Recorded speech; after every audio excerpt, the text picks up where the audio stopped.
I'm a fucked up mess, feeling angry and depressed. I make bad decisions, I make bad decisions.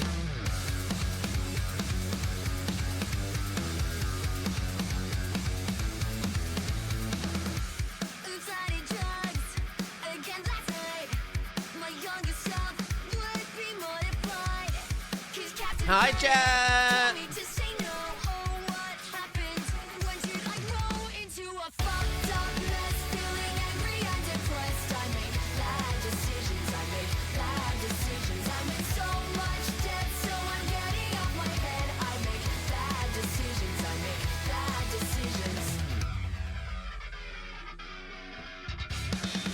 Yo, thank you, King Day Day.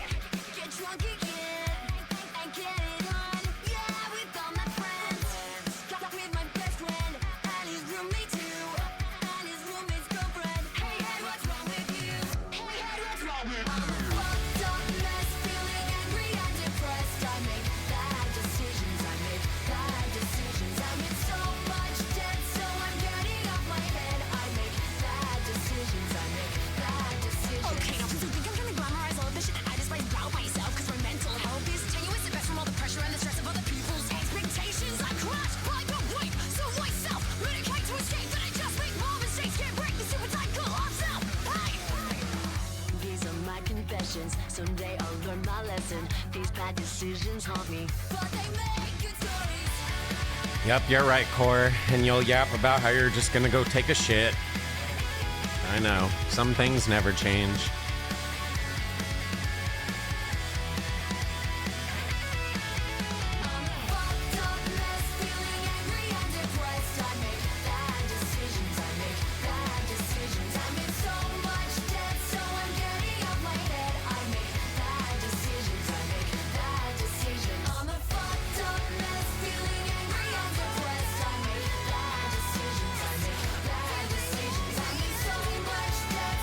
Sorry about that, Michael. But to be fair, that is what Spooky Saturday's about, is having stuff stuck in your head. My personal one that was stuck in my head was the escalator. That shit fucked me up.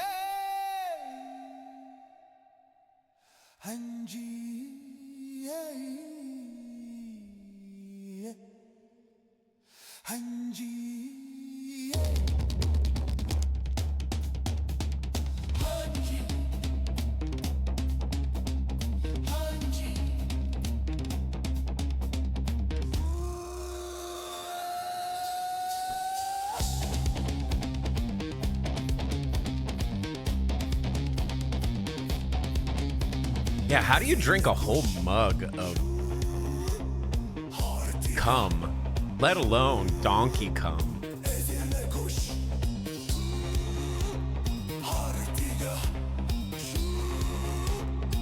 Would you rather drink the whole mug of cum, or would you rather drink the mug of piss?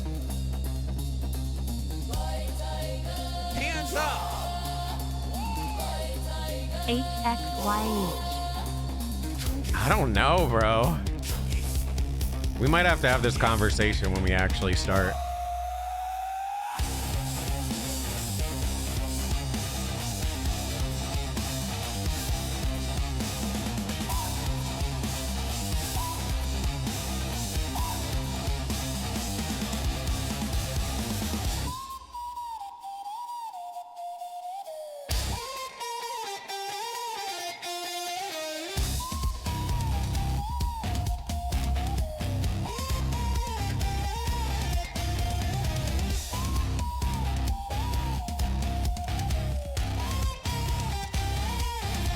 Let's just say it's human cum and piss, because I feel like that is less weird. Still weird, but less weird than donkey.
All right, you guys ready? Let's fucking start this shit.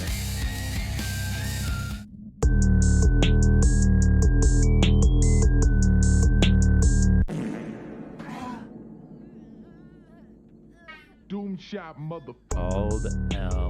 Bald Westerveen. Are you fucking kidding me? I'm gonna die first.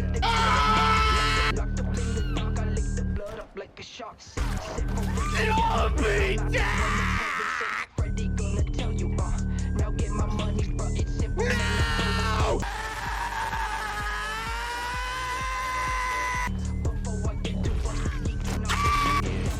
What? What a fucking phenomenal game! I love it! It's so fucking fun! Yippee! Yo, good day, everyone. Hello! Did you miss me? Oh my god, it feels like we were just online. Hello, good day, everyone. Good morning, good evening, good night. I don't know where you're at. Hello, hi. We're here. It's time for some fun. We're gonna yap a little bit at the start, and I don't really know what we're doing today, to be honest. We're just gonna go with it and see where it takes us. Maybe play games, maybe just watch videos, maybe a super long stream, maybe a 30-minute stream. I don't know. No, it'll be longer than 30 minutes, but I was kind of leaning towards doing the Lego drama video, which got brought up a couple times yesterday. Apparently this whole story is like really crazy. I seen like tidbits of it. So I kind of know what happens, but like, I don't know. But apparently it's like really good. But there's also the same dude went to McCamey Manor, which I didn't even know about. And that sounds really interesting to me.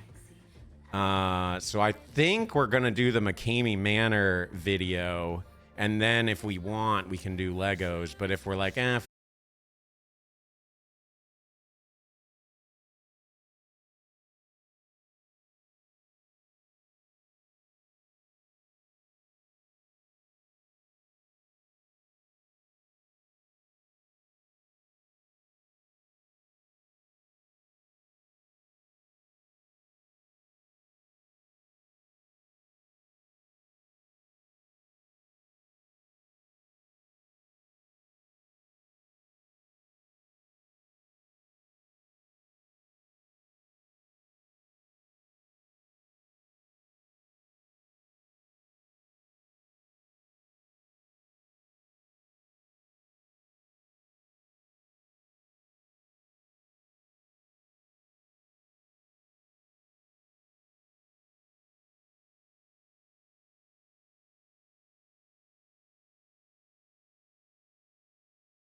dude, middle-aged, well, younger than middle-aged, but like, you know, looked like a fairly in shape dude for the most part. He falls, got trapped in the escalator, and basically gets dragged in the bottom of the elevator for over 20 minutes. And just a bunch of people like walk by him. Even one guy walked up and like looked at him and like tried to help and didn't. That one just sticks in my mind so bad. It is like really messed up. And the thing about it is like all you have to do is hit that button and it stops it. Now I don't, you know, if that, especially if that first person just hit the button right off the rip, it would have been like done deal. Or at the very least, like try to get him out of like the clothes or something. I don't know. He just like left him there. It's insane. So yeah, whatever. I don't know. But a lot of you guys have been mentioning the donkey cum video. And if you don't know what that one is, don't worry. I'll explain that one to you as well. We watched a video about some of the craziest like shows.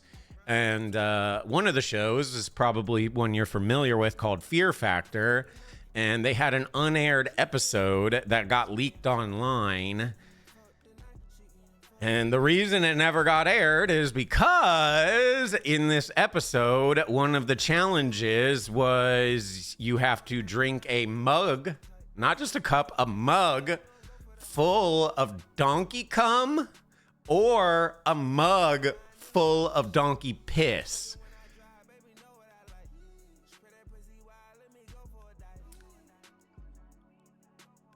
I would have just tapped out, genuinely, to be honest.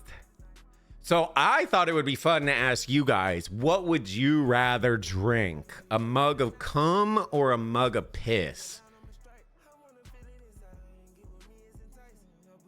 Let's just take out the fact that it's a donkey, because I feel like it's weird as shit with a donkey. Let's pretend it's a human. Still weird, but at least it's not a donkey. So would you rather drink a mug of human cum or a mug of human piss? Both. You're a fucking... Bro, you can't say that shit. You got the VIP badge. People are gonna think we're weird as shit here. God damn it. Yeah, I don't know, bro. I'm gonna be honest. I think I would rather drink the cum. Like, genuinely. I'm gonna throw up either way. Bro, you don't think piss would be harder to drink than cum?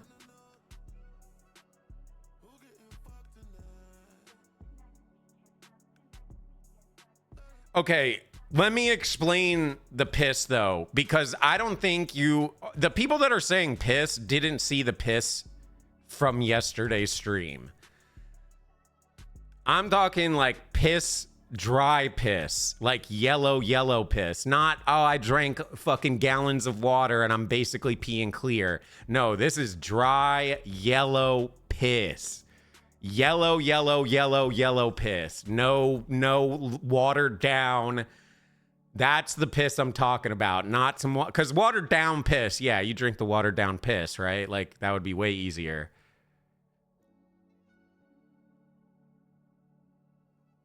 Well, I want to explain it, why I'm saying cum, so people aren't like, why wouldn't you just drink the piss? It's way easy. Because you're probably thinking like, oh, clear piss. A lot of it's just like, you know, leftover water and all that. But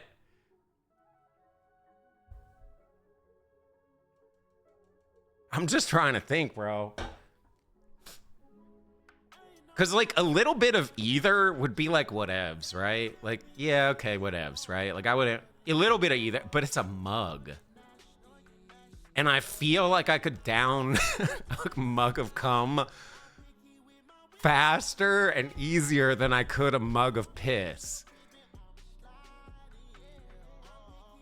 Because you could just like kind of like, you know, inhale that shit. Piss is like, you're gonna have to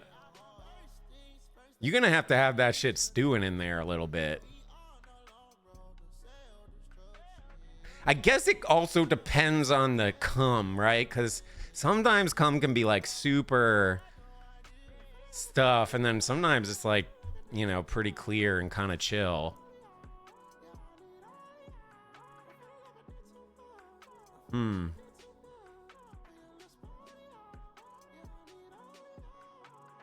For $100,000, not even guaranteed, just to get into the final round, would you do a mug of cum or a mug of piss?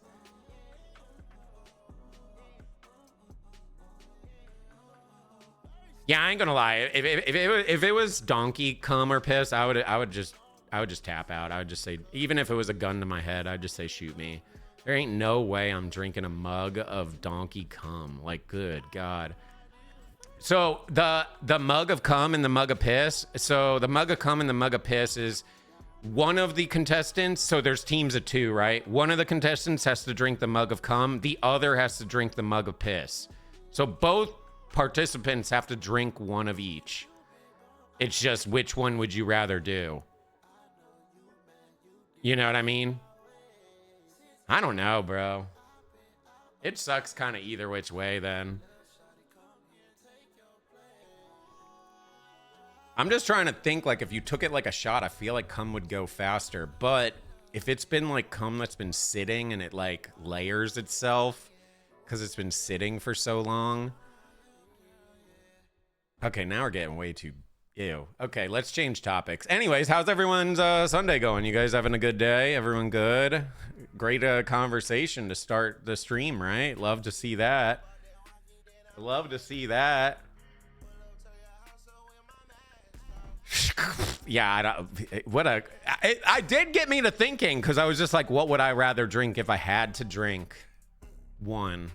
Had to, no matter, like, there's no getting out of it. Which is kind of an interesting thing and puts you in quite a predicament. But anyways, yeah, to explain some of the stuff, if you're just tuning in on what we're planning to do today, I have no idea what we're planning to do. We might do some games. We might do no games. We might just yap. I don't know what we're doing. But I think I'm going to do the McCamey Manor videos. This guy named Reckless Ben goes and infiltrates McCamey Manor. And I don't know, I guess tries to expose them or something. It sounds really interesting and I really want to see it. So I think we're going to check that out. Because I've never seen it. And we've obviously watched quite a few things on McCamey Manor. So I just think it sounds like crazy interesting. We could do daily if we want, and then we have the Lego video that a bunch of people have been talking about, and then we can check out that game too if we want to do that. Cornhole made a game about us. I don't know, I haven't played it yet, but a bunch of people are talking about it and saying it's pretty silly.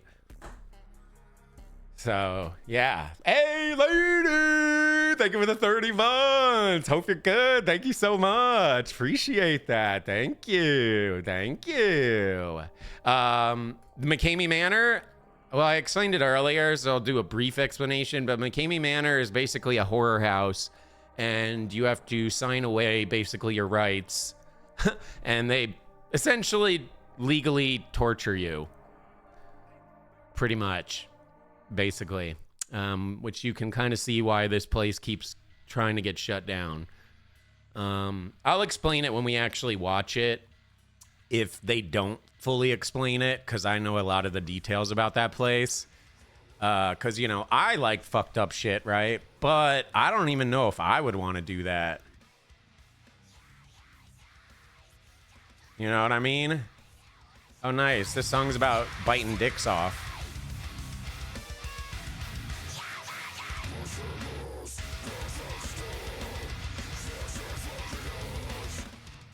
Anyways, so yeah, I don't know. Anyway, should we, maybe we do a shot and then we'll do the daily dose just so, we can get some more people in here and whatnot before we start the McCamey Manor stuff. I think that kind of sounds like a good idea, and we get this rolling. There's also a brand new Beard that just dropped, but I don't know if I really want to watch Beard right now. I got some other stuff I want to watch. Hey, what's up, Mug? No, that's deadass what this song's about. Listen.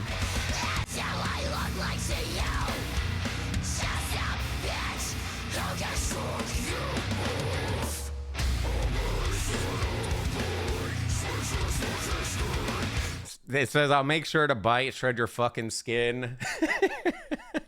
Oh, yeah, it's pretty graphic. Until you're wailing and lose all feelings, you'll never come again. Disemboweled, there's blood dripping down. You're screeching in pain. I'm going to suck the blood off of it, basically. Yeah, it's a pretty romantic song when you think about it. Actually, a girl singer, too. Honestly, she sounds really good. Oh, okay, so it's weird when a girl does it, but a dude can yap about freaking inseminating cows, and it's like totally okay. All right, fine, sure, go, yeah, whatever.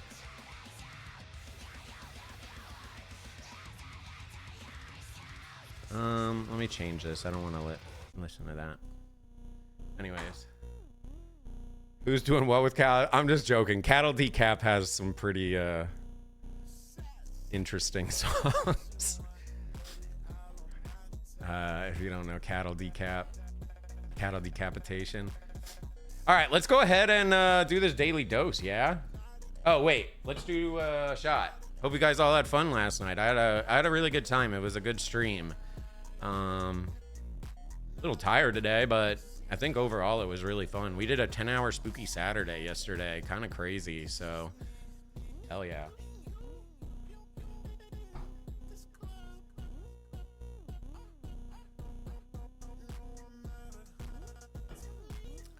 Yeah, see, some of you guys know Cattle Decap. There's another one that I'm trying to think of, but I don't really listen to them, so I don't recall what their name is. There's another one that's also like really fucked. It's just all like super gross shit. But you can never really understand them unless you look up the lyrics anyways, so does it even matter? All right, Insects Are Fighting Back. Brand new daily dose that just dropped yesterday. We didn't get a chance to check it out. Hello everyone, this is your daily dose of internet. This praying mantis doesn't have any time for tourists. Haley, if you put another stupid... Okay, that was funny. If you put another stupid, like, magic card guy in here 10 different times... Yo, he ate you up. He coming back for a second. Mexican ride! 1, 2, 3!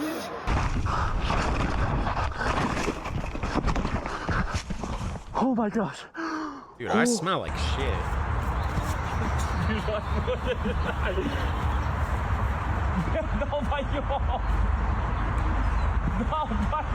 This voice-activated trash can in New York couldn't understand this man's accent.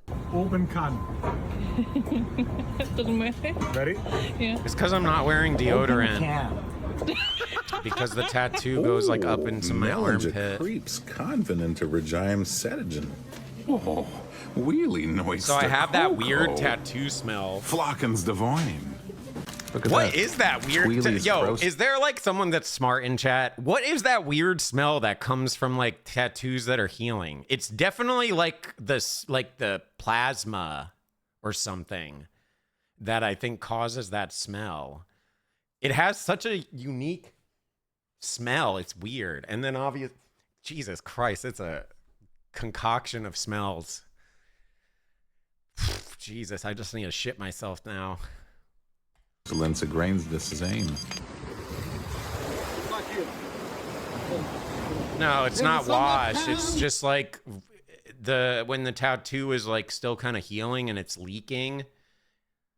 It has this smell to it. Once it stops leaking, the smell goes away. I'm pretty sure it has something to do with like the plasma or the ink leaking out or something. I don't know. So it's just because it's a mix of ink, blood, plasma, and lymph fluid. Is that basically what it is? No, it doesn't smell like rotten flesh. Believe it or not, I actually kind of like the smell. Don't mind me, guys.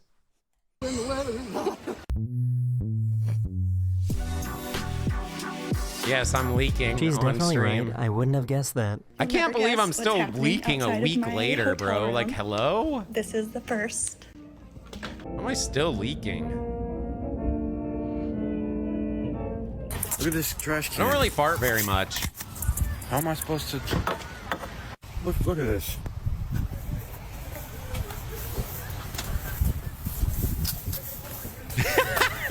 Push in. These guys were on a hike in the forest when they came across this thing. I don't know what that was. Yeah, it's a big area. Freaking It's Bigfoot from with a samurai here sword. all the way down to here. That's crazy. Well, This like guy's here, not happy with his actually. round. He's It's not a happy with his round big at all. area, all blacked out. He's Someone's got to think this is AI, but it ain't. This ice cream truck Okay, won't I let ain't the gonna ocean stop lie, them that from kind of delivering made ice Australia cream. look cool.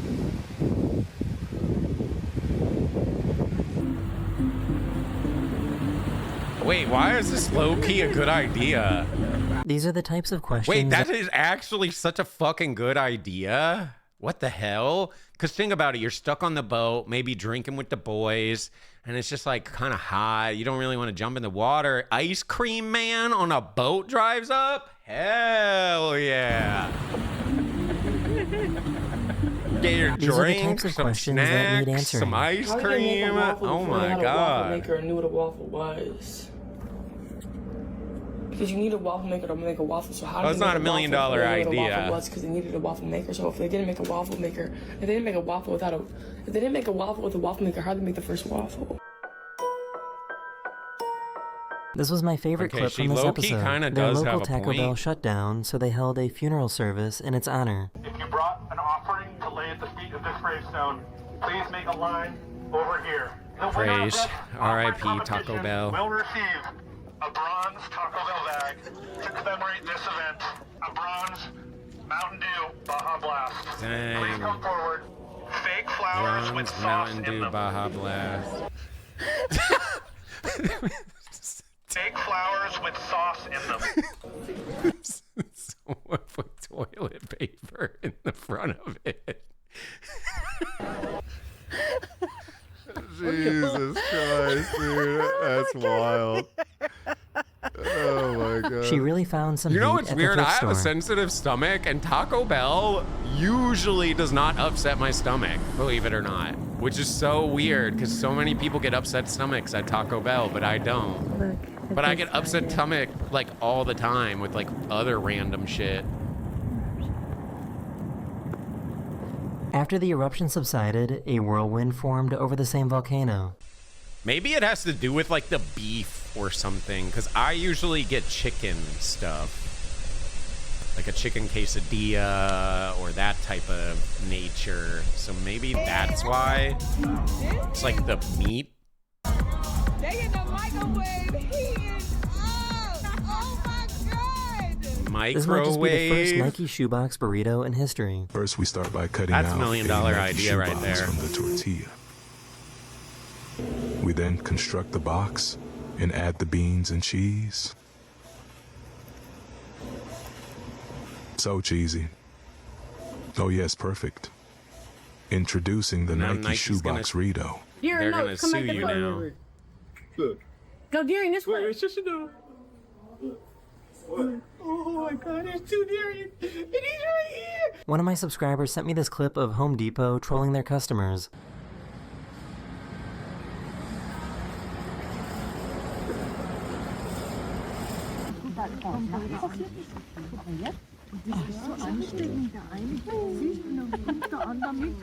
What the fuck? The pianist at this concert left during the show, so they asked the audience for help. Anybody like an amazing sight reader? You can sight read? Sight read?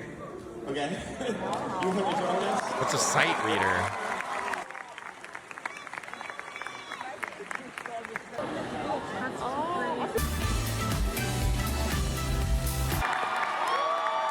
I could do that.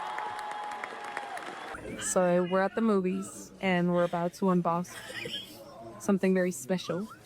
I mean, I could do that too. What is easy? Act like that's hard. This tiny sea creature is known as the blue dragon. You which guys feeds try to on sit tiny here and tell me, oh, microorganisms to streaming's survive. easy, when some of these people, they just go stand on stage and wave their arms around a bunch, and they get paid a bunch of money. Oh my god! Okay. I moved this log. Must and be I looked nice. That's underneath, all I gotta and say. It's a freaking cannonball. Look at that thing. Oh, what is that? I don't know what's on the top of it, but that's literally a cannonball, you guys. This explosion was caused by a Blue Origin rocket test that went wrong. Whoa!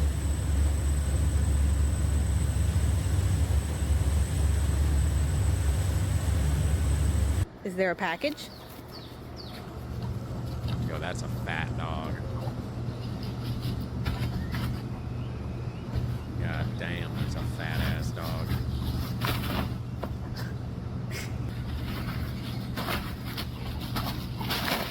God damn, he can't even run straight. He's so fat. I found this cool video of how this German potato farm plants their potatoes.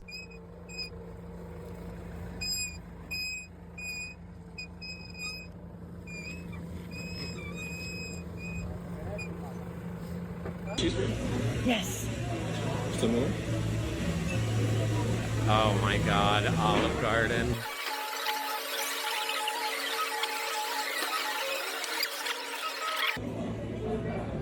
Win. Thank you. So, is this his pet duck or what? She better have ate all that damn Parmesan. Just wait. Resistance pays off. Relax. Dude, I love Olive Garden. This curious cheetah used So their car to good. get a better view. It's cool though that like Olive Garden went over to like Italy and like taught them Italian like food. I just think that's super neat. Arkadaşlar ben makarna yaptım. Yani These Well, 'cause signs are they sending mixed started signals. here in America and they went over there and taught them Italian food. Everyone knows that. That's literally common knowledge, guys. Man, this neighborhood getting more and more dangerous, boy, I swear. He chased her down, but for the right reasons. Oh shit.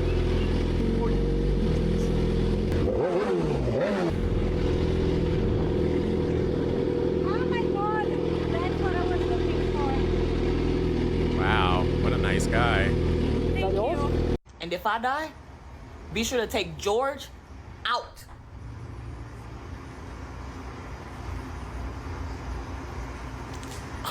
The sun released a solar flare that covered a large portion of the sun. And you guys are gonna sit here and tell me I'm not fucking crazy when I say all the weird ass shit I say. That's going on right now in the fucking sky. You can go look up at it right now. I don't know who needs to see this, but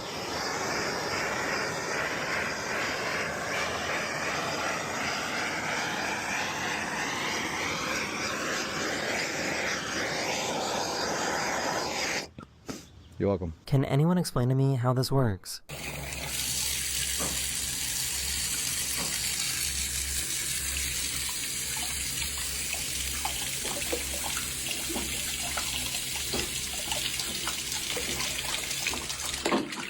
What? It's a hammer. No way. Is that real? What the fuck?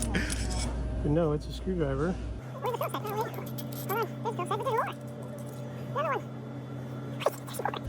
There's another one. Yes.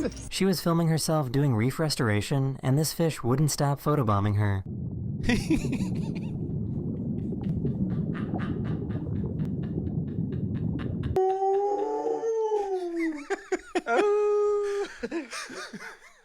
I guess Japan really does have everything. I love so good. I love that. Oh my god. Do you want to go eat with me, Daddy, and Preston tonight in Tuscaloosa and take a shower and do our hair really cute and put on a cute outfit and put on makeup and go eat at a cool restaurant and then go get crumble cookie after? No. He was really committed to getting the perfect shot. Ah, classic iPad kid.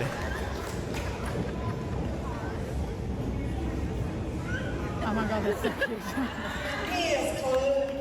Why go deal with the real world when you can have everything the real world has with the internet? You ever been walking through an antique shop and look up and see a picture of yourself in 40 years? Okay, this... Daily, can you stop adding dog shit ones? Like, this is so not This funny. paper sounds How do you just have like a the typewriter. genius fish one, and then you follow it up with that?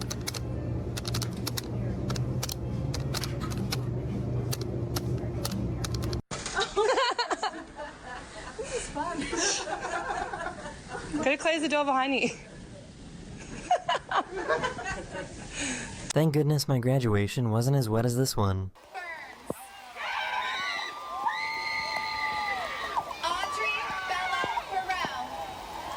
Damn, they just doing it even in the rain.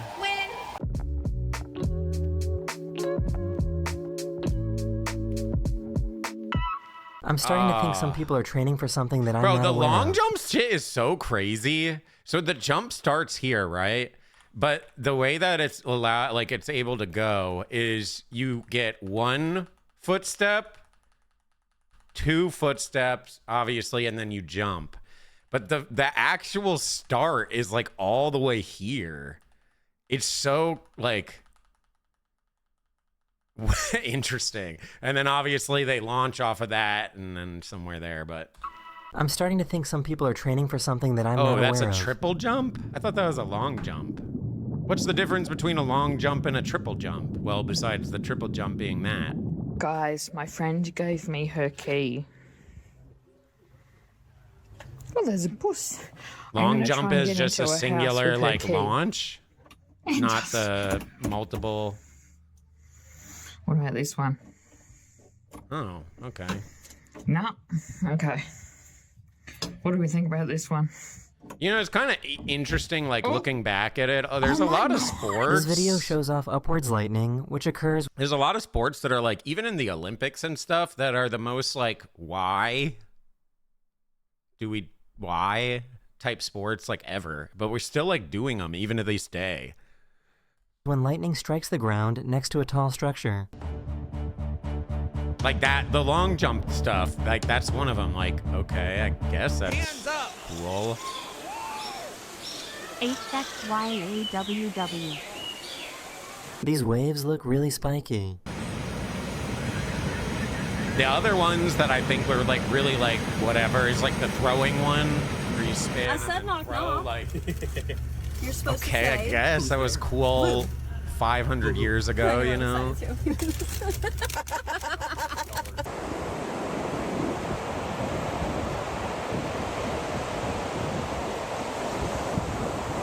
I still think like there's some that are really cool. Like gymnastics is obviously really talented, like shit you gotta do and all that. I guess he gave in to peer pressure. Like it's like a peer pole, but they But do like put, thing on pole it. vaulting, another one stepped on one pretty before? like Yeah.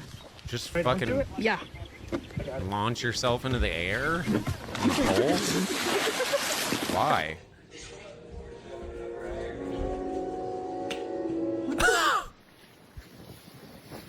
Dude, I ain't gonna lie. If someone did that shit to me, I would beat their ass. This is the That is smoothest parking fucked I've up. ever seen. I would rather them punch me in the face than do that to me. That is fucking diabolical. When you need a football pitch on the beach in Morocco, jumpers for goalposts. Love it. Yo, you got Instagram on a flip phone, Wad? Yo, how does this go? Work it. Work it. Put your message or something.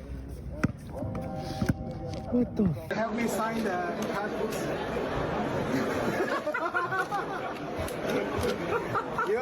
These tiny, transparent jellyfish are known as lagoon jellyfish. And it doesn't get any better than an ice cold Dr. Pepper and a nice room temperature Dr. Peeper. This parrot loves to stay hydrated.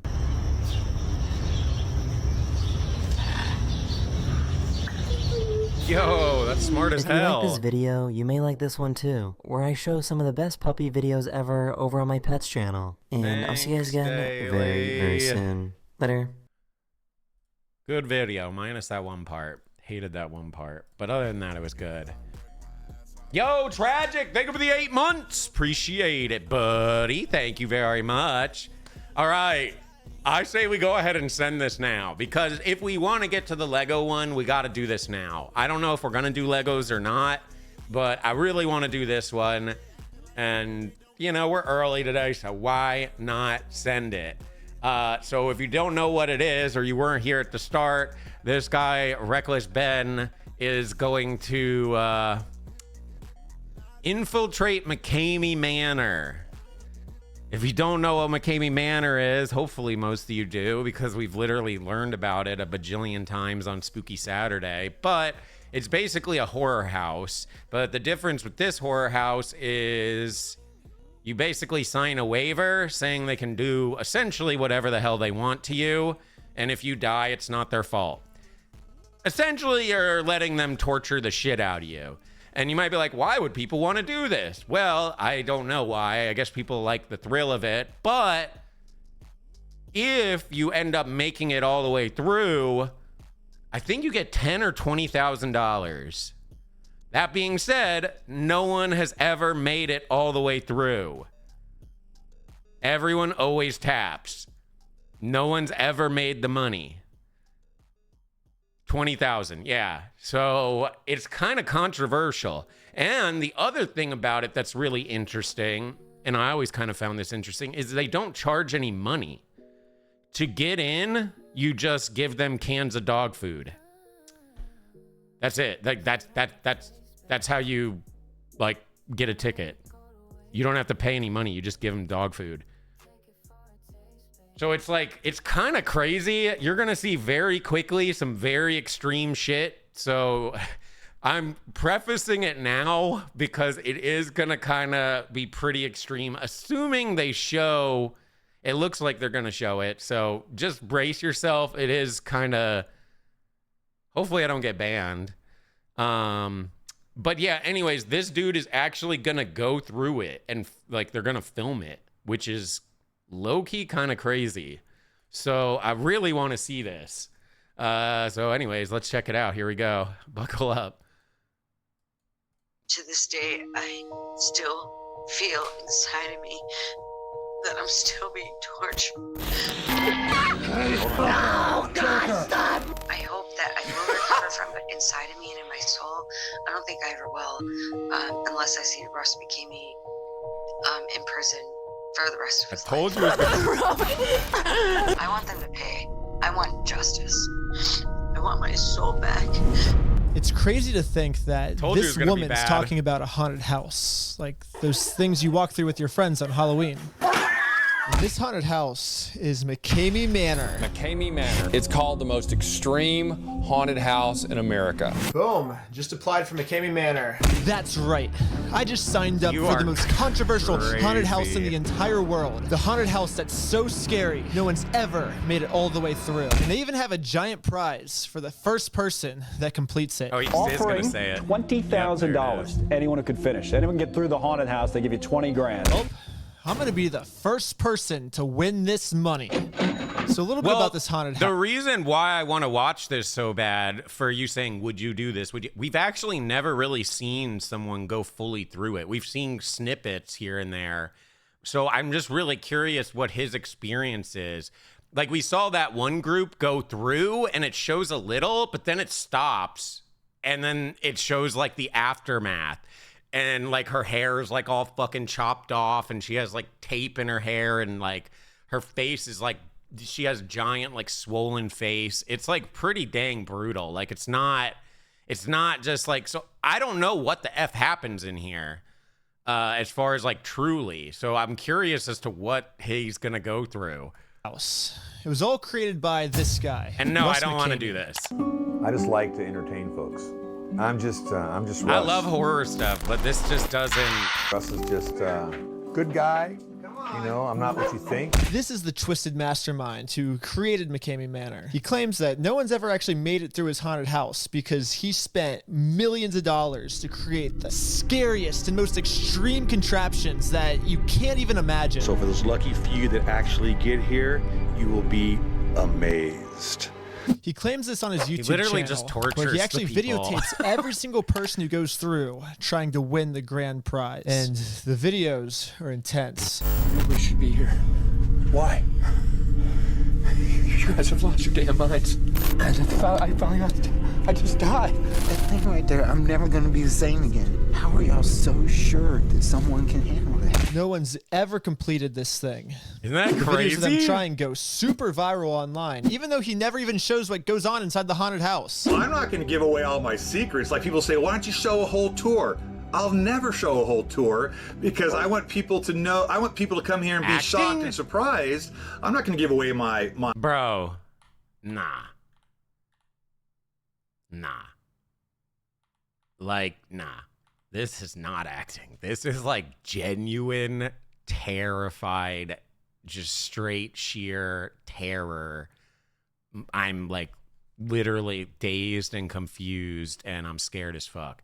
Now, whether this is all real, that's what I'm hoping to kind of find out. A lot of you keep saying it's fake. I don't know why you keep saying it's fake. I don't know where you're getting that information. I would love to know because we've literally looked up McCamey Manor like fucking 10 times at this point. Not once has anyone ever said fake. But besides the point, I don't think any of this is acting. Now, whether they are as extreme as they're saying, who knows? I guess we'll find out. But like, dude, look at this. It's like a grown-ass man, bro. People are not acting like this off of acting. Like, just genuine, like, regular, normal people. Like, yeah, maybe if you get some blockbuster, like, really good actors, sure. But, like, these look like normal-ass people. I've lost your damn minds. I just died. That thing right there, I'm never gonna be the same. Bro, that is terror. Okay, you're just trolling. Now you gave it away now. Now you're just, okay, I'm getting one guide. My bad, chat. Again, how are y'all I thought they were being legit. Someone can handle that. No one's ever completed this thing. The videos of them trying go super viral online, even though he never even shows what goes on inside the haunted house. I'm not going to give away all my secrets. Like people say, why don't you show a whole tour? I'll never show a whole tour because I want people to know, I want people to come here and be shocked and surprised. I'm not going to give away my magic. That'd be crazy. But we're doing a lot of crazy things that you can only imagine. I will never show you. The only thing Russ has ever really shown to the public. Okay, Timothy, I'm going to give you one thing. Link me a video that shows it's fake. Just go ahead. It should be really easy for you. It's calling us all fucking stupid idiots, considering we've looked up a gajillion videos on this. We've seen literal testimonies of people being on it saying they're literally fucked up. There's literally people trying to take this motherfucker to court, trying to get the whole thing shut down. And you're going to tell me it's all fake? So then link the video. Because if you don't, I'm going to fart in your face. And I never fart.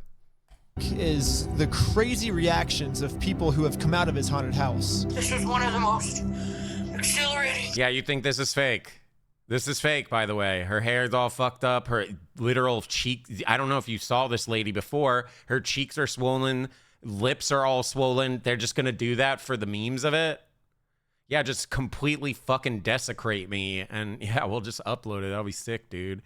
Experiences of my life. And whatever goes on inside his house to make these people look like this is always been a mystery. But because of all the mystery, there's a lot of allegations of what people think goes on inside this place. It's not a haunted house, it's a torture house. There's some sort of hypnosis involved where they hypnotize you to make you even more scared. I'm just wondering legally how they can get away with this. McCamey Manor. McCamey Manor. McCamey Manor. McCamey Manor. I might be getting ahead of myself here a little bit, but I will just say now that I'm pretty sure everyone that's ever talked about this place online is wrong.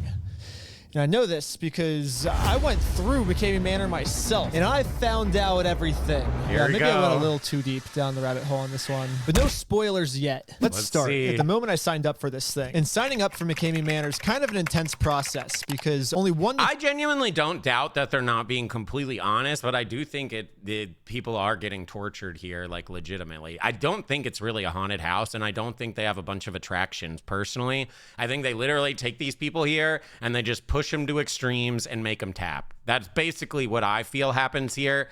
And then they just kind of say, oh, it's a haunted house, horror house, whatever. But it's like literal just torture the shit out of people until they tap, which is why they never have any winners, because even if you do go for a long ass time, there's no end. They'll just keep going and going and going. Some people have been in it for hours and hours and hours.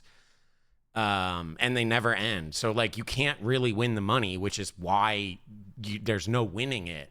They're gonna just torture you until you tap. 2 people get to go through per week. And I mean, just listen to the owner describe just how long the waiting list is.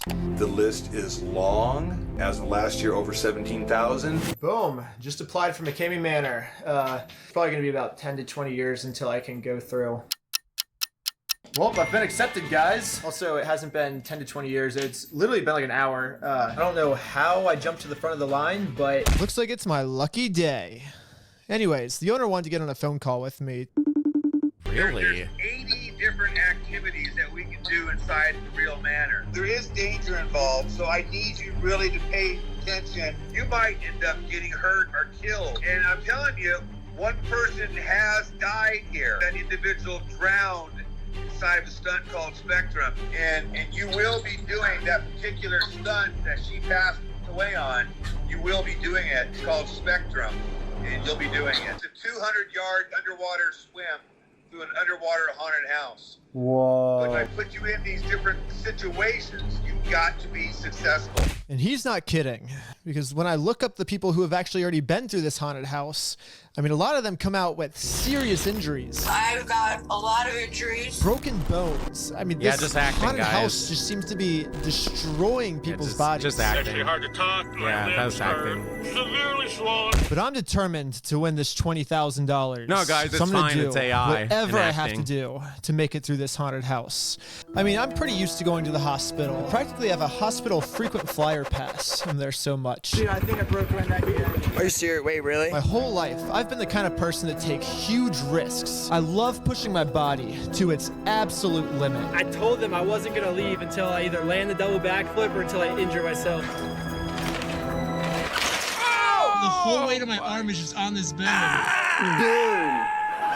Calls himself Reckless Ben. Also, I'm gonna do everything I can to prepare for what's inside. That thing was First, completely I started popped preparing out. for this 2,000-yard underwater swim by training every day to see how long I could hold my breath. Next, I watched every single McCamey Manor video to find out exactly what these 80 stunts are. We have 65 tarantulas crawling on you at one time. So the best thing to do is not to move a muscle. I practiced the best I No, the reason why they don't get in trouble is because they sign a waiver that basically says, like, injuries, they're fine, death is fine, all of it. You basically sign away all your rights, and they can literally do whatever the fuck they want to do with you, which is, like, really insane.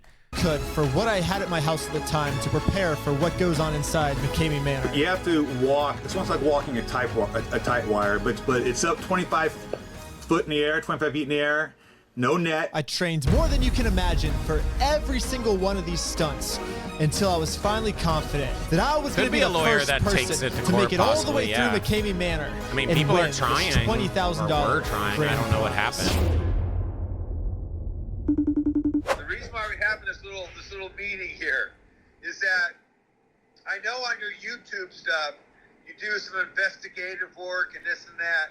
Are you trying to do that with the manor? Are you trying to, get dirt on the manor? Are you trying to do some kind of a investigative deal on McCamey Manor? So no. I just want to make sure we're on the same page because, you'll be signing a big old NDA, a non-disclosure. No, it's not that they're signing saying they can kill you. It's saying if you die in one of the stunts, they're not liable for you. So they're not going to, kill you. They're not going to, take a gun to your head and just shoot you in the head and be like, oh, you lost. And they're going to put you through very strenuous things. And if you die, well, they're not liable for that, which is what they're talking about with the water stunt, the Spectrum. She drowned going through the stunt. They didn't kill her. So they're not liable for the death if it happens. Not that they're going to kill you. Yeah. I think your content that is extreme is a lot better than that other stuff. I watched a bunch of your videos and I thought that just from just a different perspective from someone that you don't know. You got some critics too. The safety protocol. The safety protocol is you can tap at any time. That's the safety protocol. That's basically it. You can tap at any time. So whenever you're like, I don't want to do this anymore, you tap and you're out. But you lose and you don't win the money. Time someone's ever criticized me about the investigative work I do.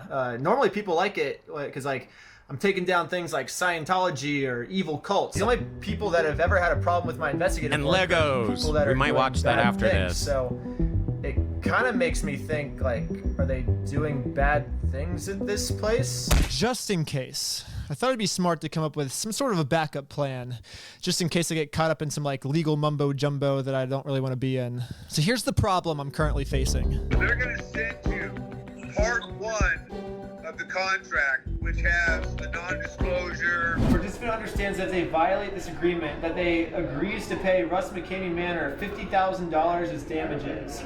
Well, I'm going to take that. $1 of damages now. Hopefully he doesn't realize that we changed this and he just signs it because he has to sign it right here. So the plan was foolproof because in the United States, if you sign something, you have to stand by it. Boom. $1. Now that I've covered myself legally, it's time to fly to Tennessee. Where I was given secret he needs to coordinates sign and it told to too dress in a before that duck actually onesie is. for some reason. Yeah, I don't really know. Now that the onesie's on, it's real, dude. I never do this. I'm drinking an energy drink, dude. I have a low caffeine tolerance. Let's go. Return onto the road. I'm gonna end the video. Bro, I want to see the Lego ends on my shit. part, but rest assured, guys, this isn't where the video ends. I've heard it's You good. see, McKamey Manor actually live streams every person's experience that goes through to a secret closed Facebook group. And with just a little bit of hacking, I downloaded all of the footage. Showtime. I just want to say that from this point on in the video, I will be breaking the NDA contract I signed because I'm right about to finally reveal all of Russ's secrets to you guys. And that breaks the NDA contract. I'm not allowed to do that. But I am a man of my word. So I am going to give Russ $1, which is the exact amount that we agreed upon in our NDA contract in case I break it. So I am on my way to send Russ the $1 through the mail right now. So Russ, you will be receiving your $1 very soon. Now for everyone at home, you guys are gonna, for the first time, finally see what actually goes on inside McKamey Manor. Shit, here we There go. he is. The first thing that happened to me when I stepped out of the car was they gave me a pair of upside down glasses, with making dog my food. whole world look like this. Whoa! I'm gonna get so dizzy. Next, Oh, they that's wrapped one of those fucked. dog shock collars around my leg. Okay, don't be yelling that shit. So if you, like, you know, don't do what you need to do or anything, then you get zapped. They instructed me to start doing exercises and more exercises. It was exercise after exercise with no breaks. Yep, good haunted house If I take a there. little break, I can probably do more. No, there's no breaks. Okay, I'll keep going. All right. So I've been doing these exercises for about an hour now, and I started to think to myself, wait, I thought this was supposed to be a haunted house. Yeah, what the Did heck? I show up to the right place? And then things took a little bit of a turn, and not like things got scarier, things just got weird. Bring over the paint and glitter, would you please? Paint them up good. Awesome. Yeah, there you go. Well, what I'm assuming the reasoning behind this, even though this is what I was trying to say before, I don't think it's like they might have some little haunted things, like whatever's little attraction things, very minor. I think it's more of a torture thing, but they're doing this to physically exhaust them and exert them, and then they're doing this to kind of like embarrass, and it's like a manipulation and brain trick type tactic. God. I don't know. Just when I So they're picture essentially the trying to like world's break them scariest and down most so famous then haunted they house, can. We're probably the most famous haunt in the world. I don't really picture this. Yeah, there you go. Now we're talking. Get some pink in there. See, he doesn't understand the psychological side of this. Like, honestly, I'd probably picture almost anything else before I picture this. Like, did I really just fly from California to do first grade arts and crafts? But for whatever reason, this whole thing made Russ, like, way too happy. It seemed like he was just having the time of his life. And I know you guys are confused. I mean, I'm super confused, but it's okay. Because now, the actual haunted house that's been going super viral online is about to start. First, they gave me a metal garbage bag to wear as a backpack with a 100-pound cement block in it. And then it was back to more exercises in this guy's front yard. I guess they saw that I was used to exercising and had to find some way to make it harder for me. Come on, buddy. Yeah, what the fuck? So we've been doing these stupid exercises now for like 2 hours, no breaks. I mean, at the end of the day, I don't have unlimited endurance, and my body was giving out. But if my body gave out, they would electrocute me. Oh no, what was it? I think Megan wanted you to sing something for her in here, didn't she? Sing us a song. Happy birthday to you. I was expecting this kind of, but this is even lamer than I thought. All right, keep crawling. This is about what I was expecting, just though. as confused at this point as But you guys not are. Like work out. But at this moment right here, my body had completely given out on me. No matter how many times they shocked me, I could not crawl anymore with this 100-pound weight on me. So as you can see in this next clip, they forced me to give up on the haunted house. You only got about another, I don't know, 200 yards to go. Yeah. There's no likelihood 200 yards to this. This is the fun stuff. Really? Yeah. Well, looks like my haunted house experience is over. You're done, Ben. I don't meet the qualifications, I guess. You're a professional athlete. Yeah, I work out every day and I We didn't do anything. You do understand, right? That we haven't done anything yet. Oh, yeah, you didn't start the manor yet. Yeah, you ain't got there yet. yet. The big boy tour in the manor. I guess I flew all the way out here for nothing because I couldn't even make it inside the haunted house. Yeah, aw, is right. I mean, I feel like I was falsely advertised to. I mean, the way this was advertised to me was there was 80 awesome contraptions, a 2.5-mile zip line. I was gonna be covered in spiders. I was told that this was gonna be like an Indiana Jones ride on steroids. Nah, I don't think it's gonna be like that. But instead, I guess I came all the way from California to just roll in this guy's front yard. I think you said it's like Indiana Jones in real life. Yeah. And I want to experience that. So they said, just for me, if I beg and plead, they'll take me to the entrance of this haunted house. If you're willing to, on camera, bring the camera on here, Cecil. Get up here closer to him. Beg and plead. I'm begging, I guess, because I want to keep going. I don't want to fail. Sick. I guess I do get to experience the haunted house. So They made him tap by force. Told That's the whole point of McCamey Manor, bro. That's literally, that's why you can never win the $20,000, because no matter what, they're gonna just keep doing this shit until you tap. So no, he wasn't forced to tap yet. He was just so exhausted he tapped, which is exactly what I've been saying the whole time. You can't win this. I thought it would be this kind of.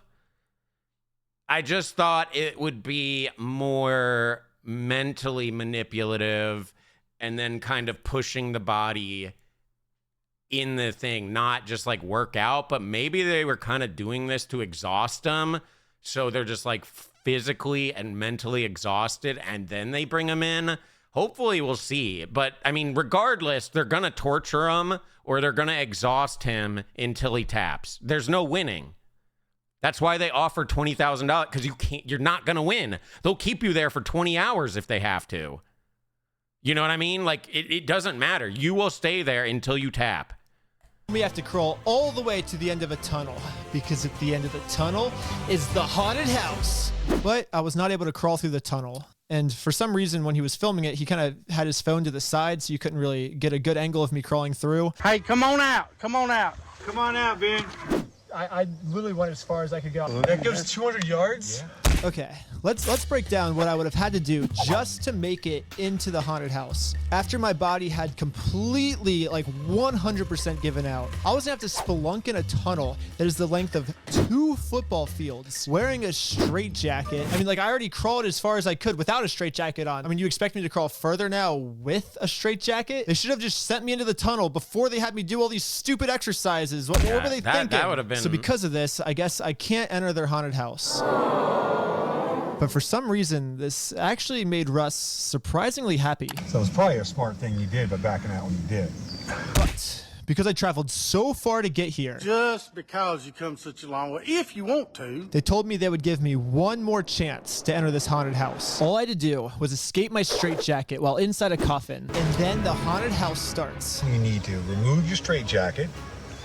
Once you remove the straitjacket, you need to find 4 keys. The rest of what he says is irrelevant, just because it's actually physically impossible for a human to escape a straitjacket in a coffin. The reason is to escape a straitjacket, your arm has to go fully around your body, which a coffin's walls restrict you from making these movements. May as well have just said, once you can lick your elbow, then we'll continue on to the haunted house. Fail. But the owner doesn't really seem to agree with my logic. It's been done, doable.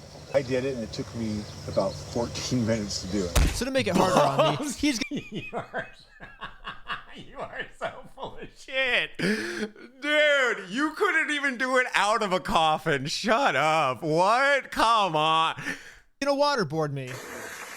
But I don't think he was like legally allowed to show this part, not even to his secret audience. And just to give you guys some perspective on waterboarding, the toughest to the tough CIA officers can last only about 14 seconds when being waterboarded. So basically, I'm just stuck in this coffin as he waterboards me for his amusement. But I wasn't giving up. One more try, one more try.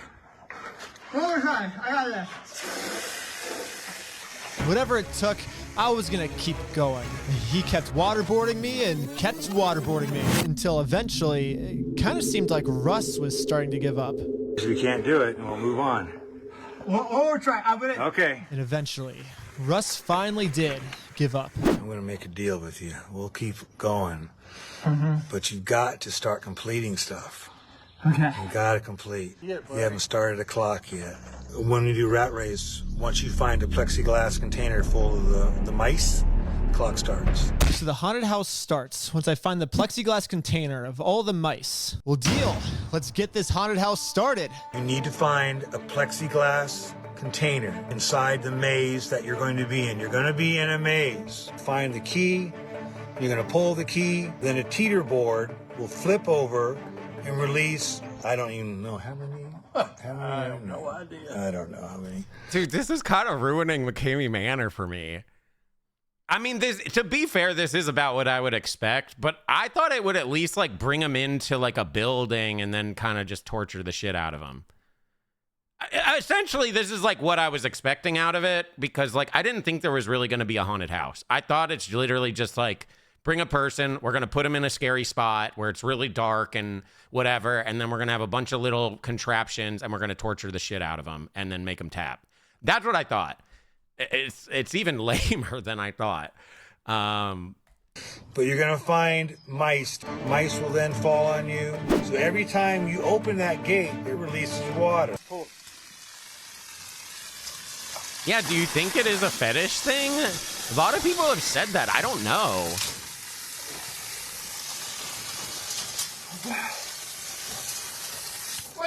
Okay, close your eyes. Close your the eyes. reason why I say if it's a fetish thing, because if it's a fetish thing, bro, he could literally just start like a fetish company for this, like, and just sell it. And people would buy it up, and then he could literally just do this shit and make a bunch of money off of it. Like I'm not even joking. Like, people would buy this. I'm not even joking. People would buy this. So, like, if it was really, like, a fetish thing, why not just turn it into a business? Why turn it into this really, like, controversial thing? He's not making any money off of it. Well, maybe his YouTube. I don't even think the YouTube makes any money. It's probably demonetized. And then he's only getting dog food for the dog. So credit card companies wouldn't like it. There has to be a workaround to that, though, because, I mean, look at all these other companies that have all this stuff, right? So, like, that's why I'm saying, like, if it was a fetish thing, even if it was a fetish thing just for him, you guys saying it's a fetish thing for him, yeah, okay, do it for him. He records it. Now he can fucking get his tiddlywinks wherever he wants them, and then he sells it online. Other people buy it and like whatever, and then he makes money off of it and then does even more of it. I guarantee you this shit would sell online. Let's close your eyes.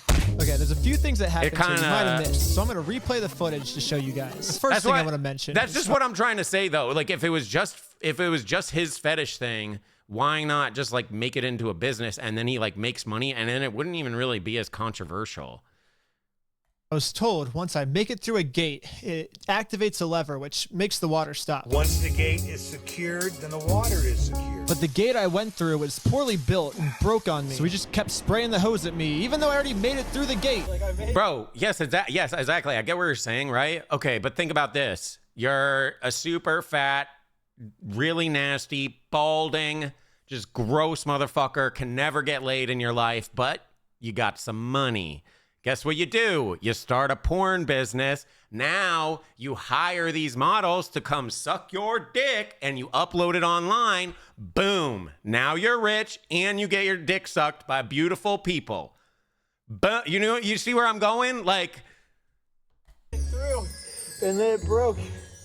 And I was like, the water keeps coming. And then I replayed the clip with a timer next to it. And it lasted 14 seconds, which according to Google, that's what the toughest of the tough people are lasting. That's so pretty good. I almost did do the best humanly possible. But this does make me question though, why the heck would Russ put hundreds of rats at a location where the only person that can make it to this location would have to physically be able to breathe water? I'm starting to have a lot of questions about this place. See, I don't even think these stunts are possible. I don't think he really understood this though, because he said, you know what, Ben? There's one more entrance to this haunted house. they're not which was possible. this. Everyone knows that. Oh my To me, God. this seems more like drowning than a legitimate haunted house entry. This is But this is what I was actually told I fun. had to do if I wanted to make it No inside the haunted way. house. And there's no real objective to No this stunt. You're way. not trying This to is escape fucked. anything. There's no task he gives you to do except for to sit there and endure the waterboarding until you drowned. I'll try one more time. All right, get in there.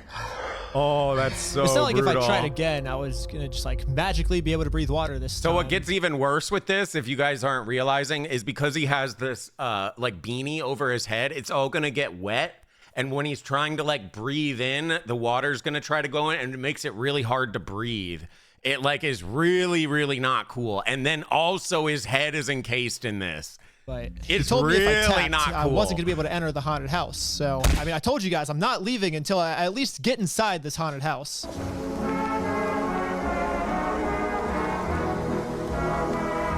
But I still didn't get to make it into this haunted house. He just kept doing random things to me to try and like make me give up or something. Like, for example, he would like hold power tools in front of my face.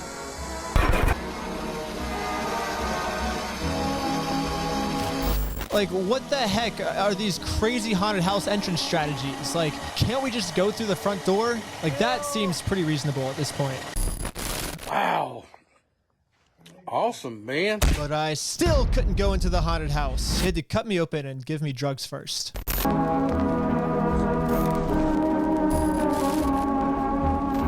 Did like a chimp.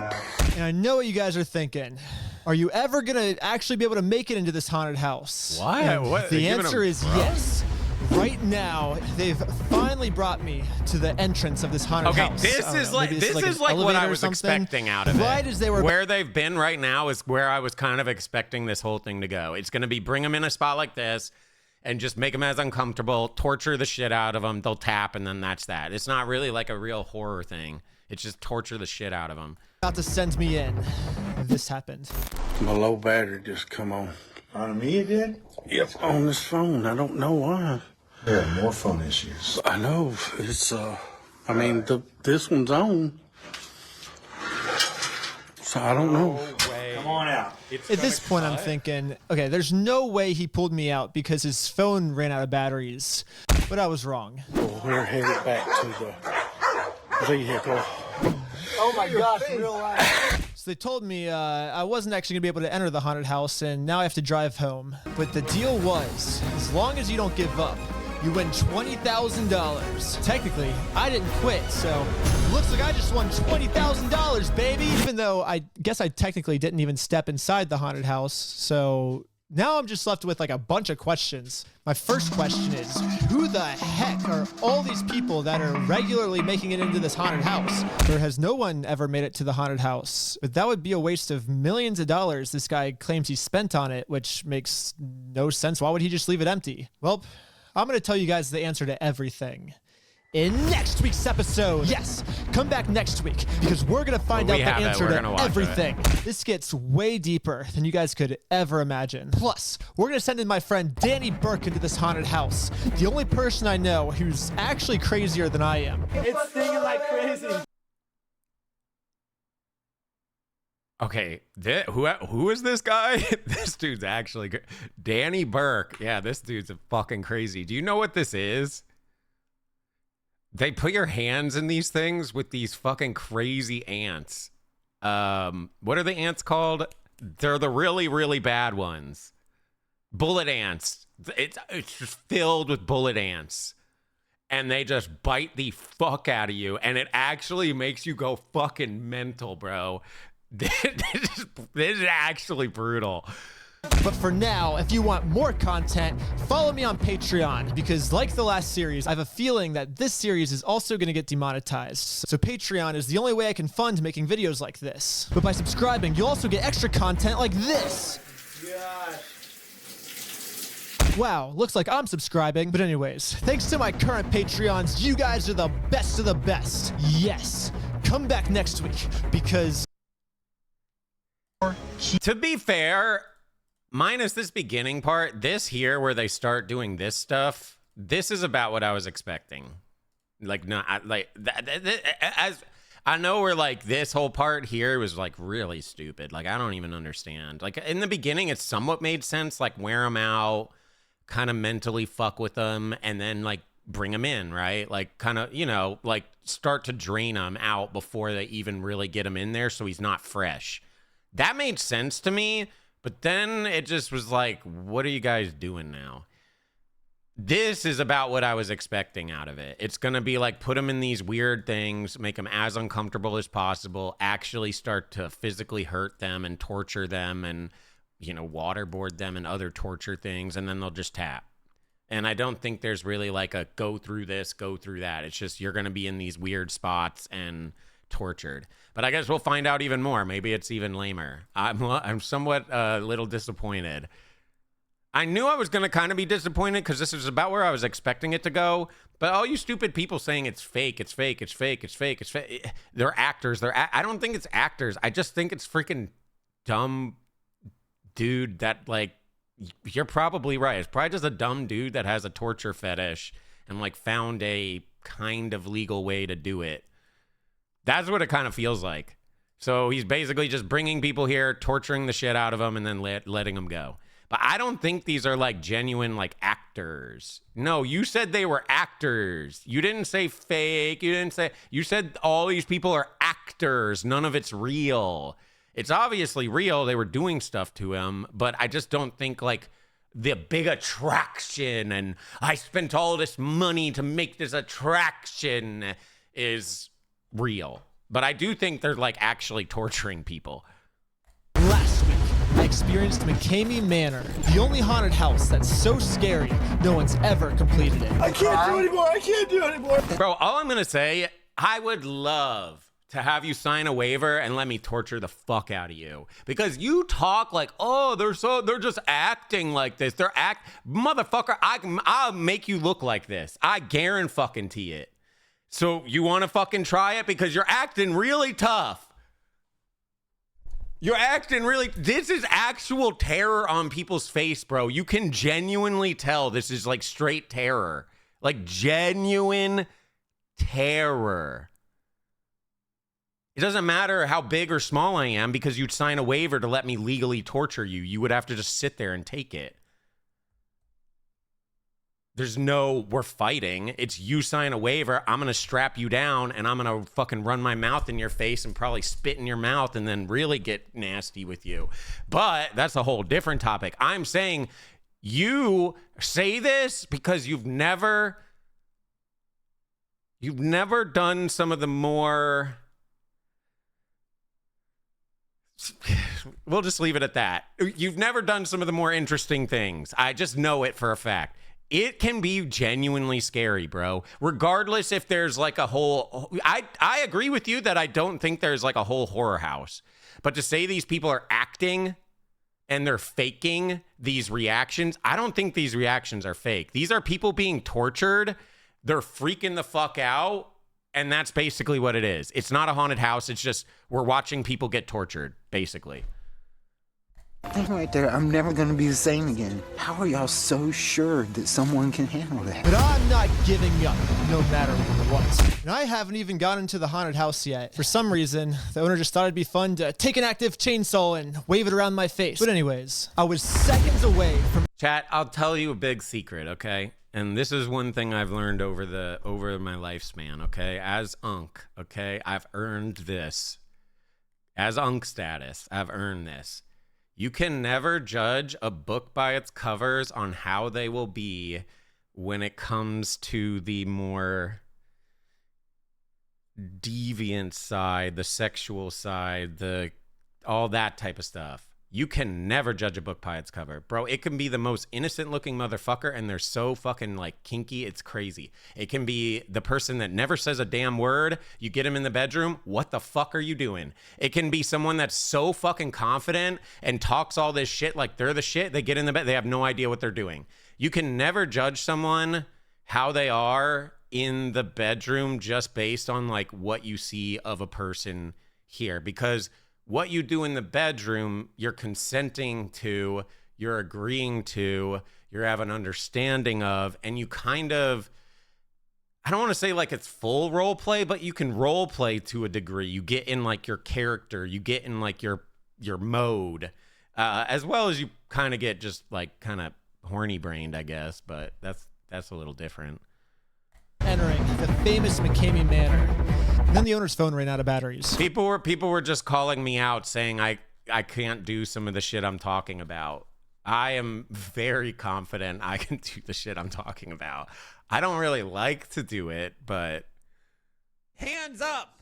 I'm confident. I'll tell you that. Thanks to it. Bashful, thank you for the gifted. Gift to this so that was directed at the people Cruella shit Wig, talking Frick, me. Hexy Dench, Obviously, if you weren't Package shit talking Mofo. me, it wasn't directed at you.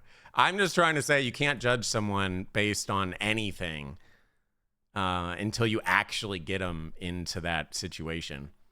Russ, my low battery just come on. On me it did? It's on this phone. I don't know why. So I don't know. Come on out. I guess he thought it wasn't worth sending me inside McCamey Manor if he couldn't film it, so I got sent home. But the deal is, if you can last the entire day without giving up, you win $20,000. It's the end of the day now, and I still haven't given up yet, so I'm claiming that $20,000 cash, baby. But before I could officially accept my prize, Russ, the owner and creator of McCamey Manor, invited me into the place where he live streams every single person that goes through his haunted house. Ooh, I'm in. He told me I was required to make a video. That's kind of weird that he is live streaming it. You guys honestly might be on that. It's just like a fetish thing. It really, really is. Because like, if this is like a secret live stream, are there just people like watching it and then like basically it's like snuff essentially almost, but without it going to like the crazy extremes? I don't know. It's super weird. Where I addressed the McCamey Manor haters. My lovely The fact that there's like a secret live stream is really weird. haters, and you all know who you are. Because I guess these guys are about to actually shut down McCamey Manor. There are new efforts this morning to shut down an extreme haunted house here in Tennessee. More than 18,000 people signing a Change.org petition to have McCamey Manor closed. Thousands have signed a petition to shut down McCamey Manor. So I was like, okay, I'll make a video. What's up, guys? And they even gave me some talking points of what I should talk about during my live stream. What do you think about the haters and the low information crowd, specifically the Tennessee location, who continue to make uneducated and misinformed comments regarding McCamey Manor and Russ McCamey himself? I don't really know that much about the haters. I don't know. Maybe I'll have to look them up. So I decided to look up the McCamey Manor haters. Turns out they have their own super secret Facebook group also, which is run by this guy who goes by The Wolf. So I asked him if he'd be down to get on a phone call with me sometime. Nice. So, Russ always likes to call us hate groups, because, like, you know, he tries to make us out look like the bad guys and everything. We're not really hate groups, but for my group, we're just trying to warn people. Like, the thing I have an issue with is he's lying to these people, but when you get there, there's no haunted house. Whoa. Well, that makes no sense. Just look up McCamey Manor online. It's definitely real. Look it up on the internet. Everybody says, oh, yeah, you know, it's all over the place. It's the most extreme haunted house. It's real, you know. None of this stuff exists. I'll agree with The Wolf that, yeah, it was a little suspicious that the owner's phone just happened to die just seconds before sending me into his haunted house. A low battery just come on. Come on out. And there's also the fact that the owner said he will never show footage from inside the haunted house. It's crazy stuff, but I will never, ever show it. That's going to be a secret till the day I die. But if you actually want to see that McCamey Manor exists, all you have to do is just look up the people who have actually been through McCamey Manor themselves, and it's pretty obvious that there's definitely something very crazy inside. This was one of the most exhilarating experiences of my life. Dude. It was awesome. I'm really glad I did this. I mean, yeah, I didn't have an amazing time, but every single other person that's come here did have an amazing time. I guess I was just the unlucky one. Or there's one more option, which a lot of you guys commented in my last video, which is that... No, see, the thing is, you're going here trying to expose it. I think some of the people here are going here for other reasons. So they are wanting this type of treatment. They're seeking this treatment out. You're not really seeking it out, which is why I think they like it. Russ found out I'm a YouTuber. I know on your YouTube stuff, you do some investigative work. And are you trying to do that with the manor? He didn't want me to expose all his What's the secrets, reason? so that's why he didn't let me into the haunted house. That was about I don't really want to go into all of that right now, but some people like the loss of control and power and being scared in a safe environment, if that makes sense. half the comments in my last video. So now it's time to figure out what's really going on. So first, the Wolf's theory that McCamey Manor is fake. I asked this guy what it would possibly take to prove him wrong. Do whatever you gotta do to see a one live animal there. One rat, one mouse, one bug, one snake, anything. Wait, that's it? That sounds super easy, considering the fact that hundreds of these rats were gonna fall on me the second I entered the haunted house. When you do rat race, the clock starts. Mice will then fall on you. But the wolf claims that the rats were never gonna fall on me because the haunted house in his eyes. I don't want to talk about these things. You guys keep asking them. I'm trying to inform you, He's holding it, says here it is. It's a live rat. I admit right now that I was completely wrong. But I didn't think that was good enough. I wanted to see if this guy will really put his money where his mouth is. Should we say we'll delete the hate group? Is that a possibility? If he can... I will immediately delete the Guys, you got to understand, I'm trying to take your penis and hold it in my hands like this and guide it wherever you would like that to go. That's me. I'm bro code for you guys. I'm trying to inform you on these different type of things. This has nothing to do with me. You just are maybe not as well versed in this type of stuff, which is fine. But I will apologize. Okay, so then... On record too. I will make a public recording of this. He actually made the recording. More than happy to shut it down completely. All you have to do is hold a live rat. Well, that's a legal verbal contract that I am now going to show to Russ McCamey.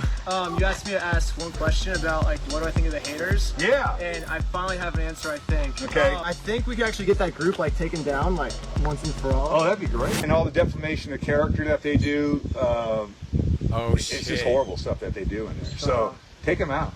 Go get them. Let's see what you got. Let's see if you can do it. Oh, shit. Alright, this message is for Russ McCamey. There's this guy named Ben that's been investigating me, trying to get my hate group shut down. Look, Russ, I'll make a deal with you right now. This thing has gone far enough. You want my hate group shut down? I will be more than happy to shut it down completely. I'm saying this on video. You do one thing for me, okay? Prove a piece of the manor. McCamey Manor is real. All you have to do is hold a live rat or any other kind of animal, like a snake or something like that, that you claim you have in the manor. And you can do that, I will shut down for good, and you never have to hear about me again. Take them out. Yes, Take them out. But I think it's a verbal contract. I think he actually has to delete it if you, like, his one request is you, like, hold a rat, I guess. But I mean, how easy is that? Yeah. But I'd rather just, I kind of like him out there in a way, in a weird way, because that's where all the haters go. It's just this double-edged sword. You know, he doesn't bother us. It's almost kind of a positive thing. Yeah. Oh, okay. He said that your hate group is actually doing good things for the manor, and he's not going to show me the rat because he likes what you're doing, and it's a good thing for him. Okay, I'd hate to defend him because I don't really want to defend him personally, but I actually do think it is better for them to have the hate group, genuinely. like rather than remove it. It's like good publicity, genuinely, because it shows like, oh, it's fucked up. Look at these hate groups trying to shut it down. That's how extreme it is, blah, blah, blah. So it does actually kind of make sense to keep it up. But if he did actually want it shut down, which is what he sounded like at the start, like, oh, get rid of it, blah, blah, blah. Just bring him in there, show him a rat, boom, bop, bam, call it a day, done, right? But I think he's full of shit. I don't think they have the animals. Because the rat doesn't exist, that's why. Yeah. Well, he claims it's because your guys' hate group's actually a good thing. He's gonna say whatever he can. I mean, you can use any excuse at all to get him to show you a rat. Bad publicity can be good for this type of stuff. I actually just remembered that immediately before Russ had to show proof of a rat, he was telling me how much the hate group definitely was not a positive thing for him. It's just horrible stuff. Yeah, see, this is where it lost me. That's weird, right? Like, why would he switch his entire opinion about the hate group just over one simple request to hold a rat? But before I could finish that thought, the wolf gave me a warning. Now that I've seen... If he would have started out the rip and said, oh, it's just good for them to stay up, I would be like, okay, yeah, see, he just wants it to be up because it's like publicity and it makes them look more evil, which is kind of the whole appeal behind this, right? But he started shut this shit down and then it's like, show a rat. And he's like, okay, you know, it's honestly good there's here. We'll just leave it. The wolf's proof. So that's really where it lost me. Because I showed you things that you were not supposed to see.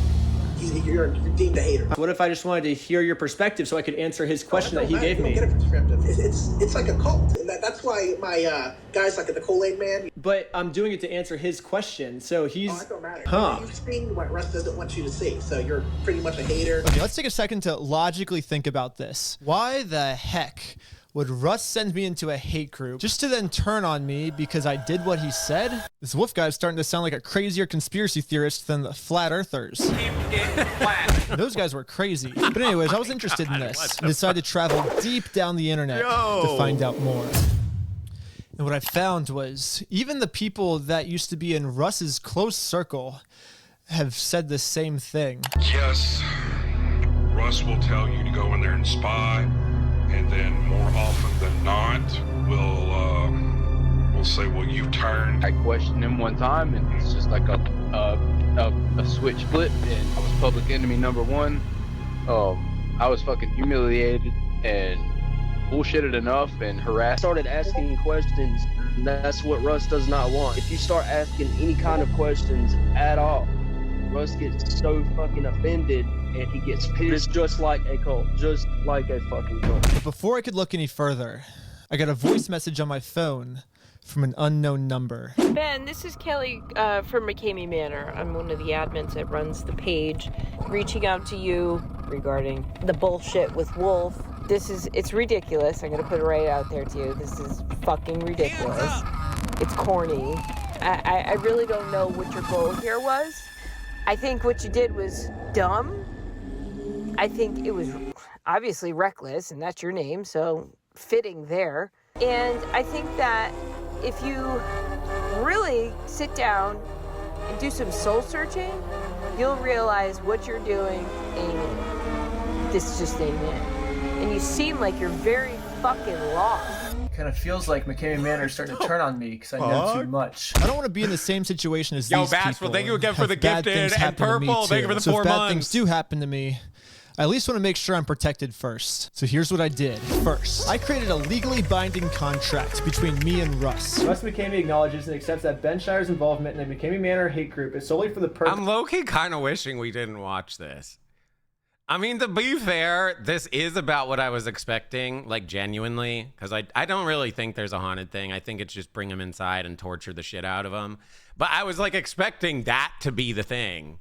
And that would be like, oh, it's a kind of a letdown, but, you know, I kind of knew that. This is, like, way worse and way lamer.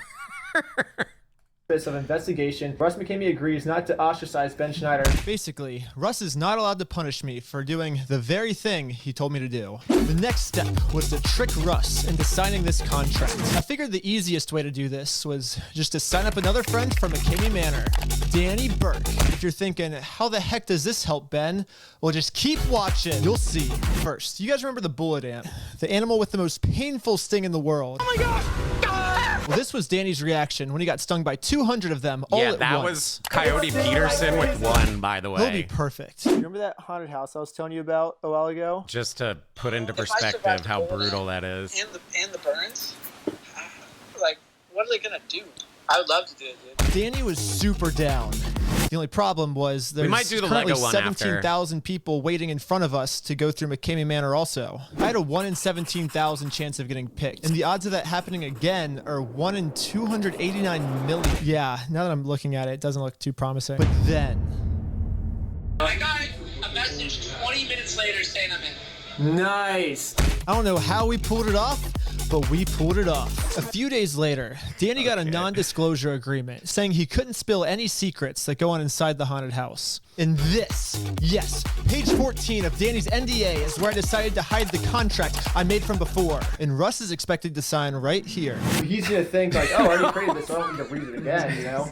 So, but really, it's not his document, it's our document that's just very similar to his document. Step 8 was to have Danny fly out to Tennessee with us. You're in Nashville now? Yes, crazy day today. Freaking actually here. Step 14 was McCamey Manor instructed us to pick up some supplies.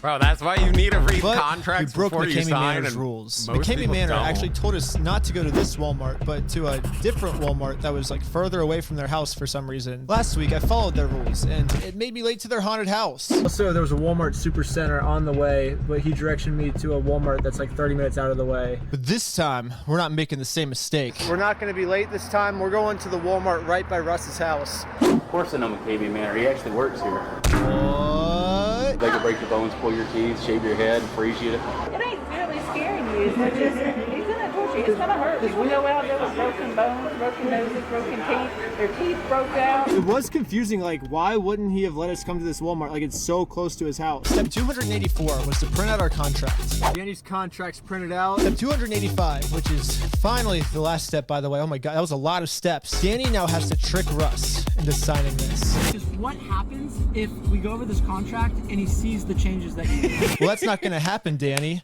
because I've created what I call an emergency Russ backup plan, where I found Russ's biggest weakness. He's afraid of snails. Freaking stop! Stop! Okay. Fucking hate snails. Sorry. We got 2 snails as a distraction. This will be our distraction in case he starts reading through the contract himself. All right, our contestant, Snail. What's up? So I read it and I signed it. Whatever you do, do not mention McCamey Manor. Anywhere, like at Walmart, don't mention that you're doing the tour anywhere. Whoops. Too late. As Russ was flipping through the pages to make sure the contract was signed, I unleashed my distraction. All right. Oh. Nice. Snail. All that rumor about me and Snail. See, it's a rumor. Don't believe all these rumors. Dang. No way. Ew, what the fuck? You don't gotta do all that, dude. He put the snail in his mouth. He's not afraid or scared of snails. Why would Russ start a rumor that he's afraid of snails just to break his own rumor? The good news for me is we got Russ to sign the contract, saying I'm finally allowed to research McCamey Manor. Going full on this one. Going full? Okay. Yeah, going full. Now, he said dive in deep. So, I want to dive in deep. Tell me everything there is to know about McCamey Manor. The wolf didn't really have that much more to tell me. So I decided to dive in deep myself. First on Google Maps to get a satellite view of his entire haunted house, which is this. It looks like a pipe you crawl through. Get on your belly. Get on your belly. A mud pit where he throws mud on your face. Fine. You like that? No. And rat race, which he told me is where I was going to actually enter his haunted house when the hundreds of rats fall on me. Once you find a plexiglass container full of the mice, the clock starts. But where does he put all the rats? Yeah, it's kind of hard to tell from this picture. It's pretty blurry. So I went deeper down the internet. What I found was just an empty cage for a rat race. And I don't see anywhere on this entire contraption where hundreds of rats fall on you. I guess this makes sense though, because he requires every single person to go through an impossible amount of waterboarding before they would ever have a chance to make it to the rats. But anyways, if the rats aren't real, and the rats were the entrance to the haunted house, and you can't have a haunted house without an entrance, how would you get inside? So according to the math, McCamey Manor doesn't exist. So does that mean that everything Russ told me would be inside is just a lie? A 200-yard underwater swim through an underwater haunted house. I don't. Whoa. Dude, Let's no, go back to Google no. Maps. Pull this back. I genuinely don't think it's a lie. I genuinely don't. It is a real thing. It's just not as extravagant. He's taking the most like mediocre school project type little things that he's doing, and then he tortures the shit out of people with them, and that's that. But he makes it to be, oh, it's this big thing, and we spent all this money, and we have this that you're gonna do this, and you're gonna do that, and you're gonna do. They're actually doing stuff. It's just mediocre as fuck, and then they just really torture the crap out of people is basically what it is. Where the heck do you place a 200-yard, which is 600 feet? No, it's not fake. You guys all saying it's fake would be that they're not doing this type of stuff. They're not actually torturing people. They're legitimately torturing the people. They just don't have like this big extravagant thing. They have some shitty stuff. They torture the crap out of them and they make them tap. And then that's basically that. This is why I'm saying it's real, but it's just not like this amazing, super scary thing. You're just gonna go there and get tortured, basically. Underwater swim, and this is according to the Google Maps scale, a yard that's only 500 feet long. The wolf was right. Yeah, it's real, but not McCamey real. Manor Exactly. Isn't real. So then what about all the people who have been through McCamey Manor? So I decided to watch every single person who's ever been through. And I started to find a common pattern. Guess what? You didn't even make it to the manor. You haven't done anything yet. I know, I can't do it. You haven't done anything. You missed everything. You're too weak to even make it in the door here. You haven't hit anything. Starting to think it's just like a big ruse. It doesn't exist. I guess every single person just thinks the same thing, that they were the only ones not able to make it in. I didn't get far. Didn't even get far. You didn't even make it in the door. The torture is reality, real, it's but there's just no. because Yes, exactly. The torture is real. There's no haunted house. It's just some slap together crap that honestly, like any of us could do. Like these type of things are not hard at all to do. Like, you could honestly put a little more effort into it. But besides the point, yeah, it's not a haunted house. It's basically just go here, get tortured, and they just keep hyping it up like it's this thing, it's this thing, it's this thing, and then, oh, you didn't make it because we tortured you too badly, so you don't get to see. But there's not actually anything. But that's kind of what I was expecting. But this is just even lamer than I thought it was going to be. McCamey Manor doesn't exist, so there's no place to take him to. Like for me, Russ literally had me doing the stupidest exercises in his front yard for hours to try and wear me out too much so I couldn't go in. But little does he know, I'm actually a professional athlete. Next he tried waterboarding me. If you can't do it, we'll move on. One more try. I'm gonna. Okay. One more try. I got this. And then he moved an active chainsaw closer and closer to my face until I quit. Employees and people who worked with him, he said he would rather kill someone than let them get to that $20,000. But I'm telling you guys, I was not going to quit no matter what. I was so ready to enter this haunted house, you guys don't understand. And maybe that's why Russ's phone conveniently ran out of batteries, because he didn't want to have to kill me. A low battery, just come on. Come on out. And the more you look into it, the easier it is to see just how fake McCamey Manor is. Like, how the heck are you going to claim you have a 2.5 mile long zip line in McCamey Manor when the longest zip line in the entire world is only 1.76 miles long? So this is where things just don't make sense to me. It should be very obvious that this is a fake haunted house, but when you look up McCamey Manor online, all you see are videos like, they will have to swim 200 yards underwater in a makeshift sewer system with several obstacles and traps blocking their way. It is participants' responsibility to hold their breath while navigating the underwater maze. That sounds like something from Mario. And this is where I'm missing a big piece of the puzzle. How the heck is Russ hiding all of this? And for whatever reason, I'm not going to be able to find the answer online. So I contacted every single person from Russ's group that's ever questioned him. This includes old business partners, old actors, old admins who used to work for him. And every single person gave me the same answer. I signed an NDA, and I can't really talk about a lot of shit. I just can't say too much. Do you know anyone else that has this information that's not under a contract, or? I think a lot of people that I really know really are under contract. It's gonna be a hard choice because I can take that dude. I'm telling you. What I found out is that no one who's ever been involved with McCamey Manor is allowed to talk to me. I've been trying for years. It's like just nobody's like, everybody's like, I don't want to be harassed no more. I just want left alone. I've tried so hard to get some of these past people to talk. Dang, and just no one talks about it.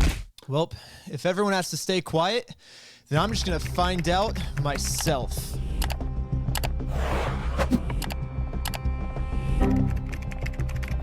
Maybe you guys in the comments were right. Maybe Russ went easy on me because he found out I was a YouTuber. Yeah, true. Maybe he did go easy on him because he didn't want to hurt him too bad. Are you trying to do that with the Because he knew he was a Because for a YouTuber. lot of other people, this gets dark. First, he'll sit them down and give them a false hope of how awesome McCamey Manor is once they make it inside. 2 large warehouses are plenty for what we're doing. There were going to be contraptions and things that I was going to go through. I was psyched. I was so excited. It's a very complicated setup. That's why this haunt is world famous. That's why we went to see what we got, because we're doing illusions that nobody else has even thought of before. And once he's convinced the person to go in, he tells them he's We're going to doing pick them up in a illusions, parking like our lot whole haunted so they can house. drive to McCamey Manor. Take you to another location because you can't do what we were going to do here.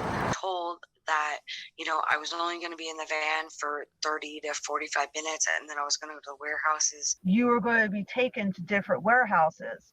Those warehouses never existed. Instead, he gets a crew of people to literally just beat this person up. The hits were full force in my face. They don't stop beating you up until you're medically unable to go into his make-believe greatest haunted house in the world. Nose was Jesus. brain. Ow, foot my was God, fractured. they I beat the was crap out of that straw-fed, dude. With liquids and food because I couldn't open my mouth. When Red was drugged behind the truck, that never should have happened. That fucked Red. That fucked Red up. I was hanging off the tailgate filming it. So if this is what's really happening at McCamey That was a Manor, brutal one. then why the heck, if you type in McCamey Manor online, are these the only type of videos you're ever gonna see? I want to say, Russ, all of you so much that I love you dearly. And I so appreciate you allowing me this opportunity. How the heck is Russ hiding this? Before Russ put the cameras on, Russ did threaten me and tell me that I needed to say all these amazing things about McCamey Manor. Russ did threaten me of $50,000. Do you now, or have you ever felt threatened in any way? Absolutely not. Nope. No way.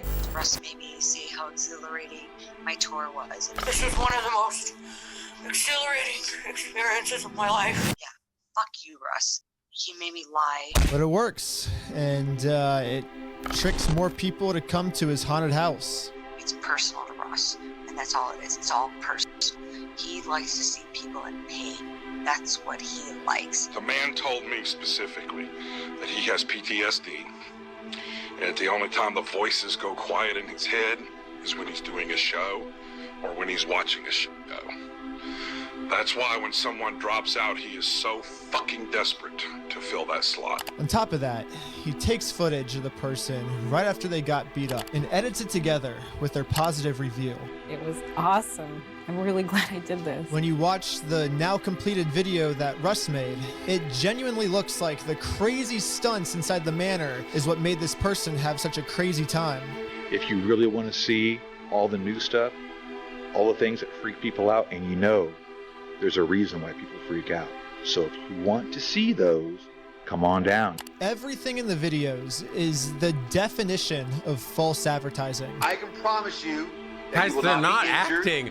They're genuinely being tortured, but everything else is a bunch of bullshit. It's basically just come here and get tortured by this dude and a couple of his goons. Like that's basically it. All the other shit's fake. Like the haunted house, it's kind of like they have really basic, almost childlike like little contraptions. And then obviously falsifying these people and scaring them into saying like, it was so great. And then you just edit it together. But like, The torture is actually real, bro. Like those people are getting really fucked up. That one dude that got dragged was real brutal. He got dragged behind a car. That's just fake. Cut up, and knowing that, there's no reason to quit, and you would be $20,000 richer. Who else, Aaron? What other establishment offers 20 grand to take the tour, and your price of admission, Aaron, is one I still don't think it's fake. Food. What we were doing was in fact not what was being said it is on social media. It's all about the filming and the editing of it. And people fall for it, thinking they're going to experience the greatest haunted house in the world, when in reality, they've just been tricked into getting beat up or waterboarded. Because that's all McCamey Manor is. Nothing else. You can even see from all the people that fall for this that their experience is nothing like what was advertised to them in the videos. I don't care how much you watch online. It is not enough to prepare you for this. I don't even think that thing online ever happened. I mean, did you ever actually do a haunted house? The thing I keep coming back to is how the heck does this exist? And no one knows what's really happening. There's still that last piece of the puzzle, which I finally figured out. I'm not allowed to say how I found this. Maybe in a later episode I will be able to say it. However, at the beginning of the video, I showed you guys a petition to shut down McCamey Manor. More than 18,000 people signing a change.org petition to have McCamey Manor closed. That petition was actually created by Russ himself. Yeah, makes absolutely no sense until you realize that if Russ controls the hate groups... This is what I was trying to say about the hate group earlier. Because this is such a shock thing to have it be, it's so brutal that we're trying to shut this shit down, or we're trying to stop this, or it makes it more exciting. It's like with drug addicts. Have you ever heard of like drug addicts, right? They'll be buying from like dealers and shit. Like, oh, I want to get some heroin, whatever. And then they find out that someone bought some heroin from this dude or this dealer down the street and they died. And you might be like, well, shit, they died? I don't want to go to that fucking person. I don't want to die. But in reality, they're like, holy shit, they have some really good shit. I'm going to go there and get those drugs. Because they got the really good shit. It was so good it killed someone. That's the type of behavior. It's the same shit here. It's so extreme they're trying to cancel it. I want to go to that. Russ controls what the hate groups think. Who the fuck thinks that? I mean, dude, you can see it all over the internet. Some of you guys are so just sheltered. And honestly, please just keep being sheltered. Genuinely. Like, I don't want you to experience this stuff. Just keep being sheltered. Some of you are very, very sheltered and you don't understand life. Or you have no street smarts, which is fine. And I hope you stay like that because the real world's fucking weird.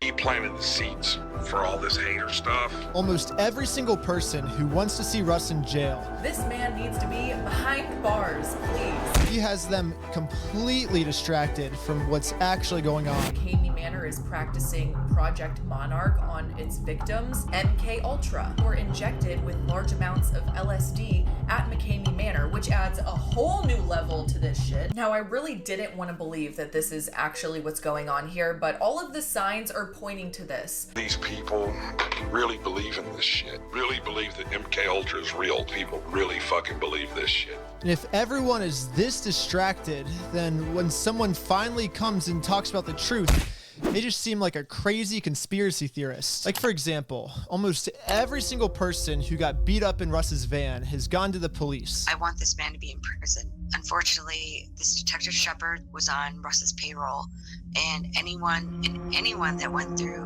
McCamey Manor and got hurt, that went to the police, dealt with Detective Shepard, made sure that we all were quiet.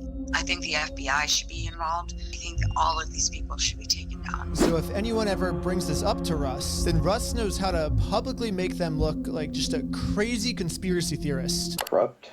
In a way, like they could be. William, you're digging now. You're fishing. So you think my active duty guys are corrupt, William, young William.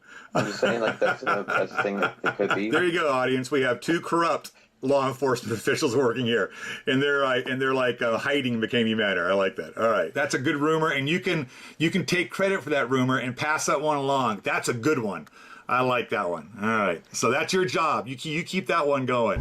Basically, Russ has been one step ahead of everyone this entire time. Russ is by far one of the most manipulative men, even human being that I've ever come across. But not anymore. Now that I know all of this, I'm one step ahead of Russ and my friend Danny, because I told him everything. And Danny's going into McCamey Manor next week. Do not quit whatever you do. And since there's no actual McCamey Manor to take him to, this will be very interesting.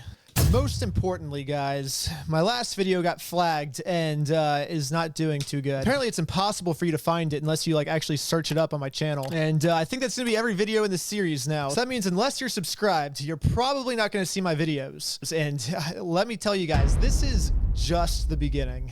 And I'm also demonetized, so if I want to be able to fund the rest of these episodes, the only way I can do that is with Patreon. You also get extra bonus content like this. Wow, There's a 3. looks like I'm subscribing. Do we care about the Manor? At least not at Walmart. Yeah, okay. I just probably won't say anything. It's none of anyone's business anyways. I don't know if I care to do 3. You want to do 3? Well, if you're watching, then I mean, it's only 13 minutes. It's pretty short overall. I think this is probably the last one. Oh, look, McCamey Manor suing me. So there is another one. Might as well. Yeah, I mean, we could just finish it. I kind of wanted to switch up and do the Lego one, because the Lego one everyone keeps talking about this Lego story. I don't know what the fuck it is. This Lego company stole a bunch of Legos from someone and he like exposes the shit out of them. Apparently it's freaking crazy. I don't know. I haven't seen it yet. I'm kind of over this. Like, I mean, this is about what I was expecting. Like, to be honest, everyone's saying, oh, it's fake. It's fake. You're correct. But everyone's saying it's not fake. Also correct. It's basically just like a scam. It's like, we're going to make it sound so sick and so crazy and so extravagant. Most scary thing, he's basically stroking off to the fact that it's like the scariest haunted house. It's not really a haunted house. It's like really basic shit. They just torture you until you tap. And it's probably so he can just straight goon it out at the end of the night after he's tortured these people to fucking death. I don't know what the fuck is going on, because like it doesn't really make any sense. Like, the thing about it that like really bothers me, bro, it's like this, again, this is about what I was expecting out of it. Like, I thought it was going to be go to this place. It's pretty much not really going to be much of a haunted thing, and we're going to torture. That's genuinely what I've always kind of thought McCamey Manor was. I never really thought it was a haunted house. But I would have just figured they would have put more effort into it. Why not like deck this whole place out, make it look really scary, real raggedy, paint up the fucking walls, splash blood over here, have a fucking skeleton. I don't know, like decorate it. What the fuck? Yeah, but they've been doing this shit for a long time. I can understand when it first dropped. Like, okay, fine. Yeah, first dropped. Like, we're not going to decorate it too much. But like, it's been going on for a long time. Like, just decorate it a bit. You can literally go after Halloween and buy like a bunch of leftover Halloween stuff. for like nothing after Halloween, especially. You want to watch it? I mean, we could watch. It's 13 minutes. If you're watching, then YouTube hasn't taken this video down yet, but they're probably going to take it down soon, just like my last video. But I'm not going to say. If you guys want, we could do Legos after this, happen. or we could do something else. Your video backed up because they're going to go right after. They do not want you to see that stuff. They don't want anybody to see that stuff. YouTube said that my video got taken down because of the scene at the 14-minute and 38-second mark, which is this. This isn't a dangerous activity. I'm just exposing that McCamey Manor is a scam. I mean, my personal opinion, I don't think that exposing a scam for being a scam should be grounds for taking down my video. I mean, I'm the one that exposed them. Spam reporting it. Like, just have everybody go on there and report Ben's video on there. Report his video. We got one of them taken down. And they're going to shut down your whole page. So my current solution right now is I have the video up on Patreon. Because I'm demonetized, I guess the only way to fund the rest of the series thank you for the is through 35 Patreon. months. So if you guys want to see a crazy McKamey Manor series, I knew I was going to be disappointed watching that's this. the only way that the rest of the series is going to Because I knew it was going to kind of reveal the secrets a lot more. But I didn't expect to be this disappointed in it. Let's go. Okay, we are literally pulling up right now. That's it right there. See that red barn? That's his house. Also, all the footage you're about to watch from this point on was the video's filmed been before good. any of this was uploaded to YouTube. McKamey Manor. So at this point in the McKamey Manor timeline, we Even still have lamer Russ's than I thought it was full gonna be. trust. But in the last episode, we found an overwhelming amount of evidence that McKamey Manor doesn't even exist. I mean, it looks like someone was trying to build a McDonald's playground and then realized they didn't have a budget. So just by looking at this thing, it's pretty obvious that no one would ever travel all the way to Tennessee just to climb through this little maze thing as he sprays you with water. So Russ has to basically just lie his butt off to convince people to come. Like, this is what he told me. I think it's more fun than crazy, so it's kind of like an Indiana Jones ride on steroids. 200-yard underwater swim through an underwater haunted house. Whoa. So obviously when I got to McKamey Manor, none of it existed. And instead, I kind of just felt like I was being used for a weird fetish thing. Get some pink in there. Yeah. Pink? Yeah, now that is nice. It was weird, but Really? honestly, You get some I'm not really the best personal person to videos? decide whether or not something is someone's fetish or not. So we showed this footage to a professional dominatrix. For the past 6 years, I've been working with people online who have pretty much every fetish imaginable. After watching the footage, this is what she had to say. You know, like the phrase, like, "Oh, I want to paint your face." That's just like you want to come on. Oh, on really? stage, yeah. Oh, wow. But this is where Russ's fetish gets surprisingly. That's not what that is. I'm sorry. What the fuck? She's a dominatrix? How do you, come on, that's not what that is. This is humiliation type stuff. That isn't like, I'm coming on your face. The fuck? Dark. A lot of the people who have fallen victim to Russ's scam. I mean, maybe are now it saying could be, I this. guess. It is technically painting the face, so she could be right. He likes to see people in pain. That's what he likes. Because I when took a lot it of these more as people like a came to McKamey Manor humiliation expecting kink. the greatest haunted house ever, Russ didn't want to show them that this is all his haunted house is. So instead, he just got a crew of people. Skip seen it.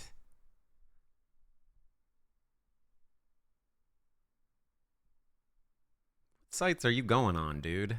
Just, you might want to just keep that to yourself, okay? To literally beat them up until they were hospitalized, making it so the person never gets to see the haunted house and Russ gets off on his sick fetish. And you know what? He's going to continue getting off on this sick fetish because videos like mine that say what's actually going on get reported and taken off YouTube. So if my plan to reveal all of McKamey Manor's secrets is no longer an option, then I guess I'm just gonna have to try a better approach. So here's the plan. The entire business side of McKamey Manor is run by a group of moderators.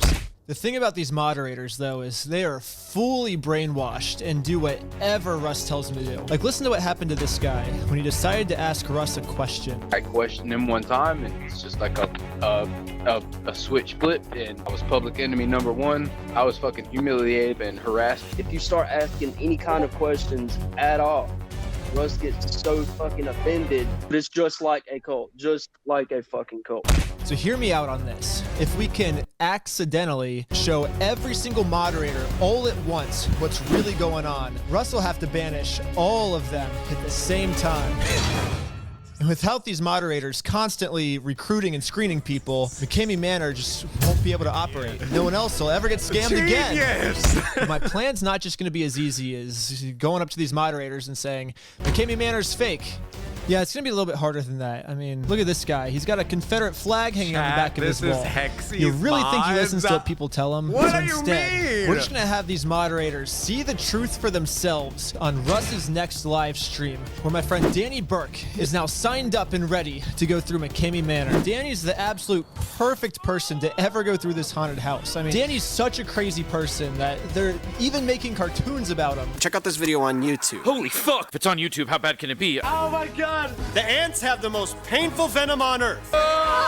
Yeah, Danny's basically survived to the most painful experience a human can experience, all with a big smile on his face. Singing like crazy. McKamey Manor's gonna be nothing to him. This is the craziest person I've ever met. If Danny can't make it through, the Manor's not possible. This is already turning out to be a great plan. I mean, we haven't even started yet, and Russ... That does not do it justice how painful that is. I've seen a couple different videos of people doing that, and that is devastating what happens to these people. It is like... They're not joking when they say it's like one of the most painful things. It is like really bad. It is super uncomfortable. Don't be that guy that goes too far. You know, we all know our limitations, right? So you get to your limitations like, man, if I go any further, I'm going to seriously hurt myself. Yeah. Well, you should be uncomfortable, Russ, because you don't have any haunted house to take Danny to. And he's not going to quit no matter what. And your moderators are all going to see the truth. But just like I said, when things get to be too crazy or to the point of where like, yeah, I'm just wiped out, then you got to... And Danny's just going to keep going because he's not going to quit. Anyways, it's now time for Danny to go through McKamey Manor. I genuinely think that... Thank you, Nicole. That if there is someone to beat the Manor, it's Danny. He's done crazy Megan! Chris! Hey, what's up, Megan? Yo, come on in. Come on in. Come on in. I've seen Danny push himself to literally the highest of the highest limits. And... Are we sponsored by Mentos? No. Hey, Ashley. Danny was given upside down glasses, What is just happening? like me. Ooh, trippy. And that's about as crazy as it gets. Remember, guys, there's no actual Do you haunted guys house. need me to start so addressing you instead, like that anytime Russ you just come in decided and to chat? make Danny do exercises. Oh, hey, So far, it's Tiki. looking like Danny's going to experience the same thing I experienced, which basically we just spent the Every entire time. day doing pointless, stupid exercises in his front yard. Yeah, and I'm right when it was curious time if for me to we're enter gonna the haunted see- house, his phone died. My low battery just come on. What happens with me Ben? again? Because Yep, Ben on this sounds like phone. a savage. My guess is that the exact same thing is going to happen to Danny, where something Danny, conveniently sorry. happens so he can't go into the haunted house. So because of this, we just wanted to see what Russ would say if Danny asked to do something from inside the haunted house. Like, for example, Russ promised him that he would have his head enclosed in a box with bees, wasps, or other creatures. One of your fans want to see me get through the wasp and all that stuff. Like, that was... Danny, stop. Don't complain. That. It's not complaining, it's simple questions. Okay. This is a haunted house. I'm not going to explain this, Danny. Rush, I'm not trying to be Yeah, disrespectful. well, you are. I and it's not completely working. apologize. It is Dude. He's doing the same thing again. Really? strange because all Danny asked to do was just what was advertised to get him here. But by Danny asking this simple question, I mean, I thought he would at least really put switched Russ it in a up. sticky situation. You haven't got there yet. What can you not understand? Teleport to that already. Why can't I do that already? That's what I came here for. No, that's not part of it. Hey, we're spending all this money to come out here. Got it. And I can do it. I'm ready to do it. I'll bet you my whole house that I can. That's enough, Danny. That's enough. I thought this was more like an impress thing. Oh, Danny's ready for this already. I didn't mean to be disrespectful. I thought you would take it as a compliment. I'm really sorry. Do the animal stuff because that's like Danny Burke's specialty. Like, what does he do? Go to my YouTube channel. I get stung by insects. I took an executioner wasp to the face. We're not here to hurt you. We're not here to hurt you. So, but I'm supposed to get scared. So it is a little weird that Russ is saying he's not here to hurt us when past contestants have said My nose was severely sprained. My left foot was fractured. That's the whole way they get people to tap is they hurt the shit out of them. Liquids and food because I couldn't open my mouth. people are definitely getting hurt by this place. But I think that the reason Russ said this is now that someone like Danny has come to McKamey Manor, someone who can actually take this pain and is willing to expose him for it, this kind of throws a wrench in Russ's entire plan to prevent the person from ever getting to the haunted house. Will you pepper spray me right now? Can I keep going? I don't want a pepper spray. Well, that sounds fun too. Yeah, but I don't want a pepper spray. That's not okay. I mean, why would I want to hurt? Well, dude, you okay? Can I put hot sauce in my eye? No. Danny, listen to what you're saying, my friend. It's just fun stuff. I'm trying to get scared, but this is all stuff I've done before. It's fun. Okay. Nice. Russ is stumped. I mean, he's just completely given up at this point. Well, then this isn't where you belong. If that's what you like. I would be so curious to see this dude go through. I actually feel like he could go through it. Like, genuinely, I think he would go through it. They would have to, like, basically kill his ass for the most part.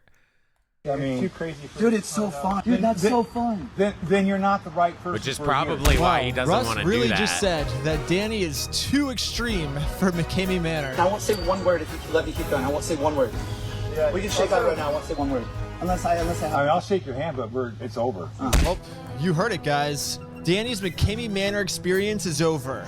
And Danny didn't quit. In fact, Danny was so extreme, he made Russ quit. I'm done. I'm done. Which means Danny just won the $20,000 grand prize. And then Russ said something next where I think he was trying to save himself, but honestly, this was the worst thing he could have said. The biggest thing about the manor is common sense.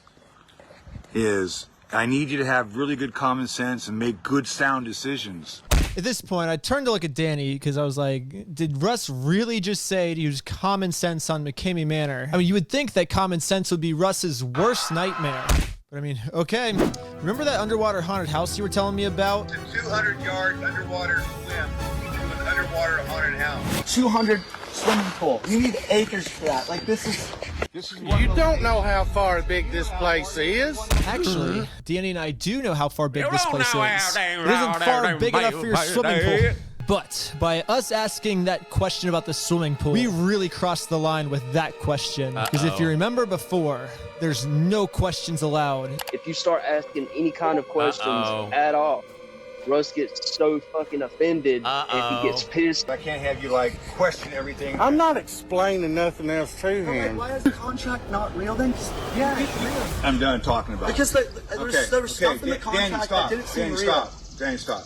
Well, just like everyone else who ever decided to ask a question, we are now blocked from McCamey Manor forever. Well, I guess I'm not completely blocked. They did send me another voice message. We're done with dealing with this bullshit because it's dangerous. It's dangerous. We've decided to beef up our legal side. Nice. Because I think at this point in the game, it's just not worth having exchanges with people like this and having to explain ourselves. That's it. I don't know what else to say. I guess McCamey Manor's butthurt they got exposed, and now they're gonna sue us. But that's actually good news because now the series gets to continue. If you want to see more McCamey Manor episodes, subscribe to my Patreon because that's the only way we're gonna be able to finish this series now that we're completely demonetized. Well, that's what Danny and I experienced, but with every disagreement, there's always two sides of the story, and it wouldn't be fair if I didn't show Russ's side, so this is what he's going to tell his moderators actually happened. Sometimes people fall through the cracks that probably shouldn't be here. You gotta have the right mindset and the right mental stability. He wants to be hurt at the manor and have those kind of things happen. That's just not gonna happen here. Dude, I think you're right. I think this is genuinely a kink thing for him. I think he records it and he probably watches it at a later time as well. And I don't think he gets as excited if they're not scared. It's the scare and them being like traumatized and all that. That's really, but like these two weren't really scared when they came in, and they kind of just like were almost like asking questions. And I don't think he wants to kill people. Actually, I do think he wants to torture people, but I think he knows like that Ben dude. I would have been so curious what the heck they would have done to him, because I mean, what the? He said this was fun. This is fun for this guy. Yeah, sick, dude. I love that. That's so great. Let's do it. So, like, if this is fun, he's going to be a lot to make him tap. If he even would tap. He honestly might die before he would tap, to be fair. And maybe he realizes that. Or he just doesn't like that they're asking so many questions, because his, like, thing is, like, I need them to be scared. I want to humiliate them, and that type of behavior. We pride ourselves on making sure that people are safe. We're not here to hurt you, okay? No, absolutely not.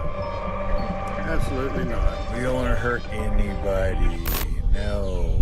I want you to leave here with good memories. Yeah, absolutely. We're not going to punch somebody in the face as hard as we can. The hits were full force in my face.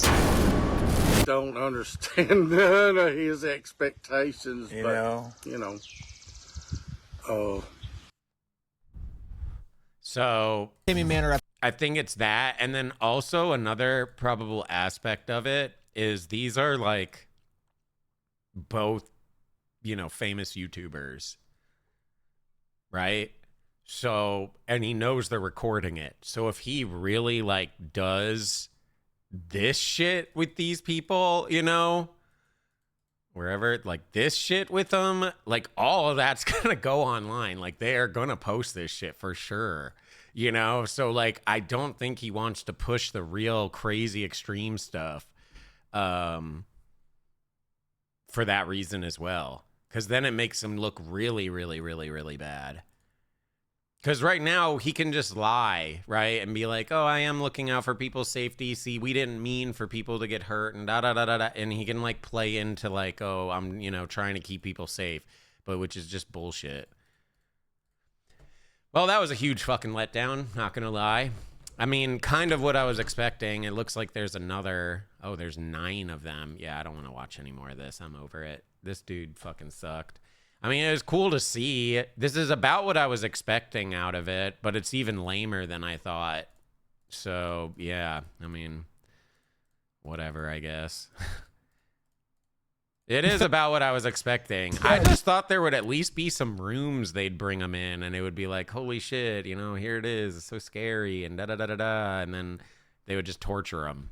But there wasn't even really rooms. It's walk around with a bag of things with a super disorienting goggles. I don't know if you saw it in the earlier episode. If you weren't here, these goggles flip everything. So it makes it really disorienting. So it's like, and then, okay, do that and carry the, I don't know, bro. Hands like, up. come on, man. I feel like you could scare them more by just yelling in their face or something. At the beginning, I was like, okay, this kind of makes sense, right? Tire them out, wear them out, physically wear them out, mentally start to wear them out, and then you bring them in. So that way they're like drained and they're not sharp. They're not like red. They're like, but it's even lamer than I thought. So, you know, really kind of unfortunate. Nah, I don't have like this torture type behavior. I don't like this like type of stuff. I wouldn't do this. But I'm just saying, like, if this was your thing and this is your thing you've been doing for a long time, like, like put a little effort into it, bro. Like, you could at least have like a skeleton hanging on the tree. I don't know, something. This is like, come over to my house. We'll put you on the front lawn and we'll make you carry bags of dog food. Hello? What the fuck? Like, decorate it a little bit. I don't know. Get the fucking spider web shit. Put it around. Like, do something. This is front yard or backyard. I don't know. Whatever. Like, Hands up. all right, you guys want to do the Lego one? I actually really want to do this one. This one is actually going to be crazy. Well, I don't know how crazy it'll be, but a lot of people have been talking about it. Apparently, it's really, really good, and it's really, really interesting.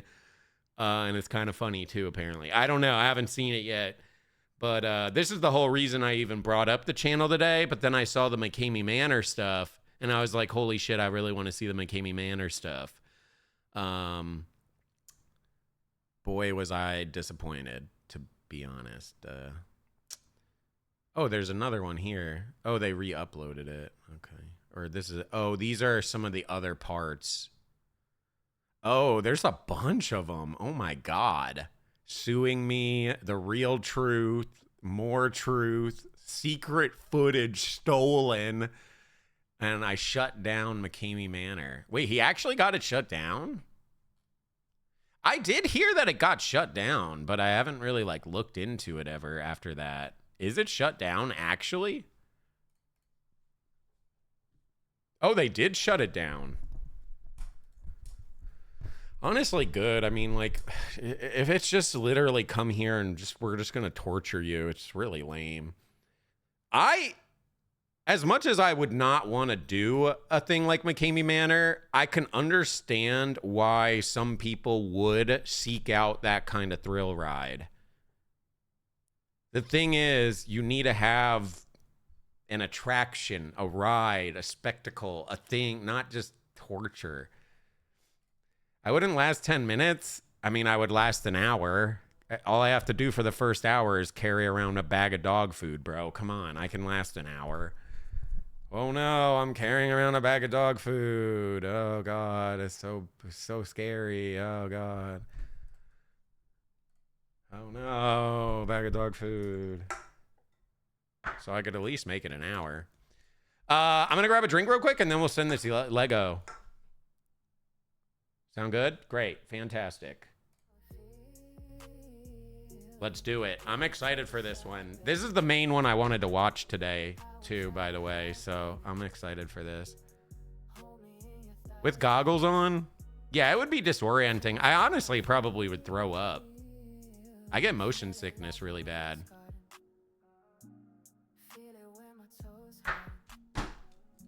It doesn't matter about exercise, bro. You can literally just squirm around on the ground. Like, who gives a fuck? He's just gonna shock me. Like, dude, I literally electrocute myself for funsies. Like, okay, shock me. I don't give a fuck. He wasn't even using like a big thing. He was using like a really basic thing.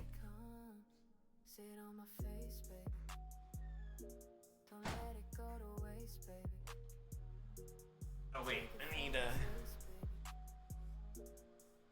No, I'm not trying to be edgy. You guys just call me...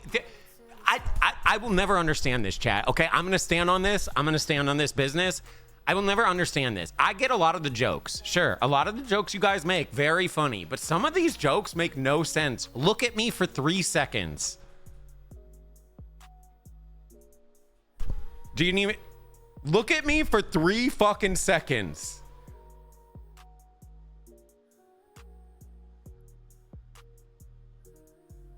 Come on. Like, these are things like, that's like, oh yeah, I could see this guy doing that. He's obviously not very mentally stable. Yes, exactly. The slapping shit, all that, the electrocute, yeah, that, yes, exactly, yes. Now, if you want to say, oh, you're out of shape, yeah, I'd agree with that, sure. That I can agree with, but oh, you can't even get shocked a single time. Motherfucker, I grabbed on the damn cow fences before. I don't recommend doing that. That is actually really dumb, and I thought I was gonna like lose my arm. Actually, it was really, really bad. But I did it. I did both hands like this. I grabbed on like this. And both my arms went completely numb. It was really kind of scary, actually. But I didn't think it was going to be that bad because I kept tapping on it. I'm like, ha ha ha, it's so fun. Ha ha ha, ha ha ha, this is silly. It's not bad. And then I don't know why I was like, maybe if I close the connection, like have one hand in one hand and it like circulates through my body, that would be smart. And well, shows you how smart I am because it was really not smart. Emotes are working. I don't know. It's just 7 TVs acting up. Maybe try refreshing chat. I could try refreshing this chat too. Let me just grab a drink though real quick. I'll refresh this chat. Okay, I need you guys to behave, and then we're gonna watch this Lego video. Apparently this one's like actually way crazier and a lot more interesting, so.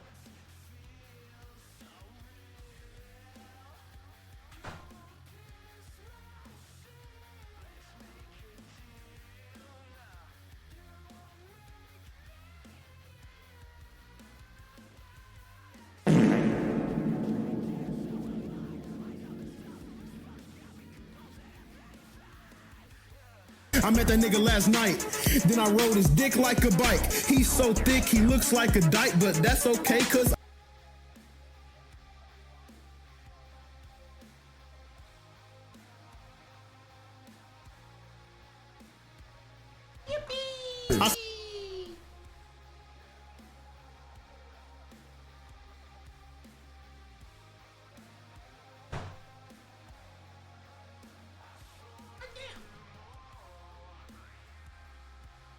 No, I wasn't trying to brag or flex about like pain shit. I actually don't think it's really that cool.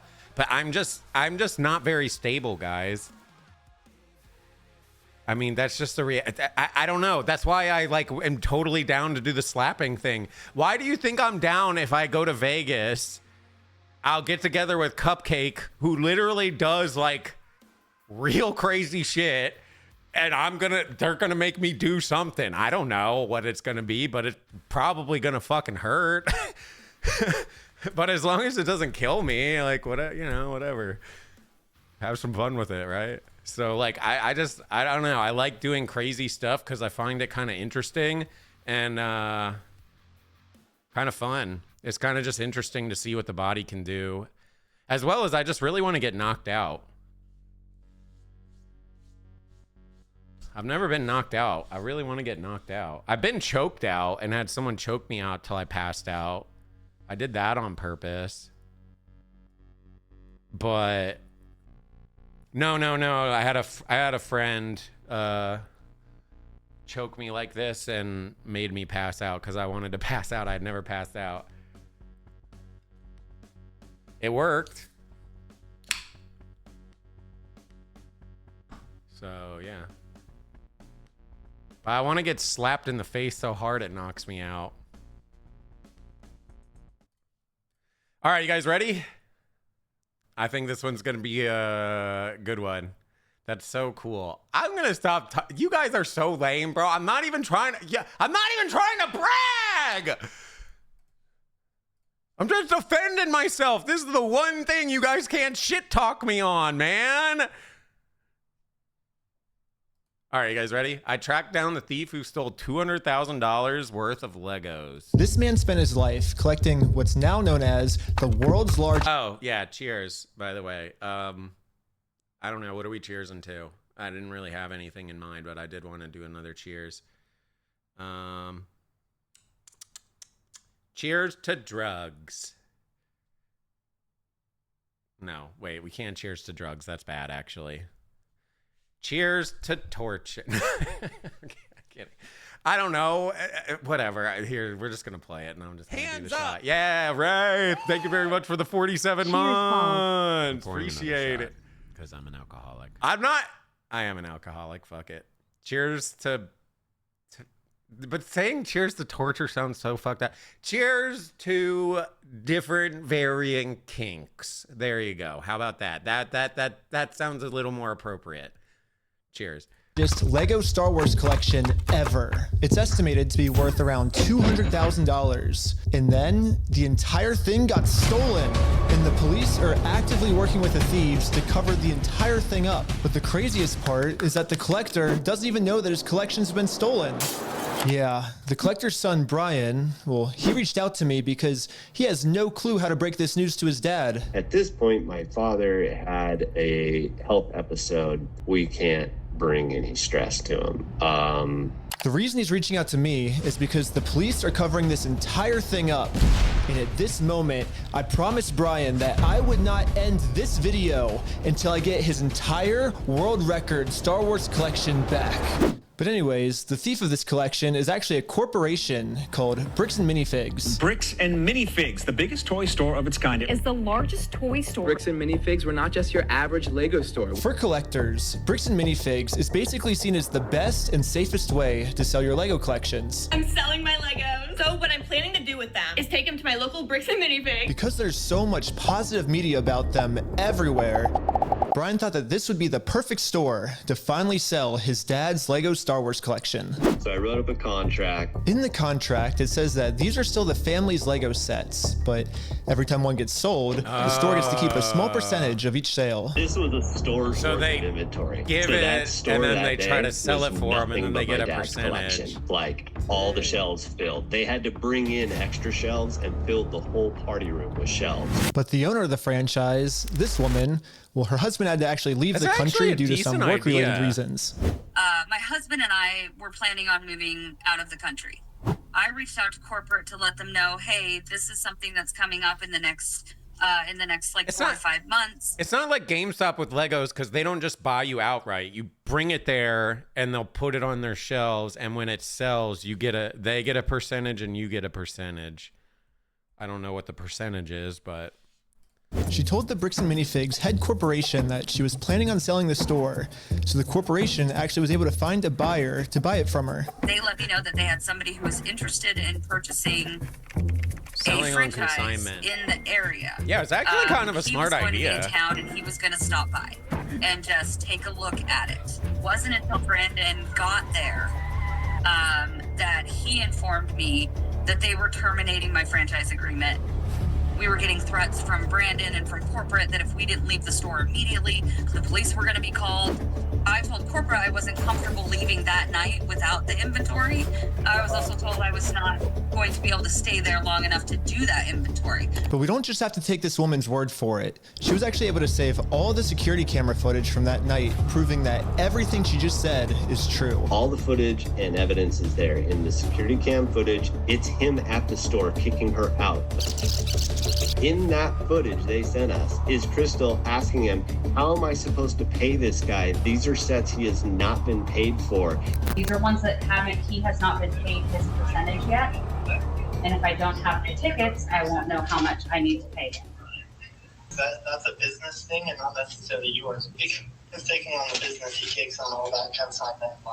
His own corporation is sitting there on video saying they're going to take it. After this woman got kicked out of her own store, she called Brian explaining how corporate just came down and is now trying to take the world's largest Lego Star Wars collection without paying for it. So Brian called the store to see what was going on. I called the store and I said, what happened to Crystal? And he goes, well, that's kind of a private matter, but the corporation's taking over the store. There's something I can do to help you with. I said, well, yeah.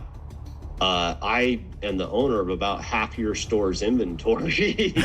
All those vintage Star Wars sets you have in there are ours. And he goes, I don't know anything about that. I said, well, you better get to learn about it because I have a contract, we watched the McCamey Manor video I'll take it out of the evidence, title, like, actually. that is our collection. So I went down to the store, brought a copy of the contract. We're like, we just finished you need to it. let me in back and let me see the sets that you still have. All you have to do is let me in back. We can go that route or we can go to court. And the guy just looks at me, crosses his arms and goes, let me tell you what's gonna happen. If we go to court, we're gonna drag this thing out so long and you're gonna end up spending so much more money than your collection is ever worth or what you ever would have gotten on it, that it ain't worth it, man. So if that's the route you wanna go, and I go, that's really the route you wanna go, rather than just letting me walk in there, and he goes, no. Dang. What am I to do at that point? Bricks and Minifigs knows that this family, especially with the father's health, doesn't have the resources to take them to court, and almost mockingly, they've since flooded all of their social media with tons of pictures of Star Wars Legos. At this point, it seems like they're just rubbing it in this family's face that they stole the world's largest Lego Star Wars collection in the world. Yo, Jesus, $20 for this? Yo, what the fuck happened to Legos? Why are they this expensive? $20 for a little guy? $20 each. Maybe these are rare, but like, what the fuck? When did Legos get this expensive? And they got away with it. Everybody is absolutely baffled. How the hell Those are vintage can a ones? corporation Yeah, I don't get know away jack with shit doing about that? Legos. I just liked Legos when I was a kid. Yeah. And why are the cops not helping? But luckily for Brian, a YouTuber ended up catching wind of this story and created a team of YouTubers to do whatever they could to get Brian his Legos back. This is the full inventory of all the sets and minifigs. We can figure out how to get this guy his money and his stuff back. But right after they started, they instantly stopped working on this case. So I called one of them to find out why. So they were threatening legal action against us. You know, Bricks and Minifigs, which is a pretty big company who probably has way more resources than we can, you know, really put up a fight against. Bricks and Minifigs knows that they can just bully anyone that tries to expose them with frivolous lawsuits. And this left Brian feeling pretty hopeless. I can see some collector Legos being worth a lot, sure, yeah. I had I'm just terrible surprised, like, a little anxiety attacks over it, got put on medication. I just kind of was like, maybe okay, it's like I a just have to collector let one, these I don't freaking things go right now. Because it didn't seem like I have any path to go, you know? Well, I guess now it's time for me to get involved. So immediately I went to my car, picked up some friends, and started driving 16 hours to this bricks and minifigs store. And I will do literally whatever it takes. Even if I have to take down the entire police force, I will stop at nothing until this family gets their entire Lego Star Wars collection back. And now 16 hours later, we're finally pulling up to the bricks and minifigs store. Like, so I started a pair of spy camera glasses. That's what I'm gonna use can to he film not this. just walk in there and honestly, just take I it kind of just himself? want to hear Like, bricks this and is minifigs mine. side of the story. Take how's it it or going? like Pretty good. How about yourself? It's pretty good. not allowed, I guess? So basically, my friend said that you guys have some of his Legos, I think, and he told me to come here and see if I could pick them up. Who's your friend? I think they're Brian's Legos. It's like a big like Star Wars collection set, I think. You could go ahead and leave now. Really? So you could go ahead and leave now, or I will call the police for harassment. Well, I'm not harassing you. No, you are. Hi. You want to watch the cameras? I'm being harassed. what? I mean, she could have just said, like, I'm not going to give it to you. You're not the Brian dude, which would have made perfect sense. Because, like, why would you just give it to someone saying, like, hey, I'm their friend? Like, I wouldn't do that either. But, like, what the hell? You're calling the cops? He didn't even do anything. Watch the cameras. I am being harassed. You need to leave. Literally, all I did was just bring up that my friend has some Legos in their store, and the manager started freaking out on me. But I wasn't going to leave the store without... Bro, is she dumb? She literally could have... If she was trying not to give it back and, like, she wanted to play this role or whatever, she could just be like, well, you're not Brian. Can you come back with Brian? And I'd be more than happy to help you. And just fucking get out of here. You know what I mean? Like, boom, there it is. Easy. Done. Now, but you just insta-call the cops? Hearing her side of the story. Before showing up, I printed out a copy of the contract the store made with Brian, saying that all of these Lego sets will remain his until sold. Because I have a contract, legal reason to be here, legally this does not count as harassment. Instead, the manager should be checking the store's inventory to see if these sets are still in their store. Well, so here's still all of the Lego sets you guys still have. I don't have anything to do with that, and I don't want that. You can go ahead and leave, and I'm going to ask you one more time. This is the last time. I do not want that. You're not handing me anything. I tried for a long time just to get her to look at this contract. But finally, she gave me an answer of why she can't help me. He's been supposed to be getting a hold of corporate. Basically, what the manager's saying is that if someone did steal the Legos, it wasn't her, it was corporate. But little does the manager know, I already did this. Yep, I literally went to the corporate Bricks and Minifigs headquarters. How's it going? And this was corporate side of the story. You have to talk to the store owner. Yeah, like they're all locally owned and operated. We can't do anything with it here. Their decisions are their decisions. For sure. Oh, no. So when they say go to corporate, how do we respond next time? They're doing, talk to him, no, talk to her, talk to them. With them. That doesn't involve us. The pass So off I showed the manager what corporate Bricks and Minifigs said. When corporate tells me this, I'm supposed to come back to the store, right? And so it kind of seems like you're going against what corporate's saying. That's fine. Oh, well, this is what corporate told us. I'm happy that's what corporate told you. For the last time, I'm asking you to leave the store. How the Can you give me a reason? How the fuck does this bitch have a job? Like, genuinely. Bro, if I acted like this with any customer at any job I had ever worked, I would have been fired immediately. Like, I could understand if he was being an asshole and then she starts doing this or like something, but she instantly off of this. So either there's something more going on and she's aware and then she's trying not to deal with it, or, well, I actually don't know. Why else would she act like this? It makes no sense. He asked like a real basic question. Just say, oh, I can't help you with that. Or, no, you're not Brian. Come back with Brian and we can talk, or do something. But you just instantly went. It's so weird. It's so weird. She's the boss. Well, she's not the owner. The owner can fire the boss. Dude, if this is how a manager I hired was running a store, I would fire her ass immediately, bro. What kind of attitude is this? What happened to the customer is always right? I mean, obviously, I think customer is always right is bullshit as well. Don't get me wrong. But like, you got to be a little bit nice at the start and see where it goes. Like, you can't just instantly do this. to leave, I guess. Have you guys heard me ask him several times? I don't know about you guys, but to me, it kind could of have seems cut like stuff the out, only sure. reason she's asking me to leave the store is to cover up this $200,000 theft. You need to leave. How many times have you been asked to leave? Was there a reason you're asking me to leave? You need to leave. I've asked you to leave. You need to leave. You need to. I've asked you how many times to leave this. I've been asking to leave. Eventually, the owner of the store called in and asked if he could talk to me. Are you the owner of the Bricks and Minifig store? Yeah, why? What you got? So basically, I just wanted to get some of the Legos back that you guys still have.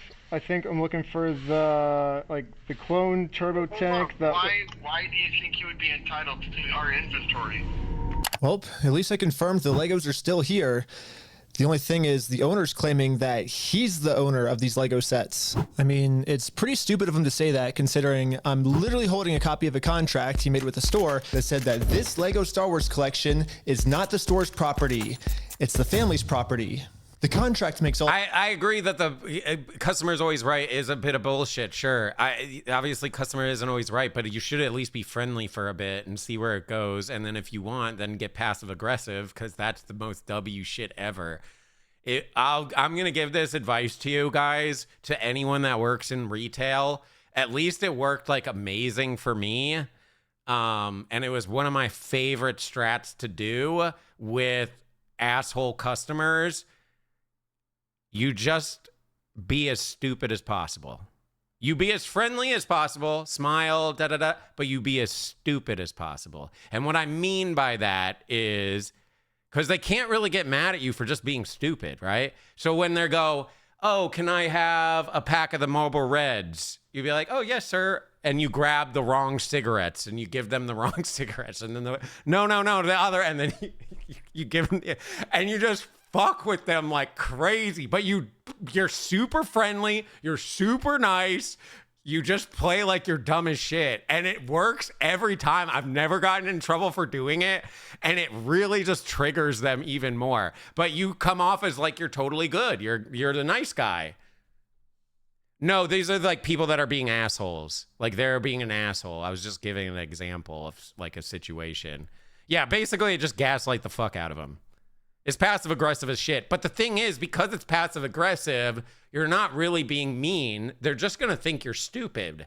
You know you're not stupid, but they think you're stupid. And it kind of just makes it work even better, to be honest. That's part of my whole stream. You know, I'm constantly... Never mind, I can't let you guys in on the secrets of the stream. Of this very clear, so I want to give him one more chance to answer a little bit better. Well, I just want to get it back from my friends. He said he couldn't get it back, so I was just wondering if I could just come pick him up. No, that was some of my favorite like things to do whenever someone was a dick. Why do you think your friend would be entitled to our inventory? Well, it's his. He owns the Legos. Huh? He doesn't own the Legos. Well, yeah, we have a contract. He does own them. No, bro, are you an idiot? Are you stupid? Josh, the police. All right, well, now it makes sense on why the manager's talking like that. Hey, how's it going? Well, at least the police are here now, so once I show him the contract we're in with the store, we can finally get the Legos back. Basically, we have of the I think it's like $200,000 worth of Lego sets that we just have them in the store, and we just like to pick them up, I guess, because they were going to sell it for us, but I guess they're not selling it for us anymore. But does it sound like they want you here, right? So they well, but they have our sets, though, yeah. I understand that. Right here, the factor is that they don't want you. They're a private owned store, and they don't want you on the front. Okay. But I don't want them to keep the Lego sets, though. Okay. So. Yeah. The police officer literally didn't care at all that the store just stole $200,000 worth of Legos. For some reason, he made it seem like I was the bad guy. So you are trespass from here. So okay. Trespass for life. So if you come back. Oh, for life? Yeah. If you come back, you could be arrested. Okay. Oh, so how do I get the Legos back then if I can't go in the store? Okay, we talked about that. Do you understand the trespass portion? If you come back, you will be arrested. Okay. So. Okay. Again, Rob, if you come back, we're in the car and we're gonna arrest you. Brian did warn me that the police are actively trying to cover this up. So Brian and I are now officially trespassed from the store, and if we ever come back to ask for his own Lego collection back, then we're gonna be arrested. Is there, I guess, a reason why they're able to just take all the Legos and not give it back, or? So, we just gotta leave. I just have to leave? So, leave now. Okay. I'm not allowed to be in the parking lot? No. So this is all private property. Oh, okay. Okay. Okay? We've been filming for 10 minutes and I'm already trespassed from Bricks and Minifigs, which is like the whole location of the video. So how do I film a video at Bricks and Minifigs now if I can't even legally go back there? So, to continue the video without getting arrested, I went back to Bricks and Minifigs corporate offices. And the Bricks and Minifigs CEO, the guy who runs the entire company, Ammon McNeff, he personally came out to talk to us. So what's going on? It's not gonna So be you guys easy. are holding some of our Legos? No, we're not. You're not? No. Oh my Is that a lie? No. That's a lie. You did take the Legos. No. So we have our attorneys have visited. Like again. So who's Brian Mansell. Okay, and who is that? He's a guy who had he had like $200,000 worth of Legos in your guys' store. Nope. Never happened. I mean, it did happen. Yeah, it does happen. No, How can you just do that? That's the whole premise of your guys' company, is it not? Or am I tripping balls? Like, isn't that the premise of the company? Did not. Yeah, because his Legos were in the store and you guys took them. I know you think lying to us right now is kind of like helping you out. I'm not lying to you. Well, look, we both know you're lying, but... No, we don't know that. So I showed him some social media posts his own company made that are still up that claims that these are Brian Mansell's Lego sets. And these Lego sets that they're still holding on to are worth $200,000. But all of these claims are from his own company. We just caught the CEO of the entire company red-handed in a lie. Yeah, it's crazy to me that even the CEO is in on this cover-up. But anyways, now that we just caught the CEO in this lie, I wanted to let him know that it's going to be much easier if he just gives us the Legos back now. If you just want to give it back now, it's going to be a lot easier for you guys, you know? I think you guys would prefer the easy way. The hard way, I don't think you guys are really going to like it. He's going to take it as a threat. But we're getting it back either way, so it's like you can either... So you can leave if you come back here. He's going to take that as a threat. If you don't leave right now, I will call the cops. So you don't want to do the easy way? So you're threatening me. What you are doing right now is illegal. It's an extortion. So catching you guys in illegal activity, that's illegal on me. Oh my god, it's you not can ask for it. you fucking loser. And with that, Bricks and Minifigs has made their decision. I presented them very politely with the easy way, and they said, heck no. Why don't they just give it back? They literally lose $0. They didn't pay anything for it. They're essentially like renting the space in a way. Just give it back. You probably made some money on his collection already with some of it that sold. Just give the rest back. Call it a day. Chaotic, you're pissing me off. Suck my balls. Welp, they've only left me one other option, which is the hard way. But now it's pretty much the super hard way because the police are protecting them. If I ever go back to the store, I'm getting arrested. If you come back, you will be arrested. Okay? You understand that? So we all regrouped together to rewatch the footage I've gotten so far. And there was one thing the manager said that might be a way forward for us. I have not heard anything from the owners. Oh. So you need to leave. Can I talk to the owners then, or? You go ahead and call the owners. Do you have their number? I'm not giving it to you. Why won't you give it to me? Bro, this is... Because this is kind of going Isn't that the viral. logical This next is going step to if we're fuck the supposed to whole Well, you have With all the the owners, information then? right there, right? I have the Lego sets you guys have, but I don't have the owner's number now. So, yeah, if you give me Yeah, I know you're going to say good, and I somewhat agree with that to a degree, but bro, imagine you're like someone that's like genuinely stoked on like, you know, miniature figurines and like these type of collections. These are franchises, right? Like people are buying these and then running their own business. Imagine this was your business. You were like, oh, I just really like this idea. I love this type of business and I'm going to make my own and do my own. And I just really like these type of collections and I want to, you know, sell it and kind of be involved in it, right? Like I can understand someone wanting to do that. Now your whole business is basically fried because of this shit. It's pretty fucked. There's definitely families that have probably bought this stuff and now they're all getting dragged with this because of the CEO and whatever the hell's going on here. If that's what you want me to do, then you could give me the number and I can... No, I want you to leave. Call him. Basically, she's putting all of the blame on the owner of the store, which is good to find out. The only problem is she's not giving me the owner's number. Yeah, Holy if shit. you could give me a number and we could call I'm him. not giving you anything except for calling the police. But you told me to call the owners, right? You're absolutely right, but I've asked you how many times to leave the store. But you have his number? No, I don't have any of their numbers. Dang. That's why I was like, corporate keeps telling me to contact the owners of the store, but with no contact info. So I try to contact the store, and the store hangs up on me and says I'm harassing them. The manager is really trying to protect the store. It's not about the power of YouTubers or anything. This just shows you the power of the internet.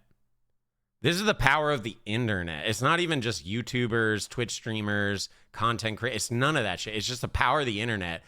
People can film shit on their phone and they just put it on the internet, and then it goes fucking crazy mode, and then you get all these sleuths and stuff digging into it, and da-da-da-da-da-da, and then it goes crazy viral.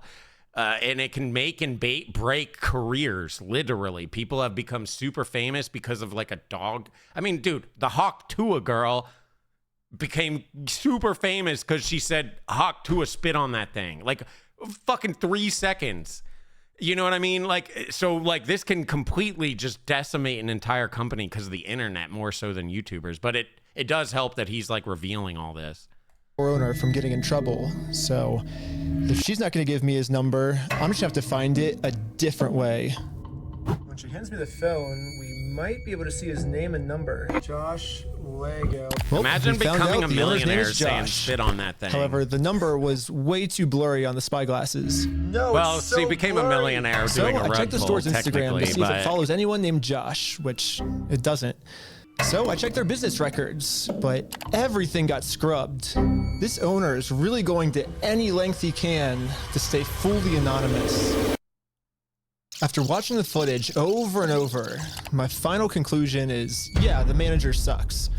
But she's not really the mastermind of this whole thing. She's just protecting the mastermind of this whole thing because she's brainwashed. But luckily for me, through my YouTube career, I've infiltrated tons of cults, and I've personally experienced some of the most intense and crazy brainwashing in the entire world. Basically what I'm trying to say is I'm pretty sure that I could brainwash one of these Bricks and Minifigs employees way harder than any corporate offices could. And yes, that's the plan. all right, let's hear this. Brainwash the Bricks and Minifigs employees to be on my side. Yeah, I'm starting a Lego cult. I mean, a true cult would never actually call themselves a cult. They always disguise themselves as something else. So, yes, I'm actually just starting a regular old this, Lego like, club. blur Yep, over here that's what we're calling it. My friend Victor is going to be the cult recruiter. Is that me I or dressed is him that the video? up to look like a famous YouTuber, so he would look powerful, and the employees No, that's here the will video. have to listen to him.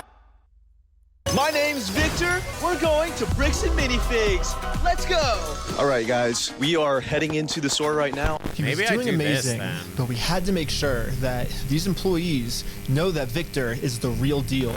Dude, that's crazy. Hey, let's go. Just watching it. Yo, we got a fan over here. 1, 2, 3. Toys for everyone. Yeah. Real quick pic.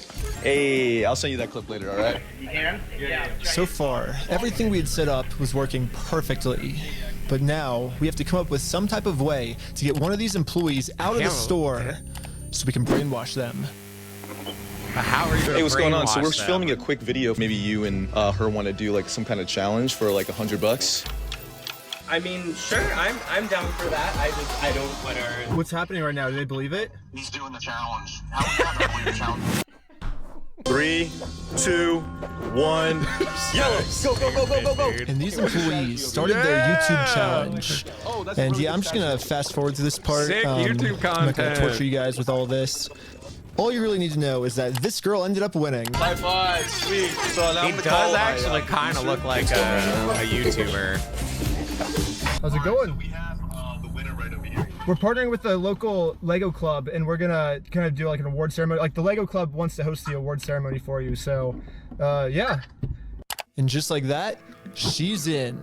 So we traveled deep into the woods and waited for this employee to show up. Okay, I'm gonna lie. This is sketchy now. What the hell? Wait, what? I thought this was And with supposed to be a that, cult, our not new a... cult member has arrived. You're the Lego queen! Yeah, she's the Lego queen! Before you can brainwash someone, they have to be open to it. And most cults achieve this by making the new recruit seem like the most special person in the entire world. Official best employee of Bricks and Minifigs. The winner goes to California! Lego queen! Lego queen!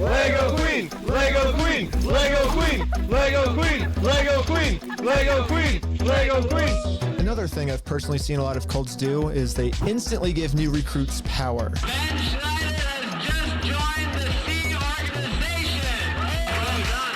He's a If people C-man. feel powerful, they're less likely to think that they're the ones that are being manipulated. So we got to give this girl some power. You give me power? Yes. Yeah, we're giving you power. You're the most powerful. Queen says, jump. I feel like I can do anything I want. Step on the Lego griffin. Oh my god! Oh my god! Beautiful dog pile. What the hell are you trying to work at McCamey Manor? What the hell is wrong with you? Step on Legos barefoot. Lastly, That's crazy. all cults do group rituals to make you feel like one with the group. So now we have to become one with this Bricks and Minifigs employee. Brick by brick, brick by brick, brick by There's no way this works. Brick by brick, brick by brick, brick by brick, brick by brick, brick by. And now the employee is fully brainwashed. Okay, maybe not fully brainwashed, but we definitely did a much better job at brainwashing her than corporate Bricks and Minifigs did. So hopefully now I'm finally safe to bring up these Star Wars Lego sets.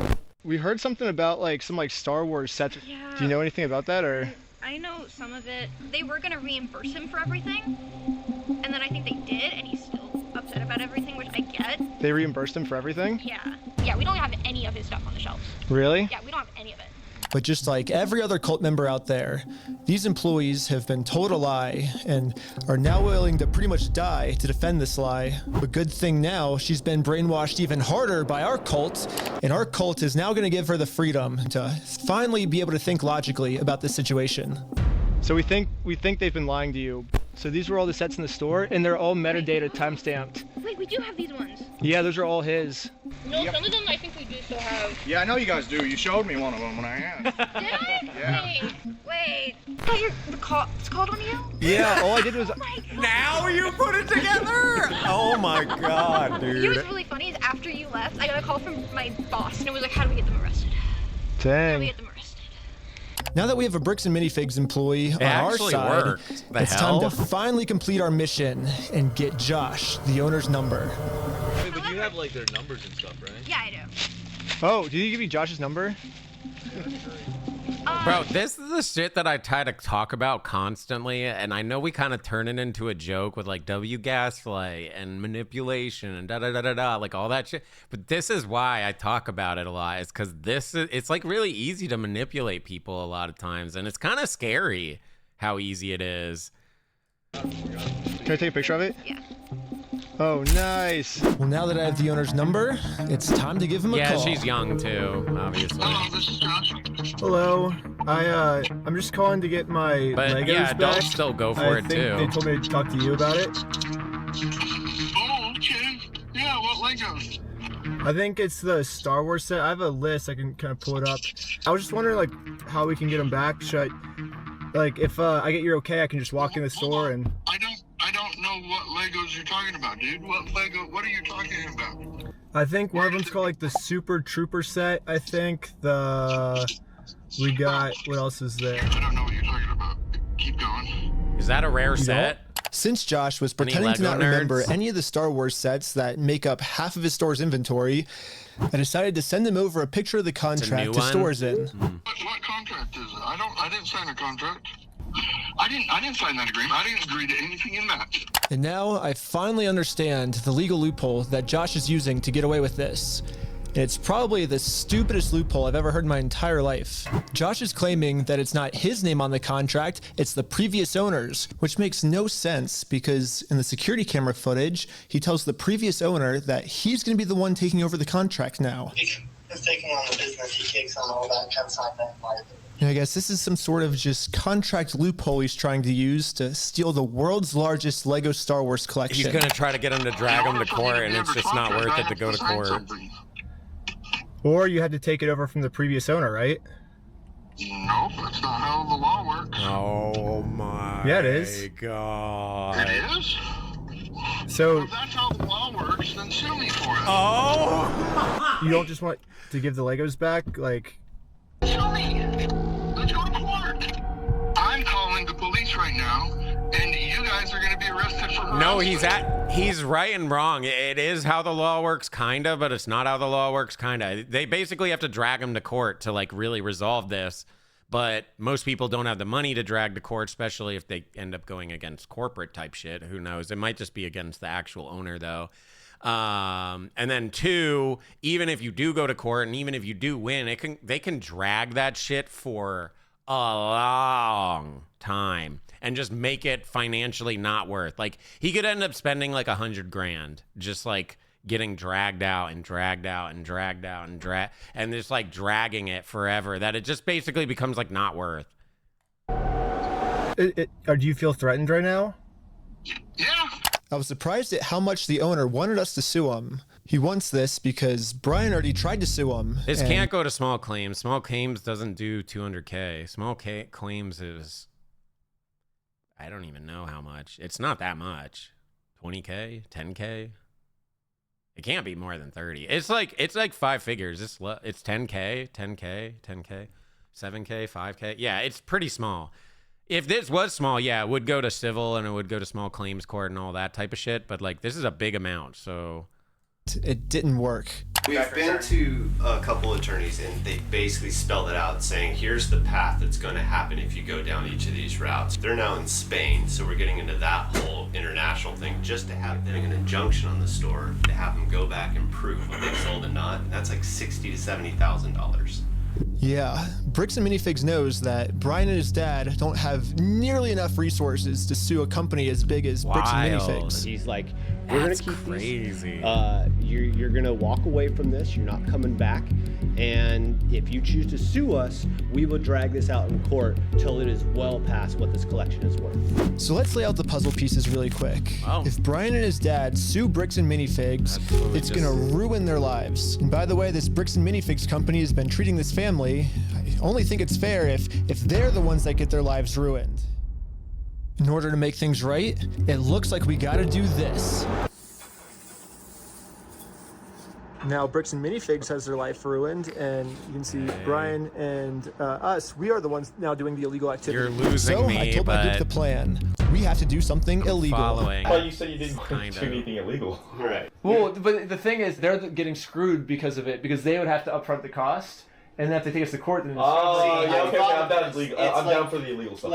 And the group is in. So now it's time to do an illegal business move against Bricks and Minifigs. Let's just hope that they take the bait and sue us. Put him as a mermaid. What I was thinking is, what's the easiest way to get them to sue us? We steal their name. Good. Oh, man. Perfect. First, I went to Google Maps and took a screenshot of the sign outside their store. I got rid of their tagline because it's boring, and I changed it to "We steal from old people." And now the tagline's actually accurate. Also added a cute little company logo. And this is my plan of how I'm gonna make it into court with Bricks and Minifigs for free. Once we're in court, we can finally hold Bricks and Minifigs accountable for stealing the world's largest Star Wars Lego collection.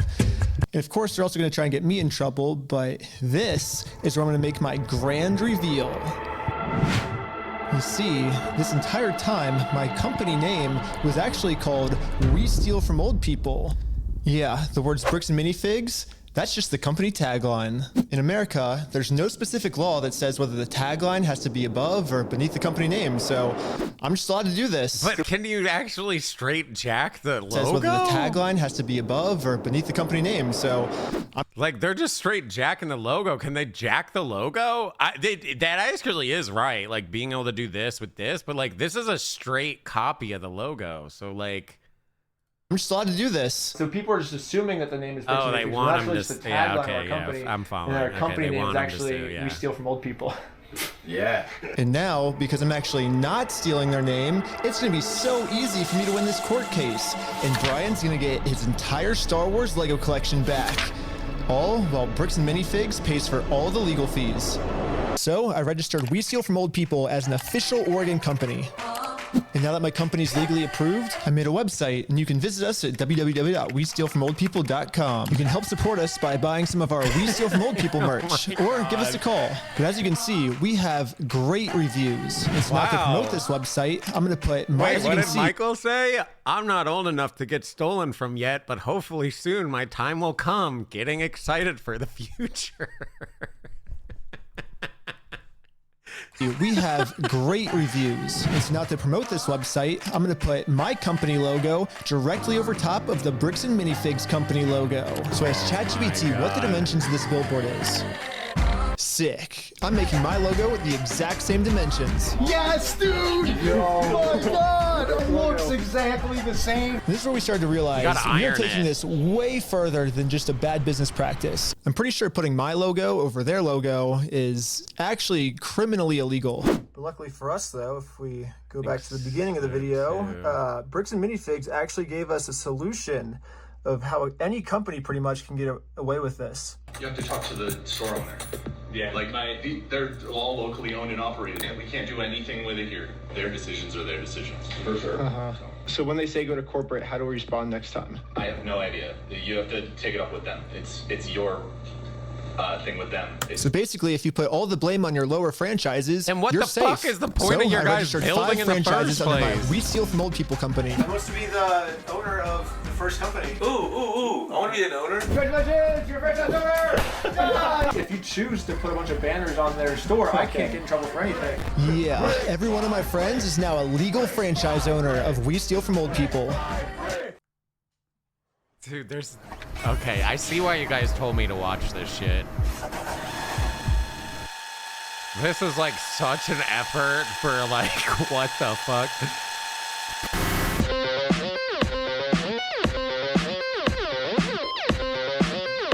Intermission?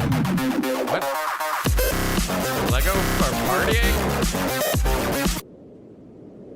Each of my franchise owners is allowed to make their own decisions of how they want to run the company. And what they've decided is that they're getting 2 pumpkins, and they're going to use these pumpkins to support this tarp, and they're going to climb up the Bricks and Minifigs building, and they're going to hang our logo over top of their logo. So they're not damaging the property. I basically just sit down here and, yeah, have my franchise owner do everything for me. And we did it. Oh. And the sign is way too small. What the heck, ChatGPT? Yeah, I miscalculated the size. So it'll work for now. So we're still going on with the plan. Dude. 2, 1, let's go. We're How setting can up AI the Bricks get and it Minifigs wrong? We Steal From Old People company booth right outside of their entrance. If anyone wants to walk into the Bricks and Minifigs store, they have to get through me and my merch. You know, I have all of the court papers already filled out if they want to sue me. Hopefully they take the bait. What up? You want to buy some merch? Yeah. What's this? Yeah, we also got some We Steal From People barf bags because honestly what they're doing in this store is so gross, it's probably going to make all the customers throw up. Do you have an XL? Large. Well, we stopped a customer from going into Bricks and Minifigs, and he left with our merch. It was going pretty good, and I was stopping a lot of customers from entering the actual Bricks and Minifigs store. Wake up? Okay. Yeah, I might just be out here all day. This is going very well. It was almost going too well. It's basically the end of the day now.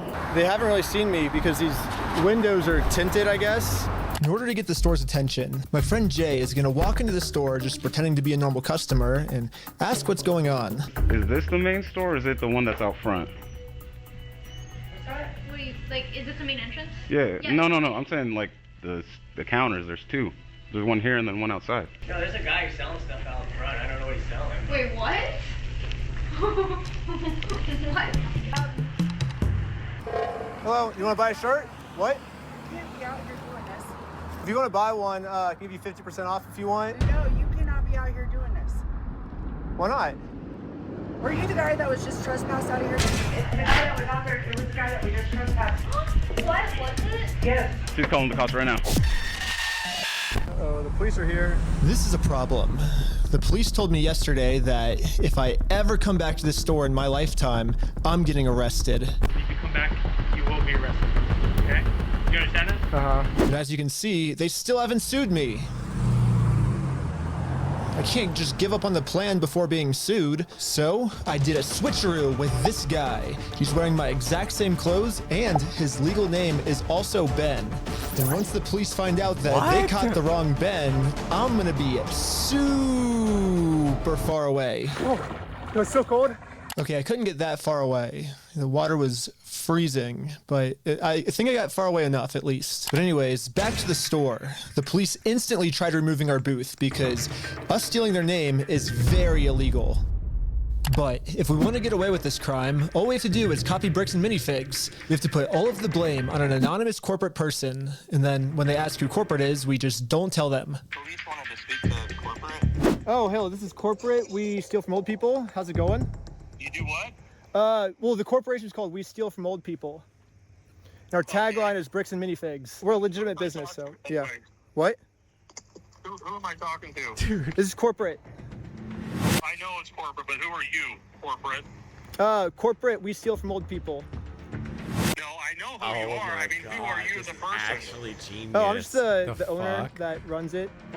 Who am I talking here? This is the owner of We Steal from Old People. It kind of seems like a civil matter, doesn't it? Like, we have the plaintiff's claim if they want to... Here's the situation. Do you really want to get in go round and around now? And now, Bricks and Minifigs finally gets a taste Dude, of I their own told you. medicine. Yes, he's They're doing now in the a act situation. stupid. The police This is what I was telling you, Chad. See? You guys think he's all smart? I told you. See, he's doing the act stupid strat. I just told you about that strat. It works every time. Help them with. The only way this will ever end is if they sue us. So I went back to the Bricks and Minifigs corporate offices to see if the CEO of this company would sue me. Going about things the way that you continue to do this is not the right way. Do you understand No, that? I swear, the reason I think it works so well is because you're not being confrontational. When you start being confrontational, people take it as an attack, and their natural reaction, even though they might not want to, is to get defensive, right? Or to do that type of, like, reactionary type behavior. But when you just pretend like you're dumb, it's like, what do I do? This person's just a fucking idiot. Like, hello, dude? Are you that dumb? Like, you're being dumb. But you can't, like, get it to go anywhere, because it's like, what the... So what's the right way then? Do you understand? Yeah. That like the Dude, the this harassment guy's style so that you have lame. conducted and, How are you this fucking lame and you run like a fucking, like, you know, collectible figurine Lego type shop? It feels like to run a business like that, you would have almost like a childlike whimsy about you, right? And just be like, eh, da, da, da, da. You are the biggest asshole ever. How are you running this shit? Bragging to people that you've vandalized the store and done other things along those lines. That's not the right way of doing it. Well, I never vandalized the store, but... people have told us that you have. I mean, whatever, like, my, like, franchises do, like, underneath me, I guess that's, like, I can't really control them. I'm just corporate, I guess. Are you a registered franchise? Yeah. You guys have FDDs and everything else in various states? Yeah. What states are you registered in? Oregon. You're a registered franchisor, so... Yeah, I'm actually a franchise owner of the franchise, too. The CEO of this company knows pretty much better than anyone that he can't get us in trouble for what we're doing because we can always just keep passing the blame onto our lower franchises. My God. We're just doing the exact same thing he's doing. Brick by brick! Brick by That brick! is crazy. He knows. He knows. He knows. But it's like a legal organization. We have like legal franchises and everything. It's 100% by the books, and yeah. Boy, you're gonna call the cops now? I get what you're doing. I appreciate that you think you're being very clever. And that you think that you can do all sorts of fun stuff this way. But it's like, you have no business being here. So. Well, we do have business. We have, like, you guys have a bunch of our Legos. Well, if Bricks and Minifigs is not going to sue me, then I guess we have to settle this outside of court, which is going to be hard because right now, Bricks and Minifigs has somehow convinced the police that they aren't criminals. They just participated in a bad business deal. I mean, Josh has literally already exposed their entire plan to me of how they're planning on getting away with this. That is hilarious. That agreement is not criminal. That agreement is now civil. So it's a civil matter. It's not I don't think it's civil though because of the amount. It's 200K. Yeah, bro. basically a civil crime is just the legal way of saying a business deal gone bad, which if this truly was just a business deal gone wrong, you would have to settle this through the court. But even the police at, aren't able like, to do a anything. We have the amount police of- to solve criminal crimes, such as stealing from a lottery. That's a criminal crime that the police would have to investigate. So, here's the plan. What if we do... I mean, it's almost a $250,000. Yes. You know, like First, Brian donates one of his sets to a lottery. Someone wins the lottery, and then if Bricks and Minifigs keeps the prize for themselves instead of giving it to the winner, they have now just stolen from a lottery. Now it's not a business deal gone bad. They're actually interfering with a state-regulated lottery scheme, which is now a criminal offense that the police would have to investigate. That's a good idea. That's interesting. It turns out this is completely legal for us to do. You still own the Legos, correct? Technically, we own all there's of no them. way this So works. it would be legal for you to auction your Legos off, right? If you still are the owners, right? Yeah? To make sure everything was legally legit, I registered for a gambling license, which, yeah, it actually takes a long time to get one of these, which sucks. I was about to say. But on the DOJ website, it says that if you're a nonprofit or a religion, you actually don't need a license. It'd be cool to use my new We Steal From Old People company, but I already made my first dollar when I was selling stuff outside the Bricks and Minifigs store. And then I used that money to buy food from a robot. But luckily for me, I'm already the leader of a religion called Scientology Sucks, officially approved in California, which is another problem. I guess technically I need it registered in Oregon for this to work. So I registered for an Oregon PO box, which costs $35. I used it for this new Oregon Scientology nonprofit. I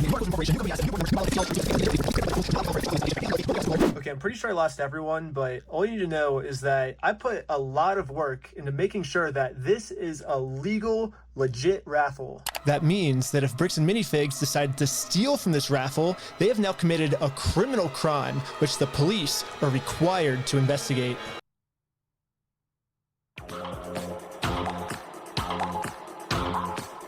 Is this deadass gonna work? I want everyone's attention. We're doing a Lego raffle. This Lego set. Dude, I ain't gonna lie. This dude's actually Pretty mad much smart. instantly, we were a hit, and everyone wanted to win this Lego set.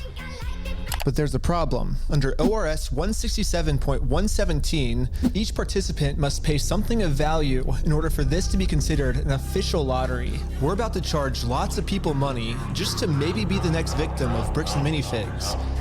But we have to charge them money, and if we don't, then it'll actually disqualify our lottery, and the plan we came up with to get the Legos back won't work. But then we realized, wait, we're filming this entire event.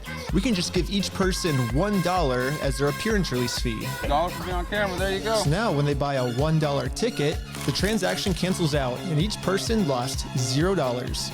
You get $1 for being on camera, and then the raffle is $1 though, so would you like to pay $1 for the raffle? Okay, awesome. So here's your ticket. So what's your business? What's our business? We're with the Church of Scientology Sucks.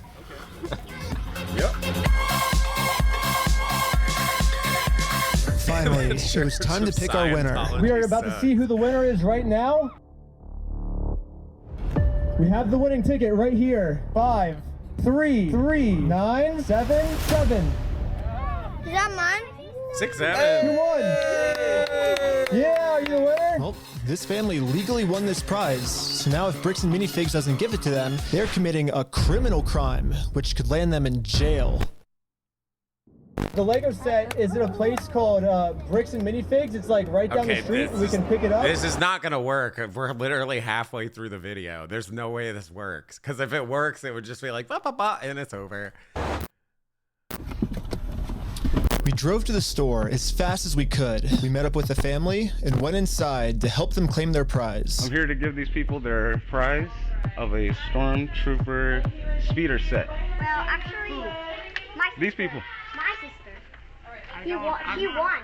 From who? I'm conducting this raffle, and you guys have the prize here. I don't know anything about that. To inform Amanda of the business deal her store is in, we showed her all of the raffle paperwork and the family who won this Lego set. I'm not giving out anything. Like, I can't leave without it. Okay, I metagamed a little bit, but You I can was have just, a good day. I just Amanda like, has just made it very clear. Instead of giving this family the Lego set they legally won, her company is going to steal it. You're stealing $1,000 from a little girl. Yep. Wow, that's $1,000 set. Holy Stealing money from a kid. Do you find that shit. evil at all? Or do you just that's how you want the business to look? Dude, Legos are crazy. What happened to Legos? Amanda now has to cover up this crime her store committed. So she thought the best way to do this was to kick everyone out of the store. That guy is not supposed to be here. You have a good day. Wait, she's not gonna give him a prize? But good thing for us, this isn't a civil crime anymore. Amanda just stole from a lottery. Now they have officially committed a criminal crime. It's time to get the police involved. This company just stole the prize from our lottery. Okay, thank you. Thank you. And now the police are here. But for some reason, I think they thought that I was the criminal.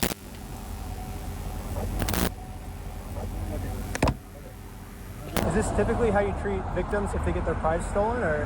Do you have ID or anything on you? No. What's your date of birth? 12/30/1995. Did we commit a crime? I'm trying to figure that out right now. The police were very confused on who the actual criminals in this situation were. So we explained everything to them. I'm supposed to be getting this prize from here. Okay. And they're not going to give it to me? But the police don't just have to take our word for it. I'm carrying all of the legal raffle paperwork, plus the Oregon law book that specifically states this is a criminal crime the police are required to investigate. Oh, we have all the paperwork here. Stealing from a DOJ-approved raffling scheme. Here's the law, by the way, in case you forgot it. Have to investigate. Now that the police have seen the law, they actually agree that a crime has been committed. They're now finally going to do a police investigation on this Lego theft. The investigator started by taking some notes. They're selling stuff because they're thieves and stole stuff. Oh wait, they're actually gonna gonna do shit. And we need to investigate some sort of raffle thievery. Well, he started taking notes until another police officer came and whispered in his ear.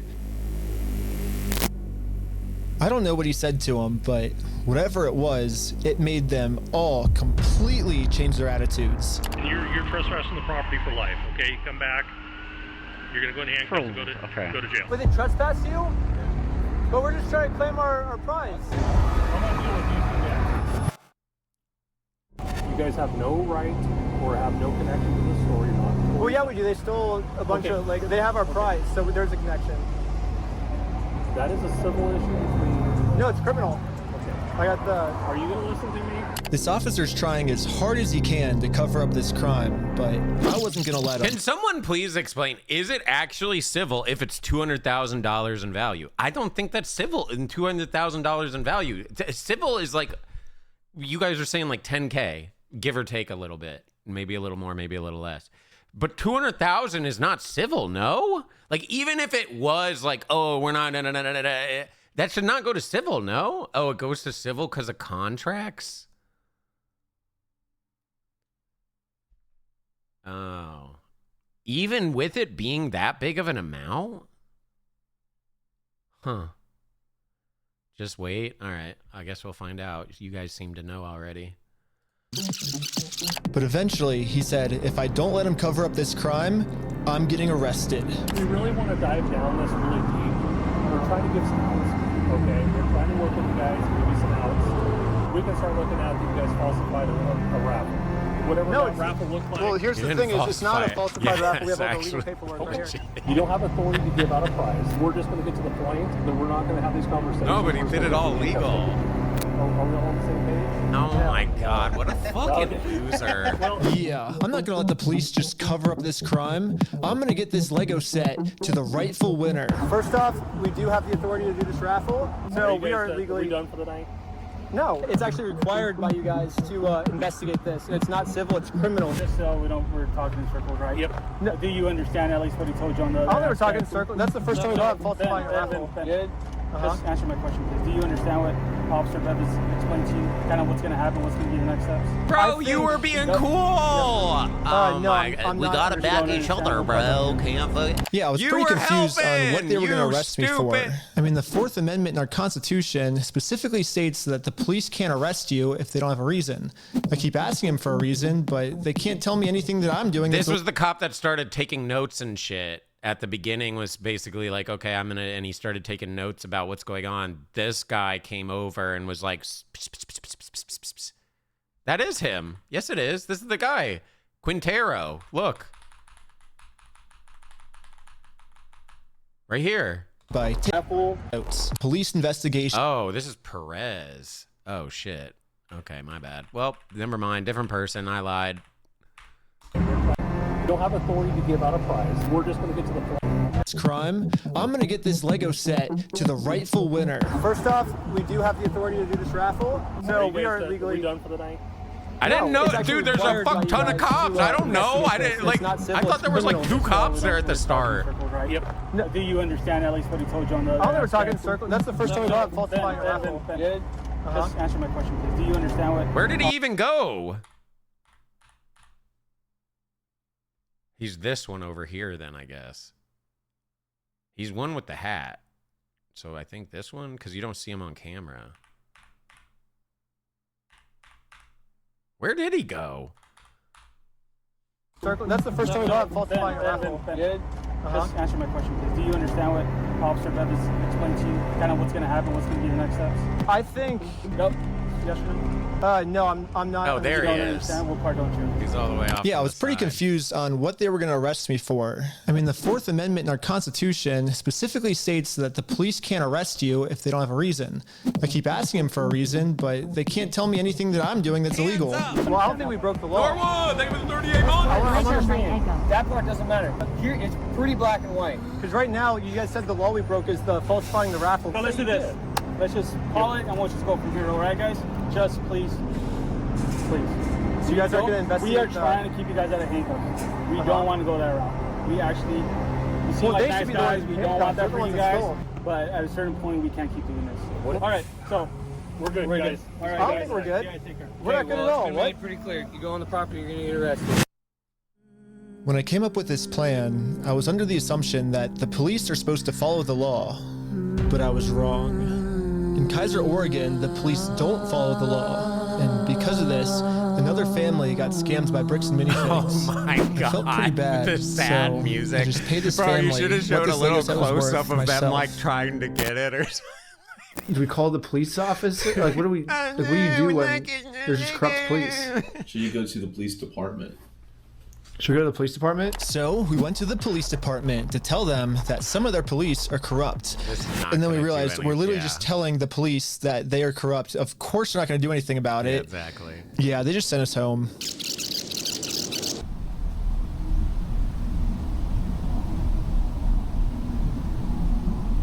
But this is when we realized that this raffle might have actually accomplished something pretty big for us. Josh ended up giving me a call. You guys keep coming to the stores. You park out front. You do fake raffles.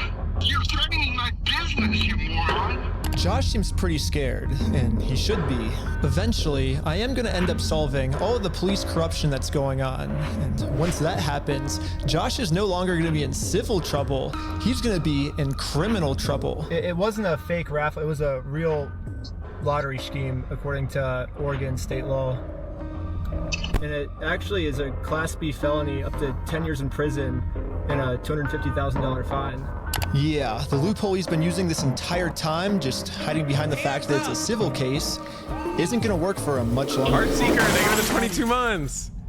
Well, let's not argue that. I don't want to. It's just better to just say, hey, you're not a thief. You know what I mean? Definitions of whether it's stolen or not, I don't think. No, anyways, it's not stolen. Why do we care about that? Well, who cares if it was theft or not? But for some reason, Josh still decided not to give the Legos back. I think he might just need one more push.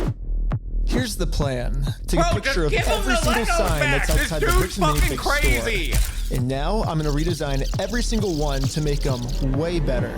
For example, I changed Turn at the Light to Turn and Go Home. In Buy, Sell, Trade, I changed it to Steal, Sell, Trade. And I'm printing all of them out to scale.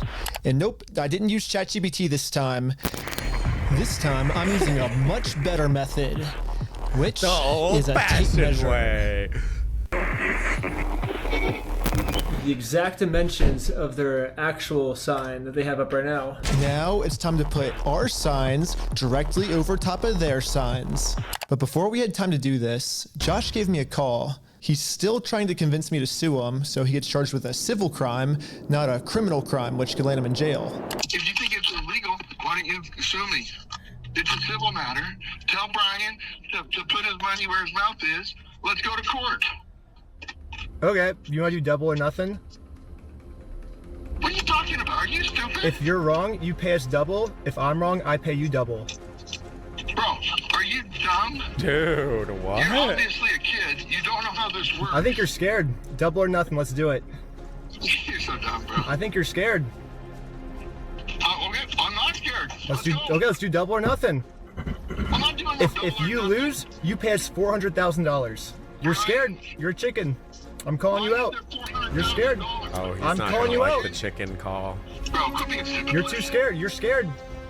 Okay, do you want me to talk? Put your money where your mouth is. Are you just gonna be a pussy or are you gonna I'm putting my money where my mouth is. You put your money where your mouth is. Okay, let me talk. Okay. When Brian first came in, we identified anything that was on that list that would have been his that Amanda didn't sell, and we set it aside.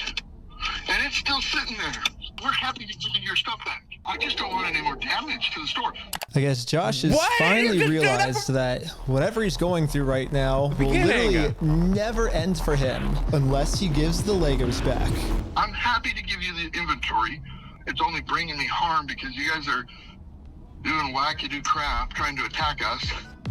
Well, it looks like we won. Brian is finally getting his Legos back. No, there's no way it's over. People made too much of a deal out of this shit for it to be over here. We had in Yeah, dude, we had some really good ideas. Yeah. Well, what do we do for the next couple hours if it's raining? Bowling. Let's go bowling. We waited a few hours for Brian to get off work, and now he's off work. Hey, Brian's off work. So we showed him our entire conversation with Josh. So what can we do now to work with you guys to get the sets back? Okay, this is what I need done. I need a written apology from Brian. I need all the negative comments taken off. I need positive reviews on there to make up for the damage. Oh my god. And I'll give them back. What? So you're pulling my sets off. Oh, you thought we were getting the Legos back already? I knew it. We're not even halfway through the video yet. Yeah, so basically before Brian can get his Star Wars Lego collection back, he has to write Bricks and Minifigs an apology letter for making this Facebook post. Even after this shit. Bricks and Minifigs really doesn't like this Facebook post being up, because in this Facebook post, Brian calls Bricks and Minifigs out for stealing his Lego Star Wars collection. I'm not apologizing for shit.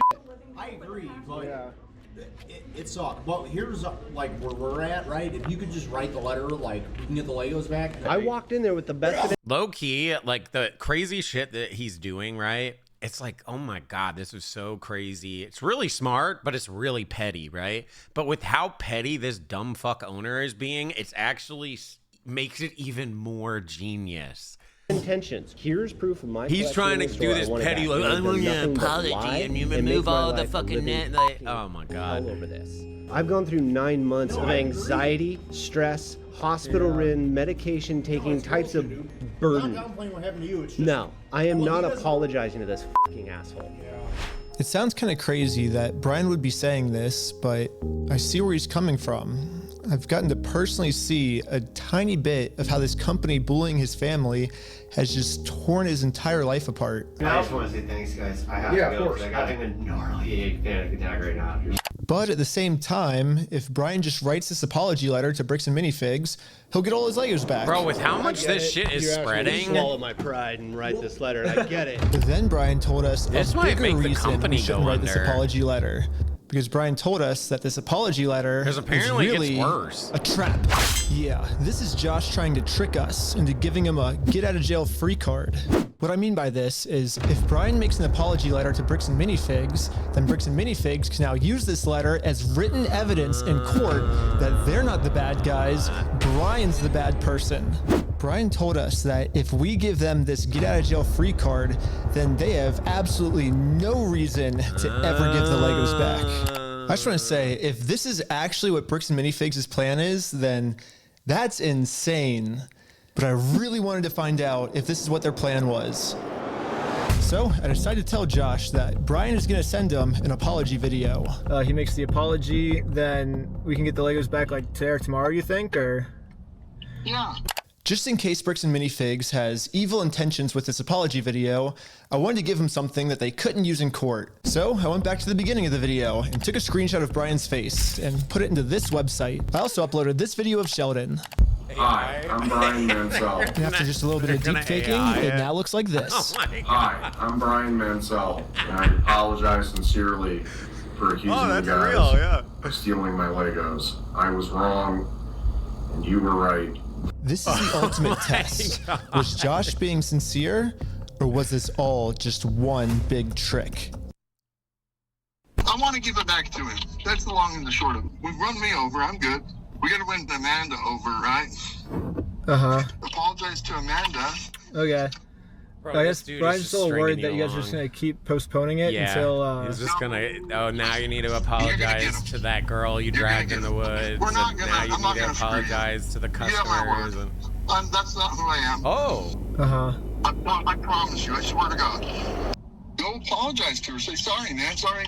We did a fake raffle. So before we can get the Legos back, Josh made up one thing I've learned about liars: never trust a swear to God. You have to make them swear on something they give a fuck about, like their mom, dad, girlfriend, boyfriend, wife, husband, their dog, Skippy, whatever. It has to be something they care about. Whenever you say, I swear to God, no one gives a shit about that one. Well, some people do, but a lot of people don't. They'll just lie about it. But when you make them swear on their, if you were like, hey, swear on your wife, that's where things start to switch up a lot. thing I have to do. I have to apologize to Amanda for my raffle being fake, even though I put in a lot of effort to make sure my raffle was actually real. I don't know. It almost feels like another trap. The employee we brainwashed from before told us that the owners are coming up with schemes to try to get us arrested. After you left, I got a call from my boss, and it was like, how do we get them arrested? How do we get them arrested? Maybe Josh is saying this to trick me into going back into the store so Amanda can call the police on me and have— I'm not saying it's bad or good to swear on God or whatever the hell. I've just learned with being as a fucking old dude. God, I hate being old. But a lot of people swear to God and they'll just lie out their ass. But when you get them to actually lock in on something that's like dear to them, that's where things really start to get interesting. I've noticed a lot of times, which is why you'll kind of see me do that a lot of times, like where I'll make someone swear on something or whatever, something that's important to it. That's why when I was talking about the White Claw in the middle, I swore on Molly, I swore on Sleep Toad. Like it was all shit that I cared about because it's like, I'm not fucking lying, bro. Me arrested. But I had to find out for sure. Did you give me permission to go into the store to apologize to her? Yeah, I swore on Sleep Token. That's how dead serious I was. Yeah. Okay. Hi Amanda, how's it going? We came to make peace, and we talked to Josh. He told us to come back and make peace with you. Is that okay? It turns out I was right. This was a trap. Bricks and Minifigs doesn't care about giving us the Legos back. They just want to get us arrested. There was a gentleman who was trespassed off the property maybe 4 or 5 days ago, and he's literally standing right in front of the store. Right here in the store in front of me. We only have a very small amount of time before the police arrest us. So we decided to use this time to see if we could finally convince Amanda to make peace with us. Well, I guess before they get here, we just wanted to talk to you, like civilly, if you would like to have a peace treaty with us. Not in a harassing way, not in a very peaceful way. What's so weird about this whole entire interaction, right, is like I could understand some like corporate ass business doing this shit, but this is like a kid's store. It's like a kid's store and a collector store. You know what I mean? Like you would assume they would have more of like a cheerful, whimsy about them, right? Like something like, yeah. But they like the most miserable motherfuckers I've ever seen. Like obviously they're dealing with someone that they don't want to deal with. So I can understand to a degree, but like, bro, how are you acting like this working at a kid's store, collector store? All you do is talk about toys all day. It's fucking sick. Should be like, hell yeah. Like what? This is a lot of people's like dream job. This would be sick. This would be awesome to work at. I'm not going to lie. Would that be okay with you? But making peace with us did not seem like a priority for Amanda. Her priority was to get us arrested. It's just a regular peace treaty, a one-page document.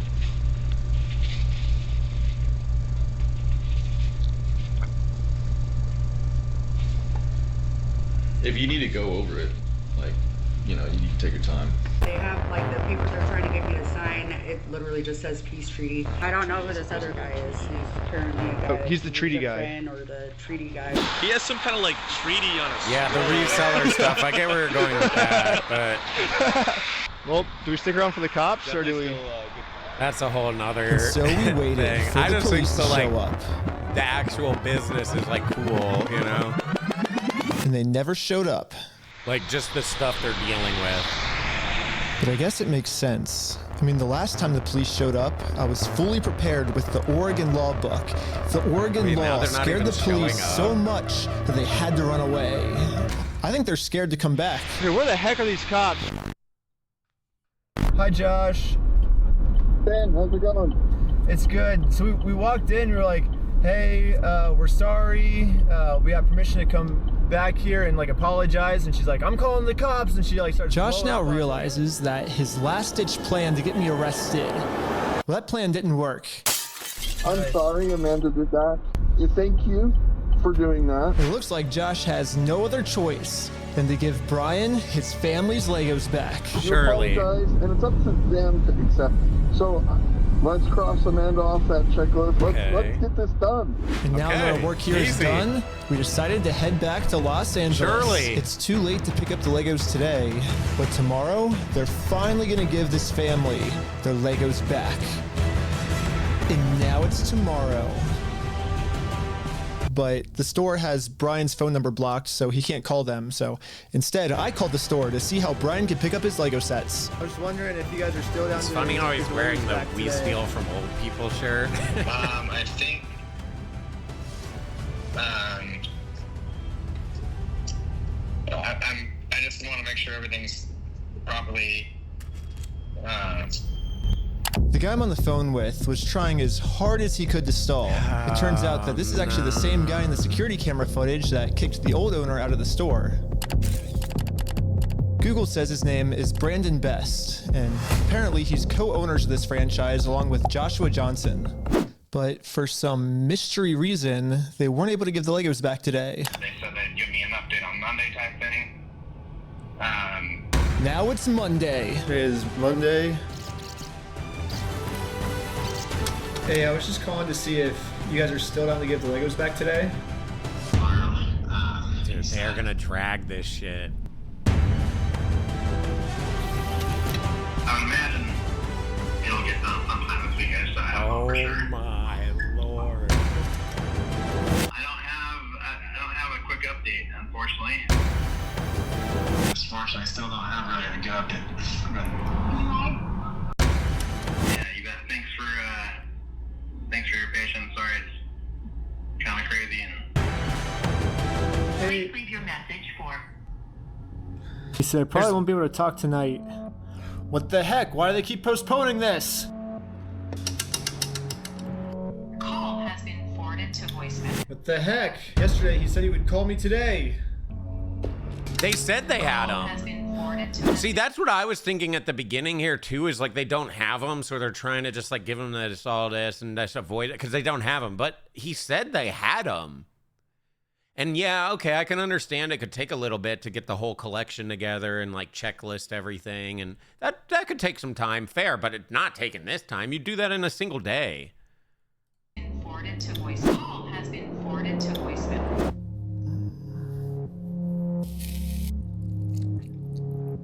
Is not available. Please leave your message for. It's been over a month now. Oh, so they were just full of shit. And yeah, I've gotten no answer. And finally, after a really, really, really, really long amount of time, they finally answered my call. I'm not going to distribute those things at this point. We've kept them on hold for this long, so. I've just been told that Bricks and Minifigs is no longer going to give Brian his Legos back like they promised. And at this moment, I finally realized what I did wrong. Josh said we could get the Legos back once we make peace with Amanda, but we never actually really made peace with her. And I'm not signing nothing from anybody. Now it all makes sense. Unless we can somehow find a way to make peace with Amanda, we are never getting these Legos back. Oh, it's not gonna give you the Legos back. So I printed out a more official looking peace treaty and traveled from Los Angeles all the way back to Bricks and Minifigs in Oregon. Well, I made it to Oregon. Hopefully I can get Amanda to sign the peace treaty this time and we can finally get the Legos back.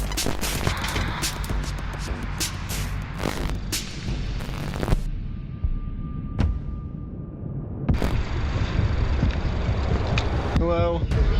What? You're not allowed here. Oh, no, Josh told me to come back. I think we didn't get the Legos back because you didn't sign the peace treaty. Oh my god, bro. You wanna call Josh? No, I'm calling the police. Bricks and Minifigs is still doing the same thing they've always done. They're still trying to get me arrested just to avoid giving the Legos back. The problem with their plan, though, is Bricks and Minifigs is never going to be able to arrest me because I have a get out of jail free card. And I've actually had this card the entire video. I just haven't used it yet. Let's rewind all the way to the beginning so I can show you what I mean. So basically my friend said that you guys have some of his Legos, I think? Nope, it was even before this, right here. I made a contract with Amanda that says I, Ben Schneider, should not be trespassed in all of these legal words for any circumstance whatsoever and for literally any reason. They cannot trespass me. And it's effective for the next 10 years. I'm just gonna say, like, what person would like hire that person to be their manager, bro? Like, if I found out, like, if I ran like a franchise or did something like that, and I had a manager that did, I would fire them immediately. Who the fuck does that? But maybe it's not even her. It's like him telling her to just do this, and she's basically covering for him as like a body shield.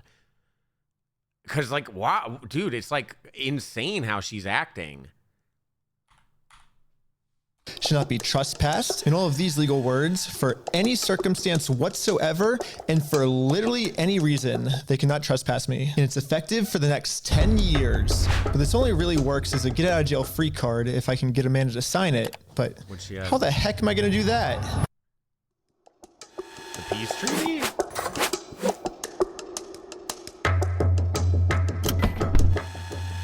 Hi, sorry, I got a delivery. Can I get a signature? This smart For some reason, no Amanda way. just started signing our contract without even reading it. Thank you so much. You're welcome. In America, we have a duty to read contracts law, which states that you have to read a contract before you sign it. And if you forget to read it or you just choose not to read it, it's your fault and you still have to do everything the contract says. So even though Amanda didn't read it, she signed it, so she has to follow everything, including a clause that says for every police officer she calls on me, she owes me $5,000 in liquidated damages. So let's fast forward and see how much Amanda owes me. We got $5,000, keep going, $10,000, $15,000, $20,000, $25,000, $30,000, $35,000, $40,000.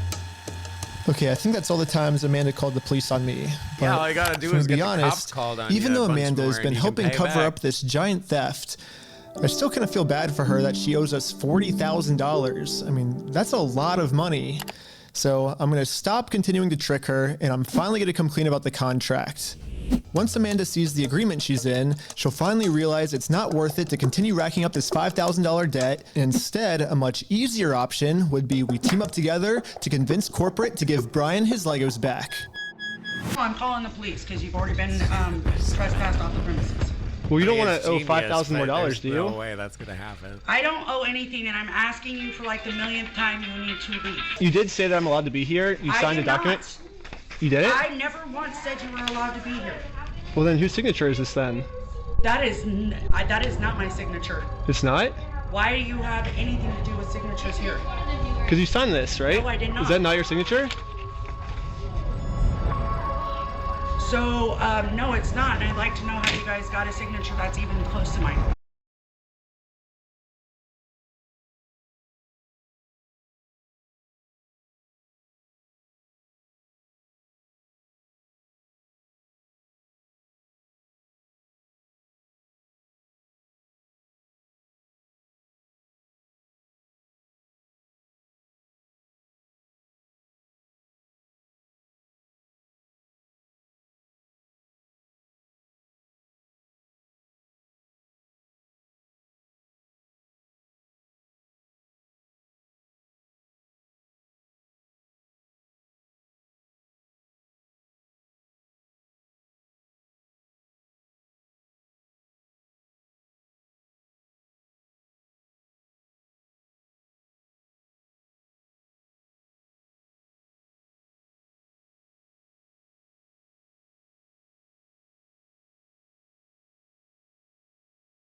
What?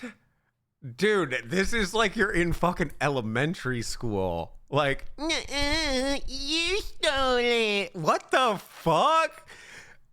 I mean, the go to court shit's bitch behavior, but at least it makes. What the hell is that? You stole it. What the fuck? Shut the fuck up. Oh, that's your fucking choice. Like, what the hell? So basically, these are my two options. I can do what Josh wants me to do and shut up, which I can say right now, I'm definitely not doing that. So what's the alternative?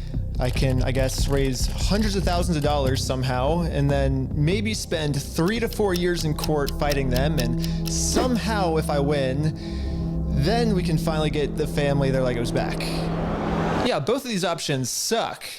Or maybe I can somehow find a way to engineer a third option, which I call option number 3.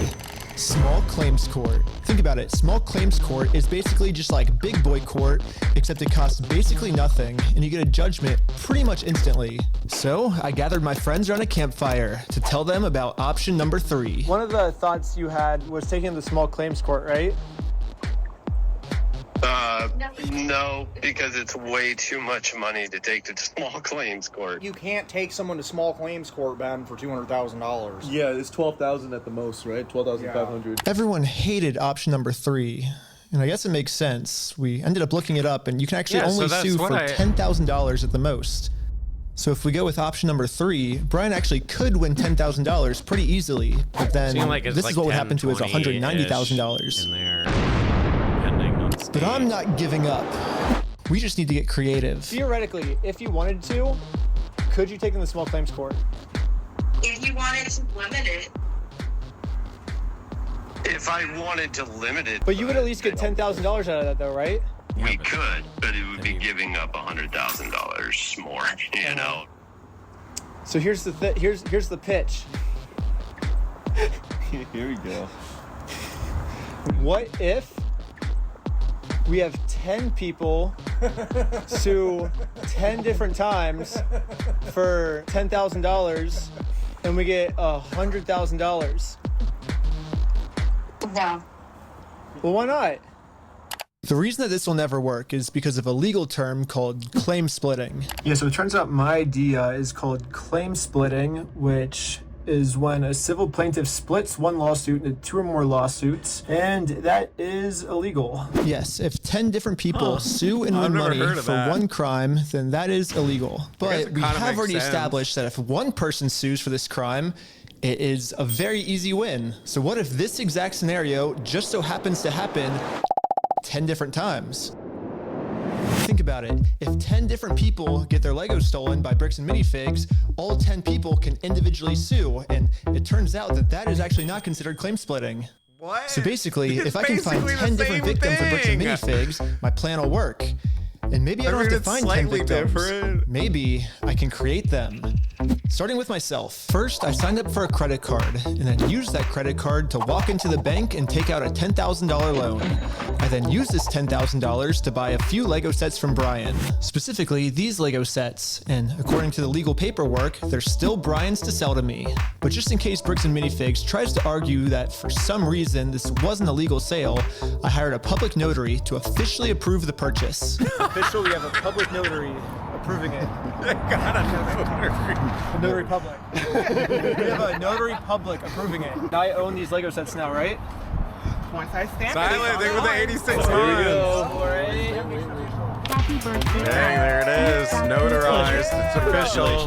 It looks like I legally now have $10,000 worth of inventory inside this Bricks and Minifigs store. But isn't he still gonna be so out? I wrote a like very stern demand $100,000? letter to Bricks and Minifigs demanding that they give me all of my $10,000 of Legos back. And they never got back to me. So, I'm going to sue them in small claims court, completely separate of Brian. Now that there's 2 crimes committed against 2 completely separate victims, this is not considered claim splitting. So this is when I thought, if the plan works this well for me, it should also work this well for all my friends. So I signed up for a ton of more credit cards, took out a bunch of more money, and each of my friends bought $10,000 worth of Brian's Lego sets. $10,000 for you? Here you go. Thank you. Thank you. You felt the need to bow. This is when we realized there's actually a big problem with our plan because we're now all $10,000 in debt, and if we don't pay the banks back soon, the interest is gonna destroy us. Oh wait, yeah, they're Dude, like what's the problem? $100,000 in debt now, right? Well, how do we solve this, dude? What do we do? We just ask our friends if they have like money to like loan us. Tommy, I'm in a lot of debt, and I just wanted to know if you have $10,000 to loan me. Why 100K? Well, it's No. 10K 10 times. But it still doesn't even make sense because they're still going to be out 100,000 even if this works. But this is when we remembered that our friend Brian just made about $100,000 from all the Lego sets he just sold us. I bet he has extra money he could lend us. So we gave Brian a call. So we're in a really weird pickle right now. I just need $10,000. That's all. I'll give it back. This is weird. I know. It's crazy, but like I can see about it. Oh, okay. Oh yeah, sure.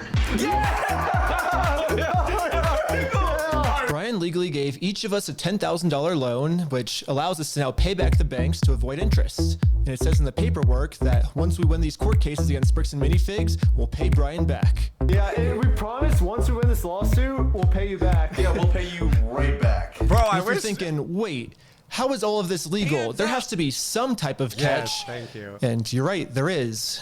It's called sales tax. Oh, shit.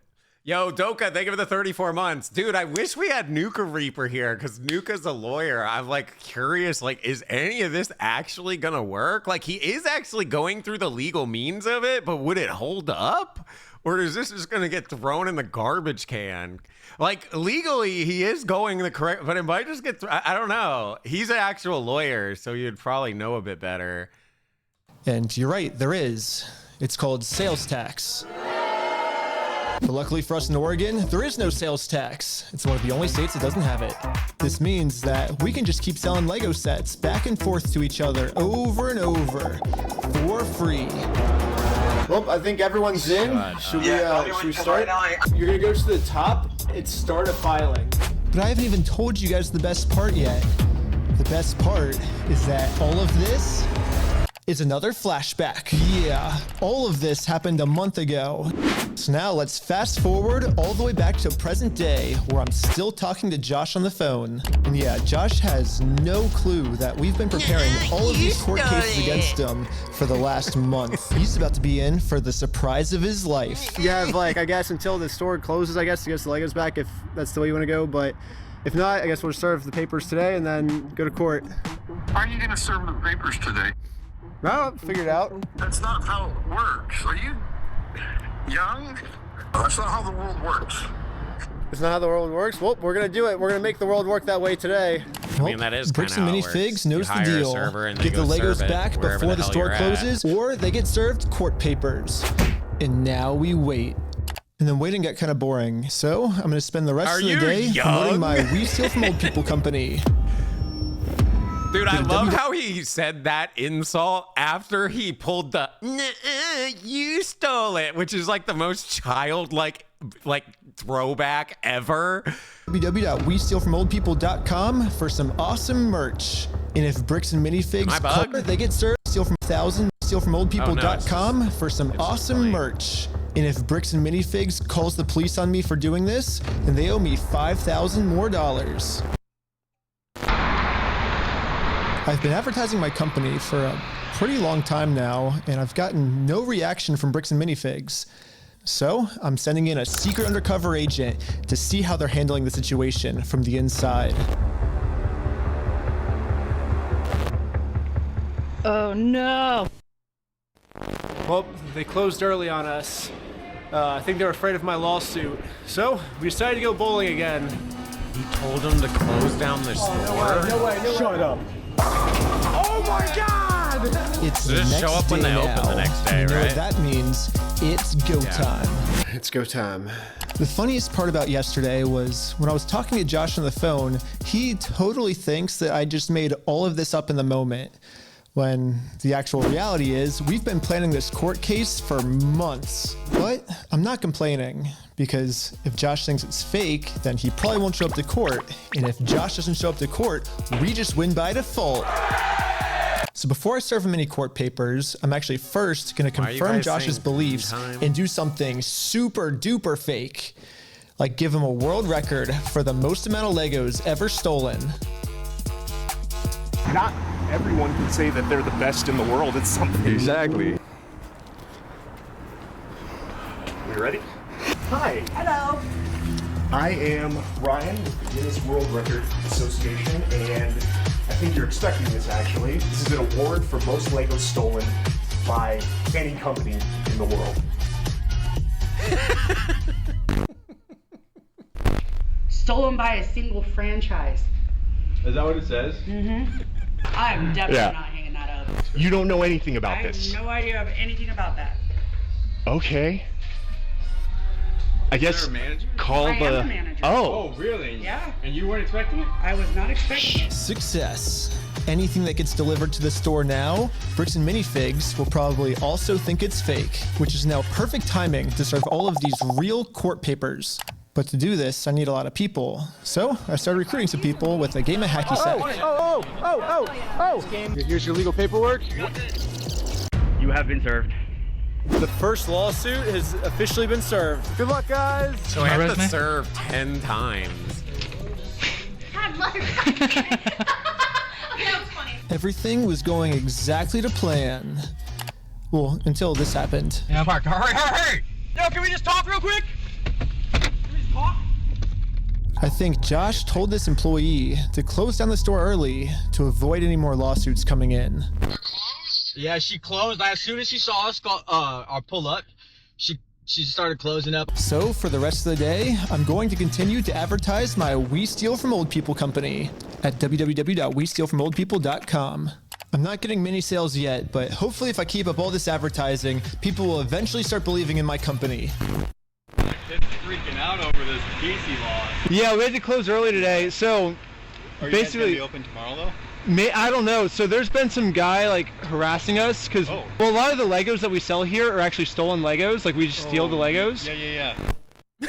Anyways, we ended up getting the rest of the court papers served, and now I'm just gonna fast forward a few months, and Bricks and Minifigs hasn't responded to a single court case we submitted against them. So I called the court to see what the next steps were. Okay, so I don't see that there's been a response from anybody in the case. Since they didn't respond, you can move forward with a motion for default judgment. Okay, awesome. Well, thank you so much. Yes, since Bricks and Minifigs didn't respond, looks like we win by default. This is why serving is really important, and why serving's like the main thing that'll hold up, because if they were to like mail this or do deliveries, they could just say, oh, we never got it. But when it's served, like boom, in your then it's like, you got it. There's no, like, you got it for sure. Because if it goes through the mail, you just be like, oh, I didn't get it in the mail. It got lost in the mail. I never received it. And then you can just kind of pass it off. But this is like, you're locked in. Congratulations, you won the court case. Wait, what? They really thought it was fake. Yeah. We did it! Hey, that's fucking crazy, dude. No way! Yes! Yeah. Yeah, I'm assuming it's going to get worse because I everyone think now keeps it's time saying to go all the way it back gets to Bricks worse. and Minifigs and collect our money. And I got a cute little piggy bank here that they can put the money in. And so I traveled all the way back to Oregon to finally collect my money. It truly is a beautiful ending. This entire video, Bricks and Minifigs has been begging me to sue them. And now they're gonna finally do it. And when I finally followed their instructions, they were too scared to show up. There is no more legal loopholes, and there is no more he's postponing kinda the ripped. problem. What the fuck? Now, Bricks and Minifigs finally has to deal with the consequences for their actions. So what if theoretically it went to court and it turns out you were wrong? Would you then admit you're sorry for everything? Yeah, sure, of course, yeah. I give him the inventory and... Oh, he's actually a professional I gotta give athlete. it to him. Well, I gotta go against the judge's orders. What does he play in?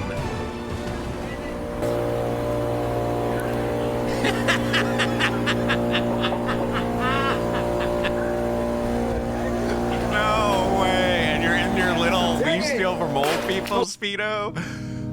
I couldn't believe it. Literally one day after we filed motion for default judgment, they permanently closed down the store. At first, it did feel kind of cool that our plan worked so well, it completely shut them down. But pretty quickly it sunk in that we are not the winners here. The only winners today is Bricks and Minifigs. Now, there's absolutely no way to hold this store liable for what they did. I guess Bricks and Minifigs was kind of embarrassed by this. It just said temporary, right? Like they'll reopen.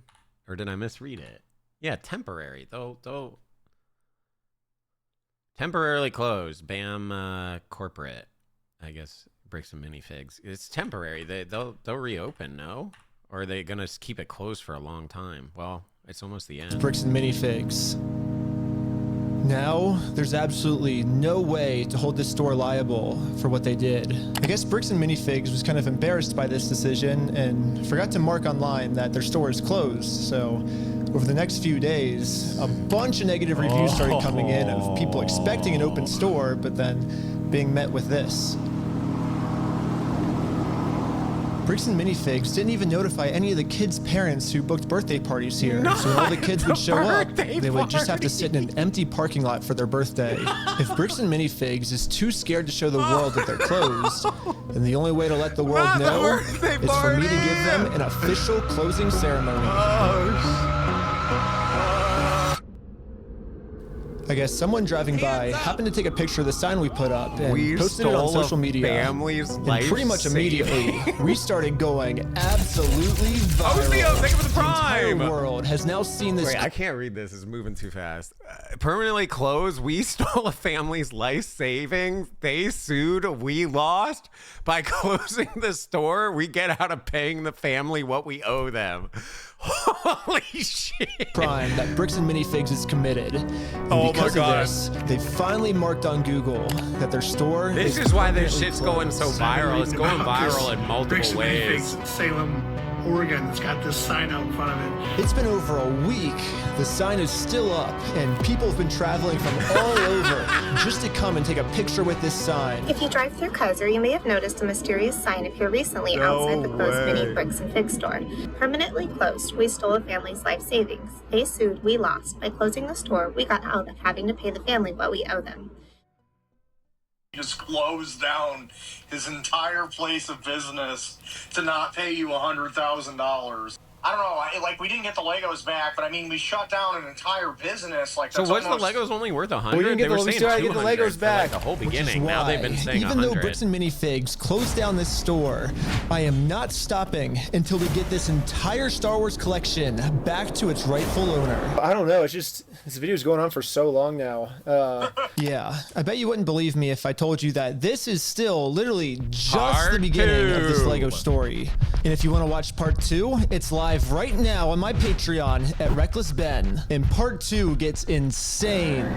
Everybody just chill. I like how the Lego video became the craziest video. Also, by subscribing to Patreon is the movie I've been making for the last year. Dude, there's a cop car every 50 feet just surrounding us, dude. We were completely surrounded. It was supposed to be for streaming services, but they all said it was too gnarly for TV. So Patreon is the only way I can release it. But also by subscribing, you'll get lots of behind the scenes, full interviews, and way more. Also, if you happen to work at Bricks and Minifigs and you want to see corporate do the right thing, send me an email here and I could really use your help. Lastly, if anyone knows any Utah lawyers, I definitely need a lawyer because I am in some serious legal trouble right now. And lastly, just know that I will not stop this mission until we get every single Lego back to its rightful owner. That's an interrogation room, right? I mean, we saw him with cops. Well, I guess we'll find out. Welp, we gotta do the part 2. I think it's... Which one's part 2, technically? Should we just go like boom, boom, boom? I mean, I don't know. There's 6 of them. Like, it doesn't say part 1, part 2, part 3, or anything. It's this one is the next one. There's 3 parts though, right? It is in order, so we go with this one and then this one and then this one. So there's 6 parts to this video.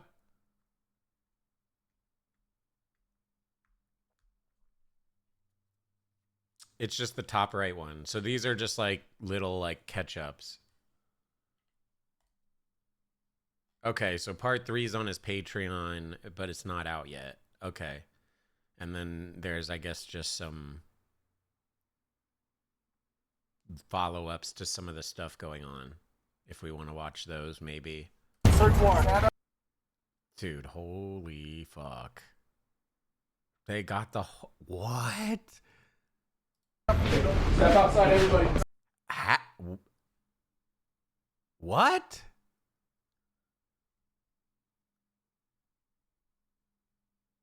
What happened? They're not going to go in with guns like that for something like...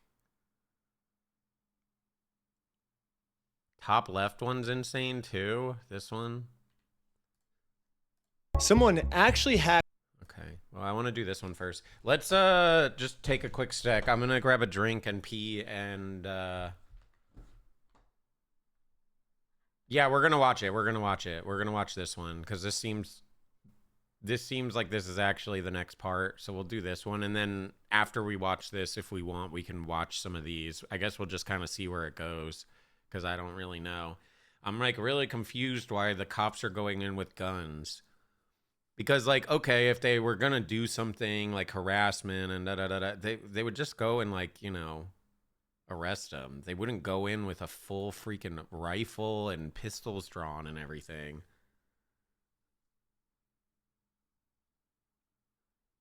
Nah, they're not gonna do that over like something petty like that. Unless, like, something bad happened. So, like, did he, like, punch someone? Or, like, what the fuck happened? I don't know. Let me go pee real quick. You can go pee if you need to as well. And I'm just going to grab a drink. And then we'll go with it. I hope I'm right. Unless that's just how cops operate. But I don't think they operate like that.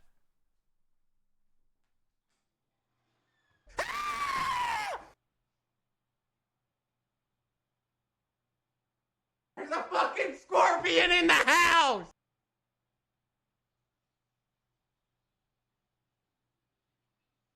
Oh! I was taking a poop and a scorpion fell on my head. What? It fell on my head. I was taking a poop. Oh my god. I didn't even flush that. It fell on my head. Oh, I gotta leave. I gotta leave.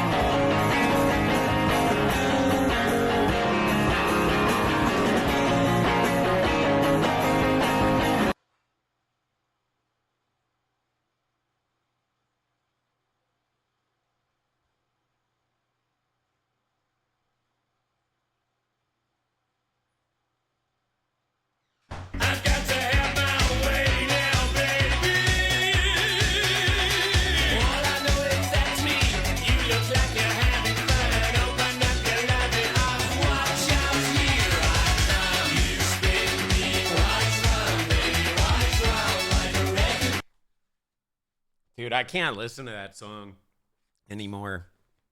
I'm traumatized.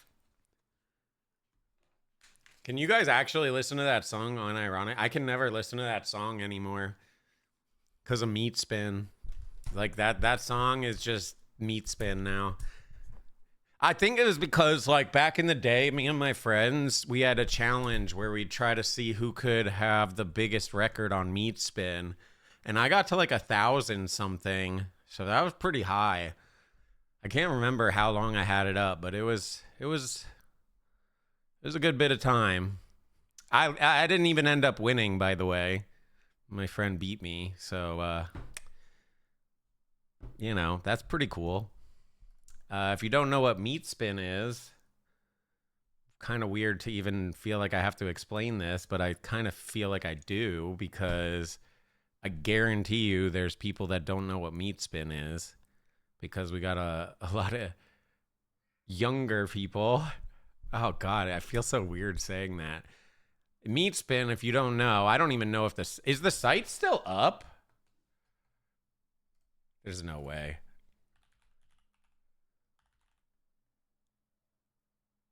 No fucking way. Oh my God, it's still up.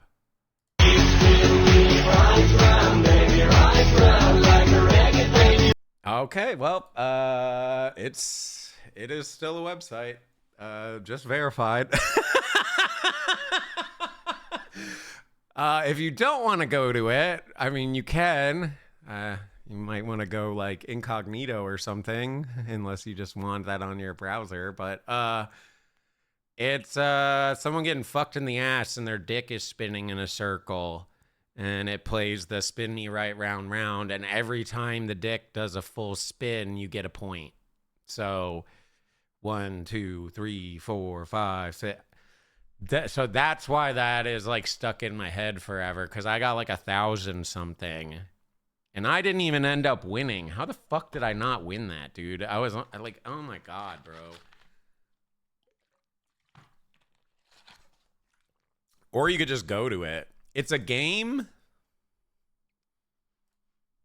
Depends on your definition of a game. There is a point system, yes. Hands up! This seemed like the most appropriate time to Hey, share the Tris, what up? Thank you for the 119. Appreciate that, man. Hope you're good. Hope you're good. Why would you play that for 1,000 points? Because when you challenge your friend to a game, you try to win said game. You think I'm just going to take an L? I ain't no loser.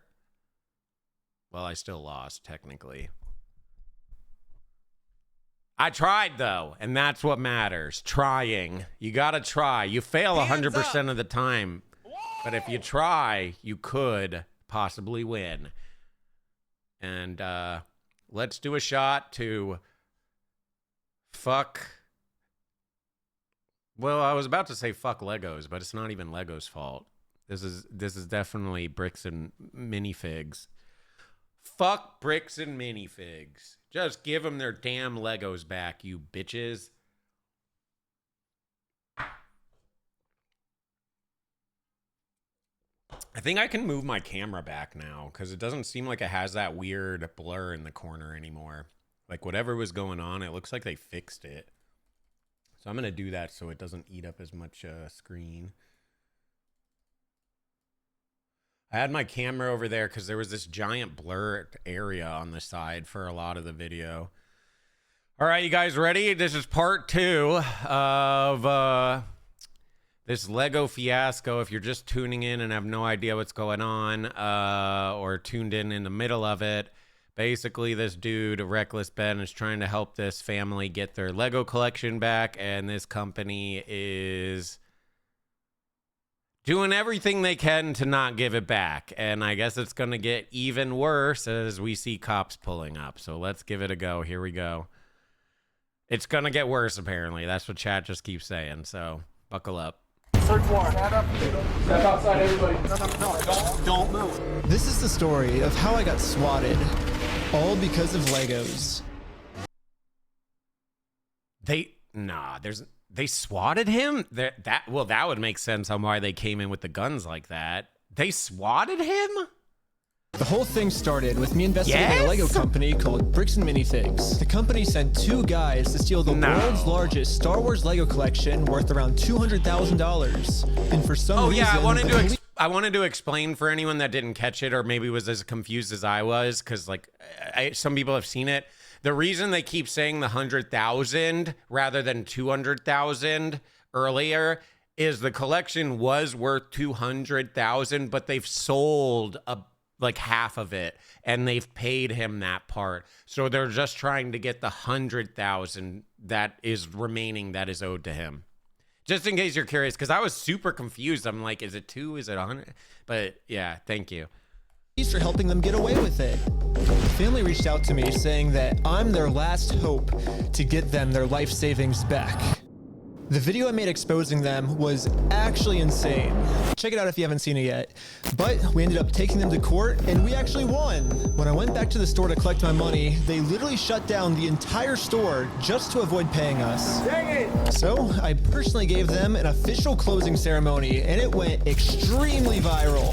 And now the entire world has seen how corrupt this Bricks and Minifigs company is. We didn't get the Legos back, but I mean, we shut down an entire business. Like, We didn't get the actually Legos going back. viral. Yeah, I made a promise to this family that I was not going to stop on my journey. I like until we get never their hear entire stupid Lego shit like this. collection back. Even I was hearing Right about now, the two owners, Joshua Johnson and Brandon Best, probably think that they're safe by closing out the store. But the reality is, I can literally just sue them all over again, but personally this time. So I started to file my lawsuit. Bro, he is in super Right good after I filed this shape. court case, it got rejected. I want to have his body, And the bro. reason What the was fuck? I failed to demonstrate a good faith effort to resolve the dispute prior to filing. Basically, before this court case can get approved, I have to at least attempt to settle with Josh outside of court first. I tried calling Josh, but I'm blocked. I'm sorry. Oh, man. So my only option left is to travel to his house to have You this just conversation need in to person. stand. Basically, if Josh wants to save the day, I got him should a I get trophy it? that says Let me get a quick Joshua quick pump Johnson in. saved the day. Yeah, I forgot. And we'll give him this trophy, but he has to give the I'll Legos be back looking like first. that in no So time. we started driving to Josh's house to have this good faith conversation the court requires us to have. We're in Josh's neighborhood. Oh my gosh. But when we showed up, Josh was already outside talking on the phone to someone. Oh my god, Josh is outside on the phone. It's crazy. Wait, do I interrupt his phone call or do we just like wait? Interrupt his phone call? No, probably not. I thought it would be pretty rude to interrupt his phone call, so we parked around the corner and decided Is to that wait for him him? to get off this call. He's bald. Should have known. He doesn't want to get his wife involved. He's hiding something. Everything's good, honey. Yeah, see, should have made him swear on his wife. I I'm told pretty ya, sure no one Josh is cares on the about phone God. with They would corporate care Bricks and about the wife. Minifigs. And the reason I think that is we were actually just there right before this. Okay, pulling up to Bricks and Minifigs headquarters. The plan was to give them one more chance to do the right thing before suing them again. While we were there, one of the corporate employees answered the door and told us he would get the CEO to come talk to us. Okay.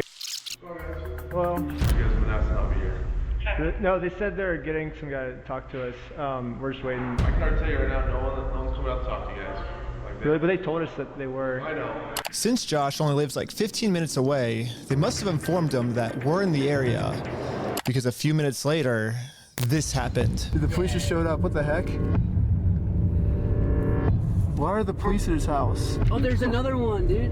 2 cop cars. 3 cop cars? Oh my gosh. Cop cars. Why is there 3 What cop is cars at his house? happening? We didn't even walk up to his house yet. The cops are following us. What the heck? That's so crazy, dude. Obey every traffic law. He's got his lights on. Oh, shoot. He's pulling us over. My name's Officer. This is Americourt Police. The reason I stopped you is the stop sign. You just stop that. I didn't? No. I thought I stopped. Yeah, you definitely stopped.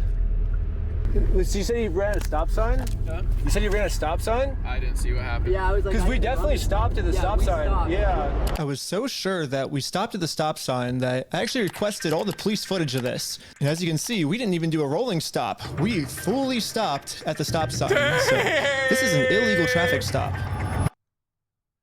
So who's Ben? Me? Ben? How's Utah? It's good. Like it?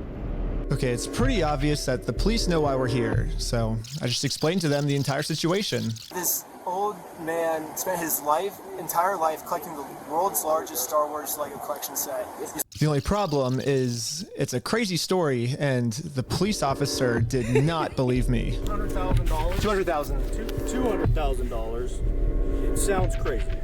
Yeah, when the officer went back to his car, this is the message that he radioed in. Hey, can you get the contact for Reckless Ben? Said he didn't have his ID, but he's just straight lying to me about everything else, so. Since the He cops knows don't believe my exactly story, who he they is. trespassed me from the property. Everybody today is being trespassed from that property. What the fuck Yeah, is going we're forced to go on? home This without is having so this good faith weird. conversation the court requires us to have. Yeah, what do we do now, dude? Like, we didn't even, like, get to talk to him, and we're already trespassed. So, dude. The one thing I didn't understand was how the heck did they know we were coming? I was hiding in the back seat the entire time, and the car's windows were extremely tinted. These windows are so tinted, you can't see anything. But as I was outside inspecting our car tint, the same police showed up to our house. Oh no, we're getting pulled over again?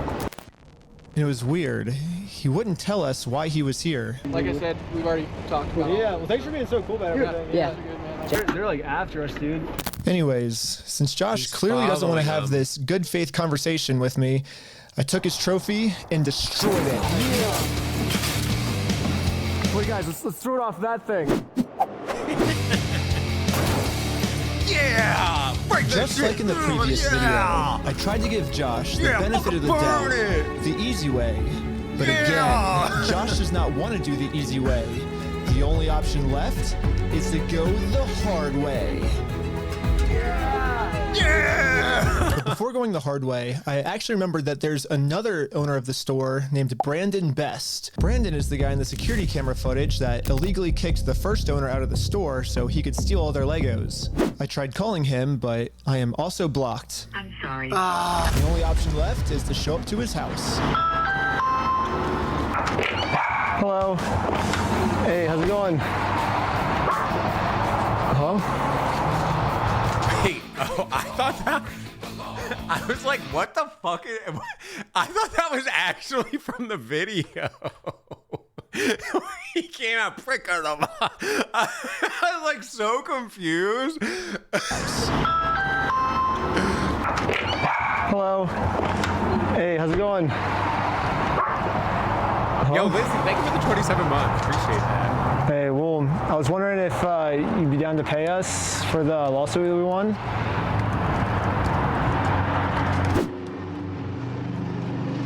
What the fuck?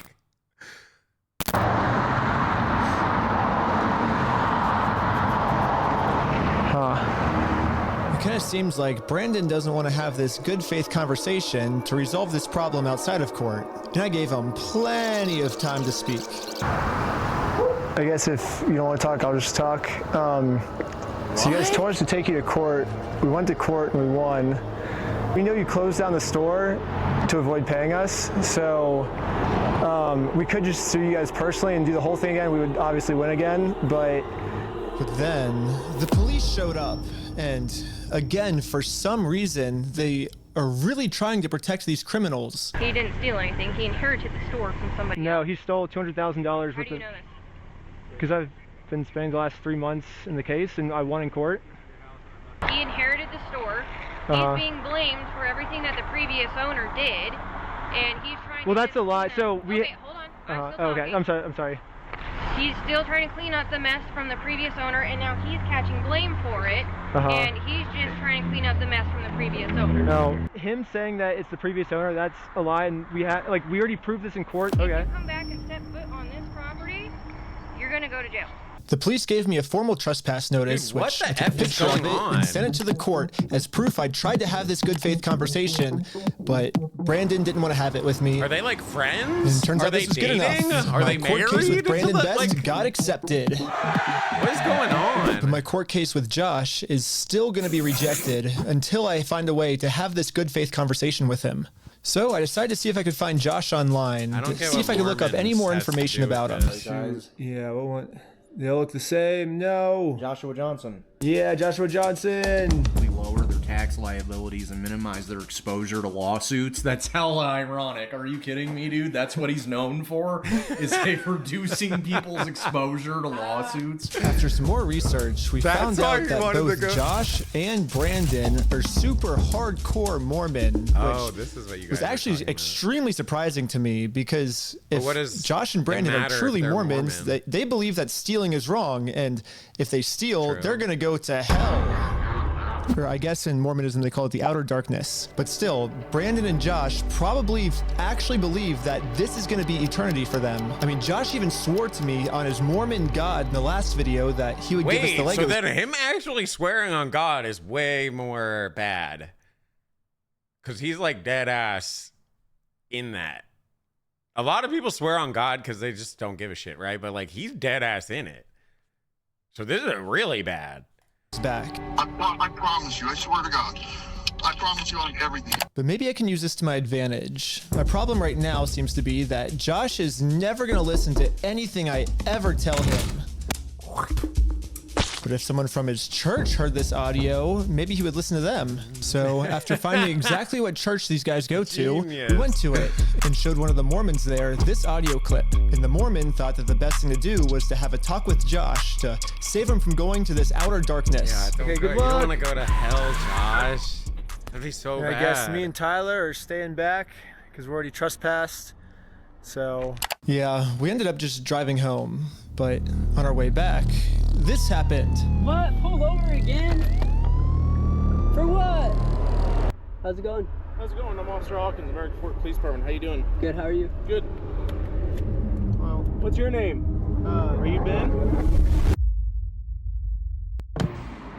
Hanging out down here. At this point, we realized what's going on. Yesterday, I told Brandon that our plan is to now sue them personally. We could just sue you guys personally and do the whole thing again. We would obviously win again. It seems like they're getting so desperate that they're going to resort back to the same strategy they used in the last video. You know what's really funny is after you left, I got a call from my boss, and it was like, how do we get them arrested? Dang. How do we get them arrested? Yeah, Josh and Brandon think that if they can somehow get us arrested and thrown in jail, then we won't be able to sue them. Done anything I don't know what they told the police we did this time, but they caught us too late. The Mormon kid was already on his way to Josh's house to save him from this outer darkness and bring him back to God. What's going on, sir? You're gonna sit on down here for me first. What? The cop? What brings you here? I'm just here trying to talk to Brother Johnson. Okay. I'm in the Harvard Second Ward. There's been an audio going around with the young men group. Okay. What's the audio that you wanted to play? Here's the audio. I'm not gonna screw you. You have my word. That's not who I am. Swear to God. I promise you. I swear to God.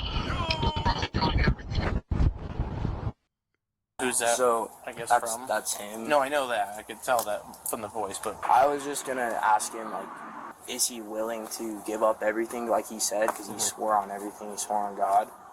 This might be a crazy ask, but could you take a selfie with me? But anyways, back to us. The police apparently got a call that we had heroin on us. Are you fucking kidding me? substances in the vehicle. So he's gonna do that. I'm gonna put this away. No way. Don't reach in your pockets for me, okay? Sounds good. Thank you. Ready for this? The vehicle will be searched, okay? I'm gonna have you stick by with my sergeant.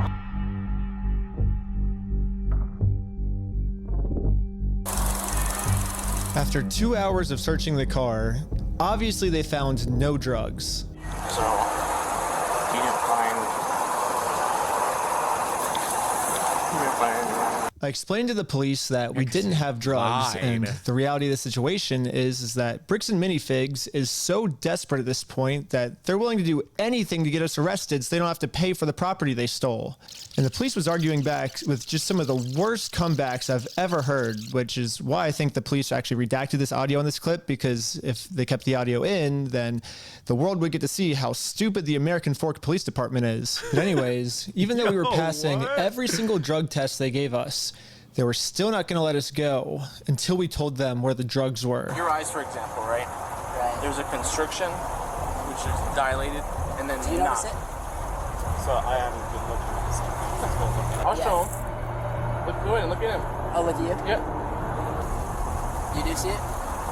Bro, So- these dudes are stone cold I have no idea, because sober. I've never done any drugs in my life. I don't do drugs. I don't do alcohol. I've never done any of that in my life. I'm willing to do any drug tests. Like, I'm very cooperative. I don't understand, what you're seeing in my eyes. I'm gonna have a discussion with this officer. And then the police department illegally redacted this conversation too. My guess is that they acknowledge that it's very obvious we don't have drugs on us, but they were going to try and pressure us into giving some type of false confession anyways. I'm not sure if your mind's in me or not, to be honest. I'm willing to take any drug test you want. Walking a very dangerous line, which can get you hemmed up a lot of time. Yeah. You could end up in jail in Utah when you're from Cali. Okay. Not worth it, right? Yeah. We play differently here. Does that make sense? Yeah. I'm willing to cooperate with you guys and do anything you want me to. We play differently. You mean you're corrupt as fuck? Because we weren't giving the police a false confession like they wanted, so eventually I guess they just got tired and let us go. We'll let you guys go now, but you're walking a thin line. Just I know this is this type of behavior from the cops is literally what ruins it for like all cops. I mean, there's obviously a bunch of different instances. It's not just this. This is why people hate cops. I genuinely think there is cops that like genuinely give a fuck and genuinely want to protect people and genuinely want to do good. But the problem is the good cops will defend the shitty cops because they look after each other. So you'll see these good people just bow down and follow along because it's like, well, we got to look out for each other. And it just, the whole thing just spirals into a bunch of dog shit. Like, you guys are blatantly being corrupt. You're redacting all this shit because you obviously are trying to conspiracy do something to just charge them with anything.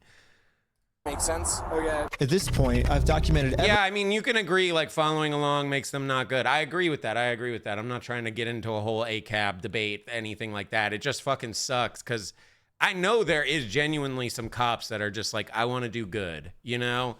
And then you have these pieces of shit, and it's just awful. Everything I've been through to the court, that I've tried to have this good faith conversation with Josh, he just doesn't want to have it with me. And because of everything I went through, my court case finally got approved.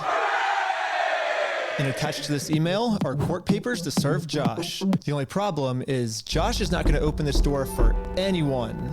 He wouldn't even talk to another Mormon. Instead, he just called the police on him. In order to get Josh to come outside, I'm really going to have to get creative. Bro, calling the cops on someone from your church is fucking nuts, dude. What the fuck? Like, dude, hello? I just want to know why the cops are acting like this. There has to be something else going on. I just refuse to believe that they're acting like this for no reason. Like, maybe one of these dudes is like dating someone or friends with someone or family, like their dad or someone is like mom or someone's like in the police or something. So I made this poster that says, I stole a dying man's life savings, and printed it out. But now I'm placing this poster in a public space right across the street from Josh's house. Yeah, it turns out this tiny patch of land is actually free for any person of the public to use. And since we have the freedom of speech, I am breaking no laws by doing this. So when Josh walks outside to take down this sign, I have a process server to serve him his court papers. Utah, to be honest, but almost immediately, my sign got blocked. Oh no, he's blocking our sign.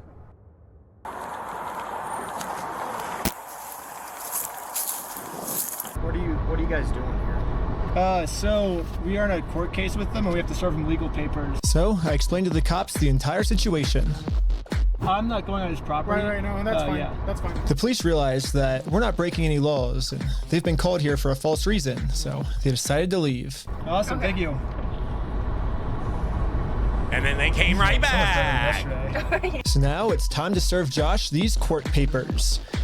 And then we got the police called on us again. Hello. This man stole basically his family's life savings.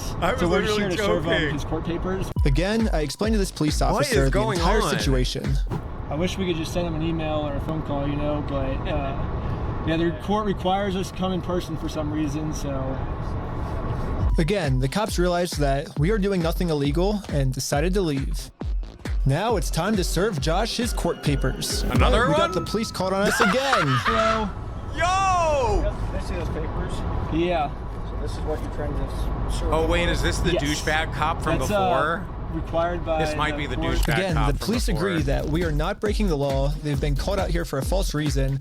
This guy told me that he could even just serve the papers for me. You okay if I give these papers to him? Yeah, for sure. Okay, just give me 1 minute. These are the people that were just... Sadly, we can't see the police officer serve Josh because the police department redacted all of it. But the only thing that really matters is that Josh is getting served. He does not want the paper. So He's not want the papers? Here's that back for you. Okay. Yeah, the police told. No fucking duh. Someone doesn't want the papers, dipshit. That's the whole point of serving it to them. You go, hey, you've been served. Here you fucking go. Bye. And you leave. That's it. No one wants the papers. Why do you think you have to do this in the first place? What? Told me that they can't serve the papers for me because I'm lying to them, and these aren't even real court papers. Not sure what this is. I've never seen something like that. To be honest with you, These are court papers.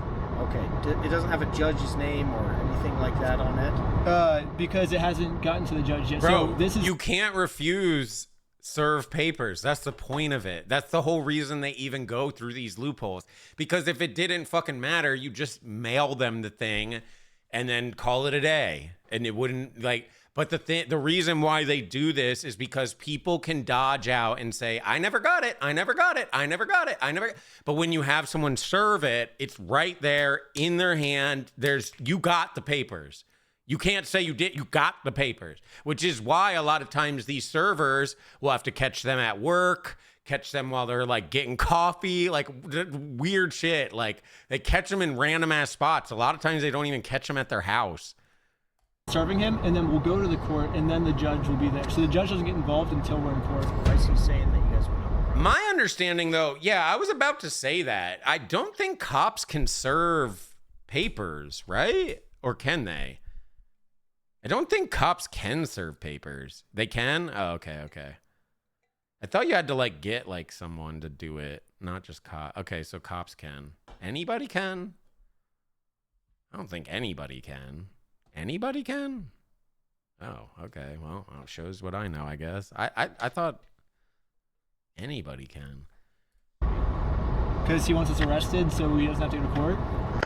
It doesn't look good when you've been trespassed. Yeah. Trying to serve papers. Well, I think it looks exactly how we're like supposed how to do it else legally. is he This is the supposed to legal serve way to them? do it. Well, we have 2 or 3 incidents.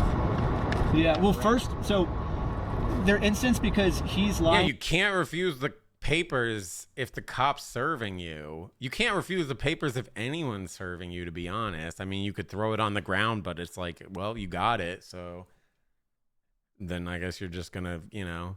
To you guys, he's making them incidents.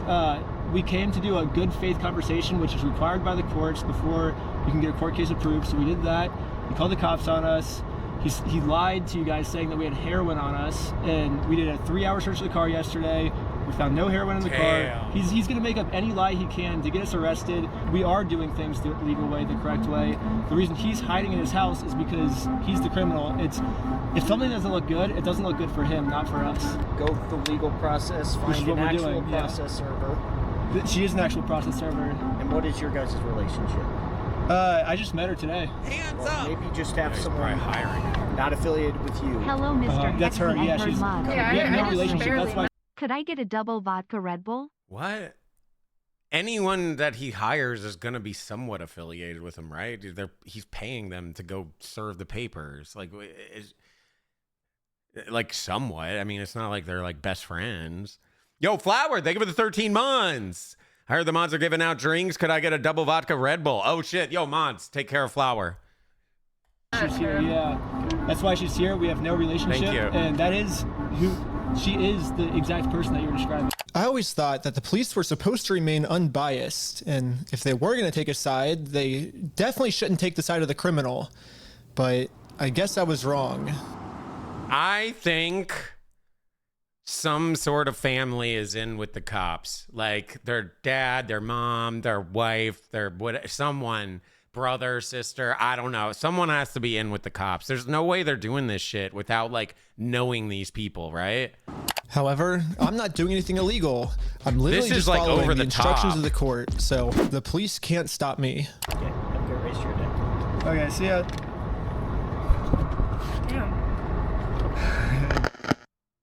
Now that the police are finally leaving, it's time to game plan how to serve So Josh. all the cops are Mormons and they're Mormons and they're all You helping guessed each it. other? We got the police called on us again. It doesn't even make sense. Oh, sure. The For what? paper? The serving paper? Yeah. Here you go. They think it's a false case? What the heck? Thank you for holding. How can I help you? Trying to speak with someone to verify if a Please. Oh, I guess you guys would probably know because you probably maybe have seen this already. Is that really what is going on here? They're all just in the like church together? Bro, this is so dog shit. You guys get on me so bad when I do this whole like religion shit call out that I do all the time. This is the shit that I'm talking about. If this actually ends up being the truth, this is the shit that I talk about. And then everyone fucking roasts me all the time and is like, oh, why are you doing it? I know I shouldn't be talking about anything religious on stream. It's really stupid to, for sure. But like, this is the shit that I'm talking about. Bro, how are you going to be in the fucking church? Like, and then all the cops are, and you're supposed to be like, hey, we're good people. We take care. Da, da, da, da, da, da, da, da. And then you're just blatantly fucking like, not, what the heck? Nah, please tell me that's not really what it is. I don't know Utah, though. That's why, like, maybe this is... Well, I guess we'll find out. case is, just verify if the case is real. Yeah, looks like a real small claims case in our court. Okay, thank you for your help. So it's a legit case. That's all. He wasn't lying about that. I think this phone call was the breaking point for the police. I was rubbing his chin. The police couldn't handle the fact that I was right and they were wrong.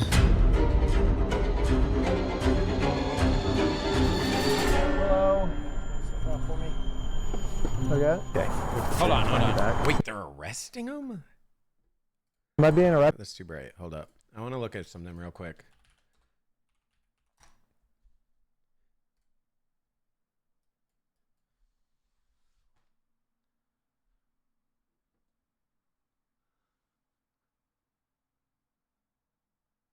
Yeah, I don't know jack shit about Utah. I'm going to keep it a buck. I don't know jack shit about this place. To be honest, yeah, I've like heard nothing about it ever. To be honest, like a lot of this stuff, like Wyoming and shit. I hear some in Nebraska and Kansas, I guess. But yeah, Utah, Idaho, and Montana and all this shit. Like all this over here, like I don't fucking know, dude. I mean, I'm a Florida boy, bro. Like I've been in Florida like my whole life, right? So like, I don't know. I might move up to Seattle. Maybe I'll learn more about this. But yeah, that... Is it really that just like church? Like heavy or Mormon heavy, I guess? That just seems insane. Yeah, it's really that bad. Huh. Bible Belt.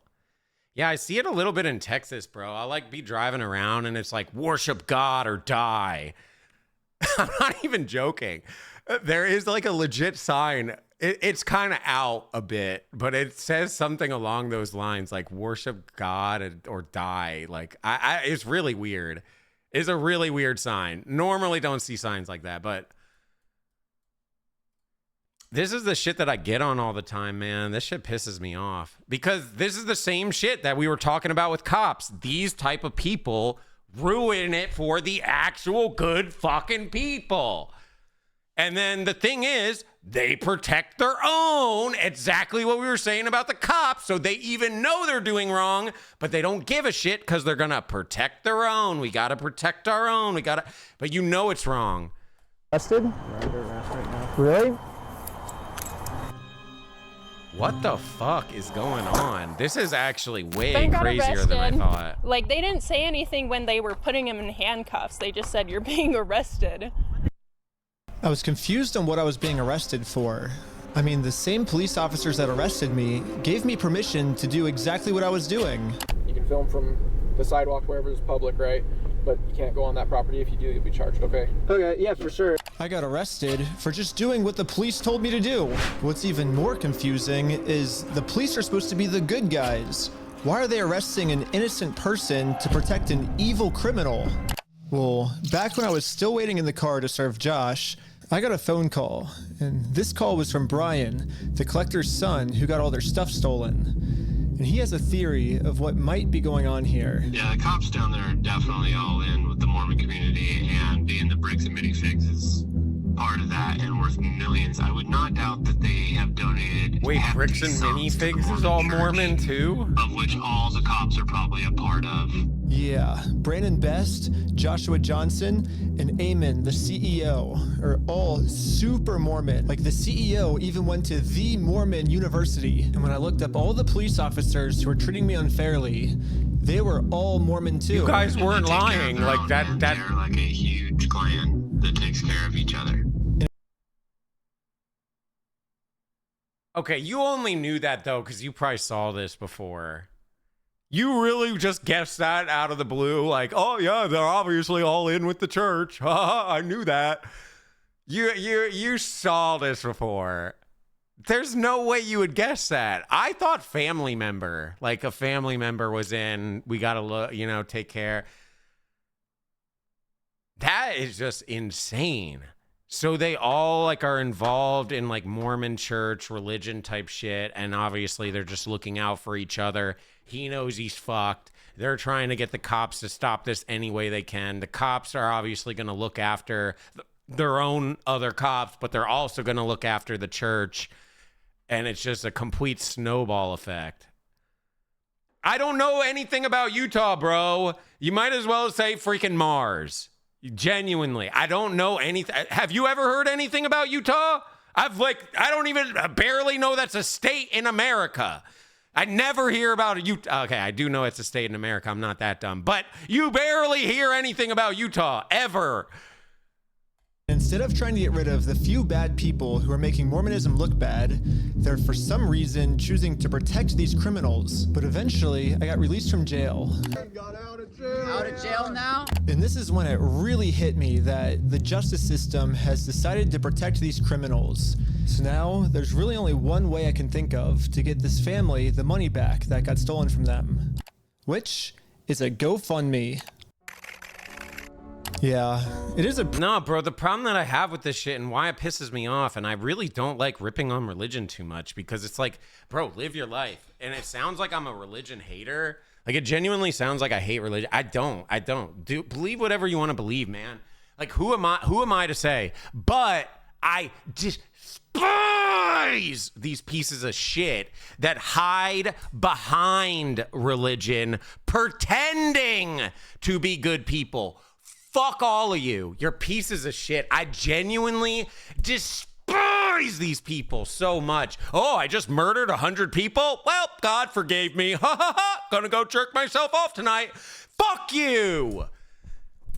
Oh, that's the shit that pisses me off so much. Because there is genuinely religious people that are good people and they're just trying to get by and live their life, and that's what they choose to go with, and da-da-da-da. And I'm all for that. Do whatever you want. It's your life, right? I respect it. But I fucking hate this shit. They're evil people, and they think they're all hot shit because they hide behind religion. Oh, well, I'm a good person, even though I'm the most evil, heinous piece of shit. Not saying these people are shitty, but they're not that. But we just watched the guy. Okay, the reason why I'm getting hyped up is because I'm thinking of the story of the grandpa that raped the 3-year-old girl. That's why I'm getting hyped up. And just in case you missed that particular video, on the side of his truck, it says, "Come to Jesus," in bright, big, white text along the entire side of the truck. Meanwhile, this person is diddling their grandkid. It just, it makes me so mad, bro. I know, I'm getting a little misdirected because that is more directed at that particular person than this particular case, but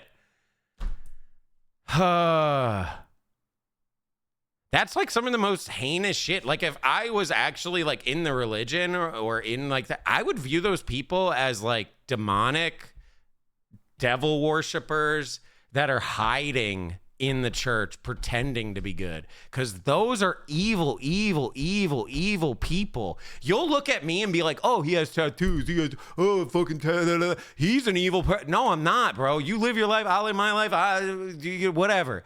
But you look at me like I'm evil. That's the most heinous piece of shit. Well, not these are just dog shit people, but like the grandpa is what I'm referencing. Oh my God.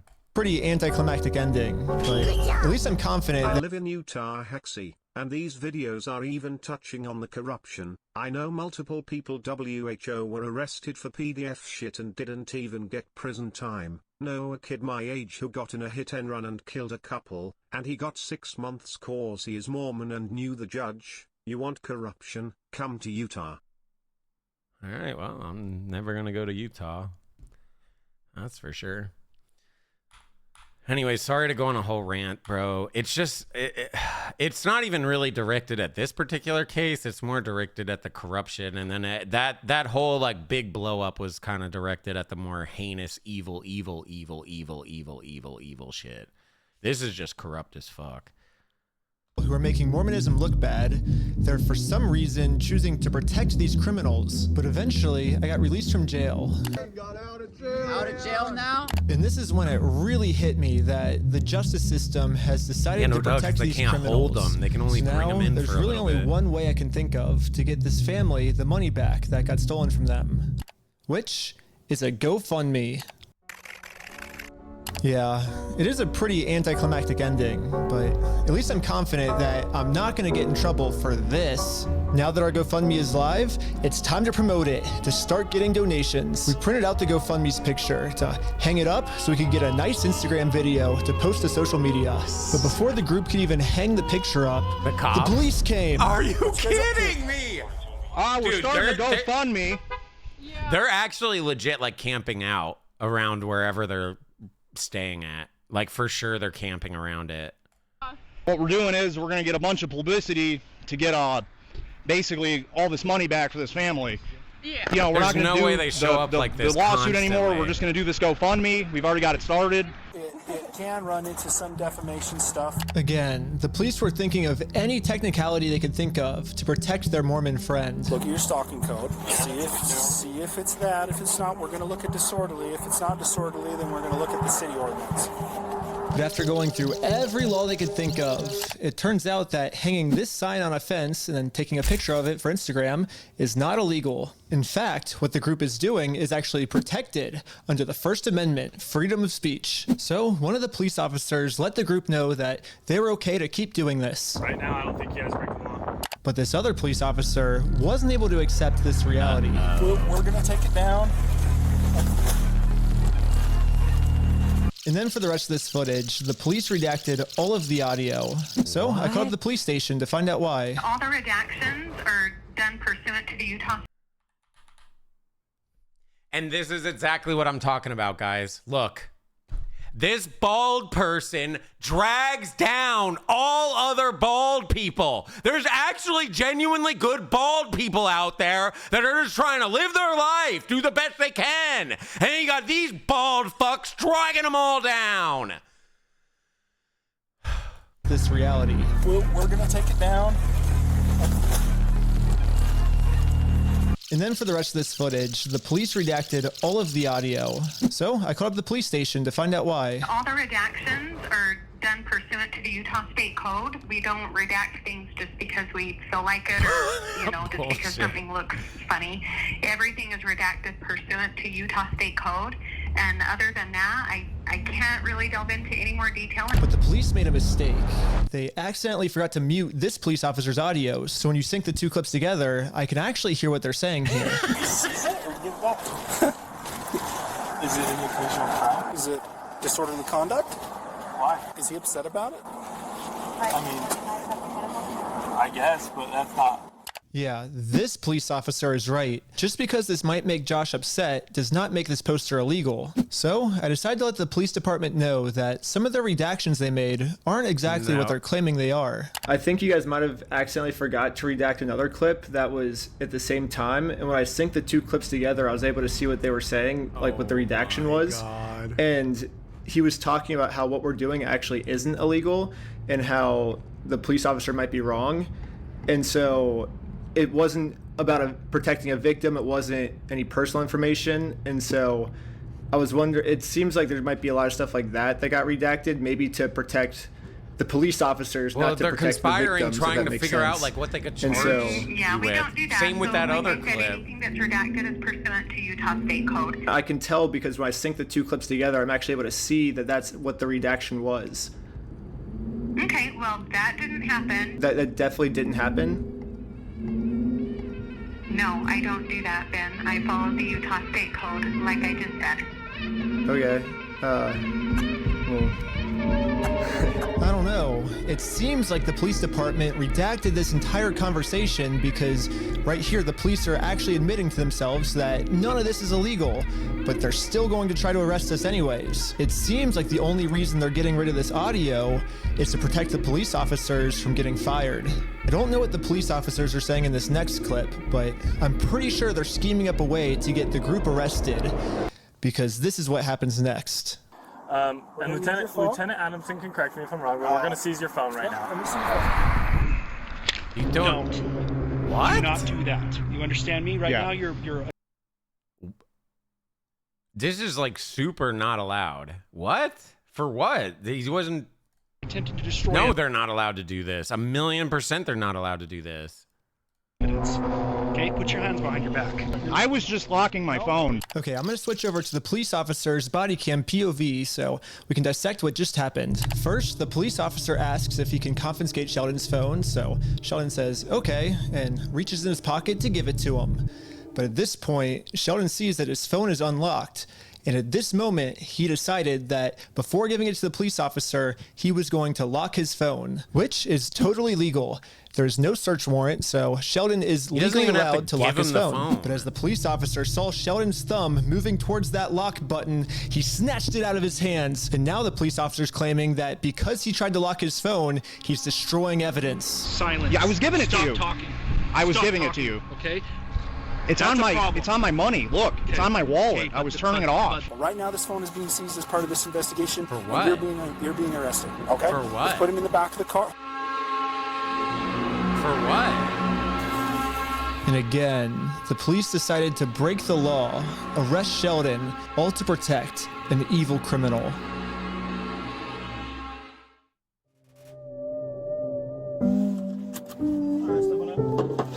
No, this type of shit's like allowed, like if they're investigating something, like, okay, they're looking into like, you know, a PDF or something like that, and they're going there and they know he's been doing weird shit online and da-da-da.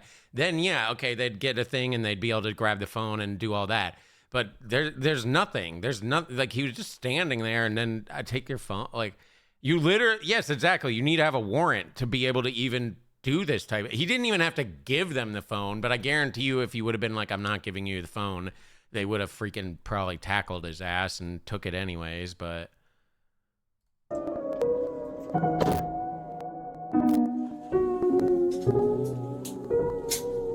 Okay.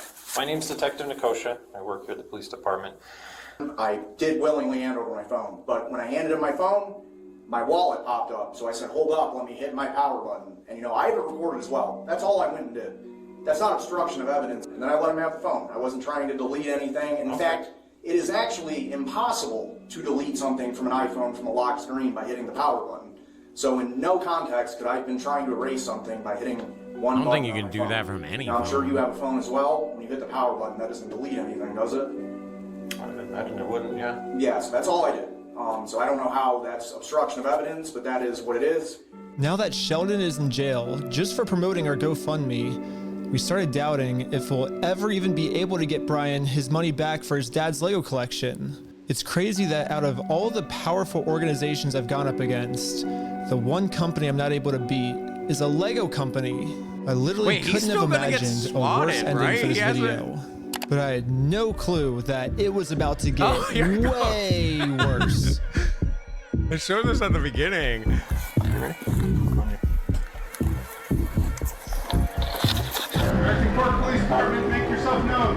What in the F is going on? Step outside, everybody. Come on. This can't be off of a heroin call. What is this call off of? Yeah, this cop pulled my arm so far back, it dislocated my shoulder. He claims it's because I was attempting to make an escape or something. Don't move like that. You understand me? Don't move like that. Don't move quick. Everybody just chill. But if we go back a little bit, you can see I was being completely still when he grabbed me, and I actually made 0 quick movements. So this police officer is just straight up lying so he can give me a serious injury. Included in the warrant are Legos. Yes. The police department got an official warrant to search our house for stolen Legos. I should have seen this coming. Josh did threaten me in the last video that if I go out and act. Are you kidding me? You started Lego again. Like, that's why they're... No fucking way. That's... No way. Actually try to sue him, he's gonna come out and say that I'm the one that stole the Legos. Okay, let's do it. Fuck you, man. You stole them, bitch. I stole the Legos? No way! Dang. Okay. You can shut the fuck up. That's your fucking choice. I'm gonna fast forward a little bit just to give you. Also, if they're treating him like this because they say, oh, he stole the Legos, why don't they treat him like that? Because he stole the Legos! He actually stole the Legos! Some context, but I actually got a copy of this warrant. The reason they were searching our house was, it says, there is now certain property or evidence described as any stolen merchandise, specifically Lego merchandise. You Evidence stole of the illegal conduct Legos? on us that we stole the Legos. They're looking that we stole the Legos is why they stormed our house with no evidence. And this is after he's been proven to make up stories about us before. And so now he's just pulling something out of his butt. Oh, they're the ones that stole the Legos. Wait, and this is a... Is this a actual warrant? This is a warrant, right? This is a warrant. Like, how? Who signed this? So for a warrant to get passed, like, someone has to sign off of it. Like a judge or whatever has to sign off on this shit. Who the fuck signed off on it? The judge is also Mormon? Please. Oh my God. Merchandise. Evidence of illegal conduct on us that we stole the Legos. They're looking that we stole the Legos is why they stormed our house with no evidence. No, it's not just like, oh, and this cops is have it. after Like, it has to get he's been signed proven off. to make up stories about us before. And so now he's just pulling something out of his butt. Oh, they're the ones that stole the Legos. And for whatever reason, the police take him seriously, even though he's acting like a crazy person. I mean, I get what's going on, the but cops it feels probably like felt pretty stupid when they searched our unbelievable. entire house and didn't find any stolen Legos. Again, the police no illegally fucking duh, redacted 'cause this he's conversation lying. to avoid them looking stupid, but I'm pretty sure that's what they were talking about. But instead of doing what any rational police officer would do and let us go, they're sticking to their story that we're the thieves. And I've got a feeling I'm falling. Show me the rail, jump right through. I used to travel, sing low, sweet chant.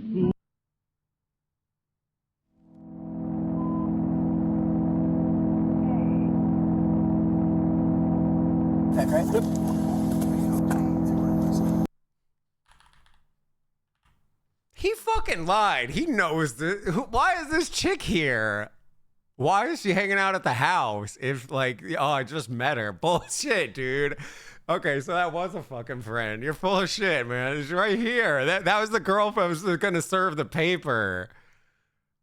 Unless like they just magically became friends over it. I guess that could happen.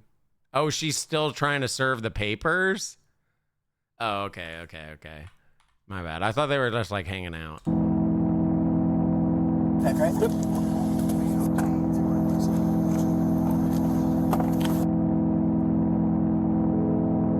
Yes. Now the entire group, we are all on our way to jail.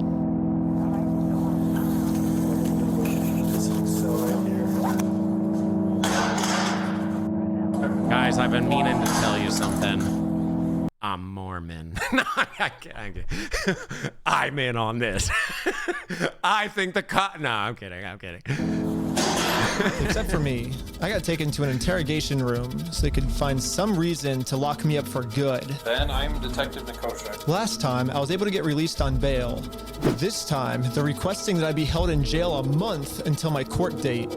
But there's honestly nothing for me to hide, so I went through the entire story with them to show the detective that this whole thing is just a big misunderstanding. If you think about it, 83-year-old man versus $400 million company. Even though the $400 million company's in the wrong, they're gonna win, you know? I wish we could just send him an email, like show up to court this day. That would be so easy for us, but this is how the law works. Like, that's not my fault. Like, I don't make the law. If I made the law, send him an email, and they're like, he doesn't want your papers. It's just too easy to say you never saw it. This is the That's civil why. method, you know? Like, to do it civilly, you have to serve. They're like, well, then just sue him then. And I'm like, that's what we're doing. Like, you see how this is a circle? 70 to 85% of Utah Because I think he said it might have been heroin population is and they did like a Latter-day 3-hour search on our car. Obviously no heroin, so I don't know what Josh is telling them to that we're doing, but oh, Cedar Hills. suing him is not working for us. So let's do a GoFundMe. Right after I mentioned this GoFundMe, the investigator wanted to leave the room. Hang tight here, and then I'll be back with you, okay? Okay. Okay. Something about me mentioning this GoFundMe really caught his attention. Alright. Good. What? Now how this is like playing out and where this has got. Now I see why people kept saying, you need to see the Lego thing. You need to see the Lego thing. Have you seen the Lego thing? I was like, why are so many people, like, who gives a fuck about like some Legos? Like, maybe it's a funny video, but it's actually way more F than I thought. Way more F. I thought it was just gonna be like, oh, we played some jokes and we got the Legos back. Yippee, whatever. Like, but it just keeps going worse and worse and worse and worse. I'd just like to know more No about wonder this everyone was saying you gotta I see have no this. idea what's going Yeah, on. we were just trying to get, so basically what ended up happening is Ben got arrested, which we were pretty blown away he got arrested, but I'm like, all right, I'll take over now. Like, I don't want you to get in any more trouble. And he's like, yeah, I can't get in any more trouble. Like if you take over, like that, you know, that was my decision.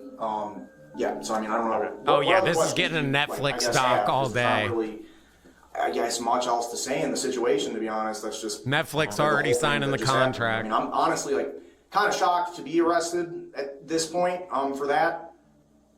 Yeah, this is definitely a very strange thing to be getting interrogated about, especially considering from my angle and the evidence I've seen, the overwhelming evidence that they just blatantly stole from this guy. It's like us trying to then do a GoFundMe to get him his money back, and I'm the one, you know, getting put in cuffs. It's crazy. I guess the detective didn't get what he was looking for, so he decided to interview the rest of the group. It sounded like a great project to me. I was like, okay, like it's for a good cause. How are you doing? And for some reason, he was trying to get all of them to admit that the GoFundMe was my idea. Hello. Obviously, Ben was behind the GoFundMe. It's not illegal to make a GoFundMe. I don't know whose idea that was, because I kind of just started, I think they... But he was supportive of it as his channel, right? He said, oh yeah, let's do this for the channel. From my understanding. Was that kind of your ideas to do this video with the GoFundMe and all that? But I wasn't afraid to admit that I actually made the GoFundMe for Brian because a GoFundMe is a safe, legal way to raise money for a family if they got all their stuff stolen. I should be risking nothing by admitting this. Basically, the police told me, do not take this man to court or else you'll get arrested. And so I was like, just thinking, and we're like, let's do a GoFundMe, you know? And that was their solution. But I was wrong. We're gonna book you back into the jail, okay? The creation of the GoFundMe, right? We're blasting this person all over saying, hey, he's... So creating the GoFundMe was illegal? When I asked the detective how creating a GoFundMe was probable cause to send me to jail, this was his response. A lot of this stuff you may have to just get an attorney and fight it in the criminal side of court, right? Okay, should I Yep. go back? Yeah, go ahead.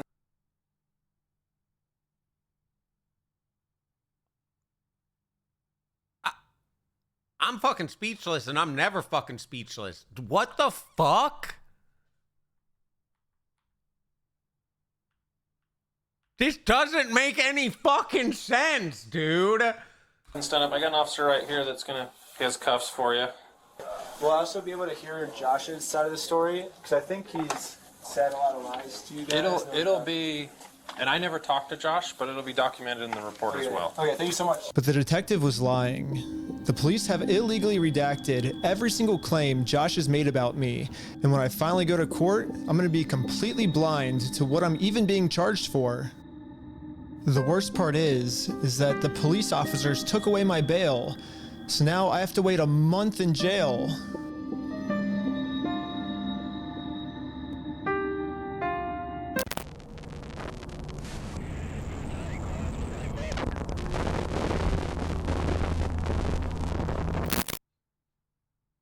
However, I ended up getting extremely lucky. When a judge ended up reviewing this arrest, they thought the whole thing was so stupid and ended up releasing me on bail. So now, at least I'm a free man. And then they arrested him right there again.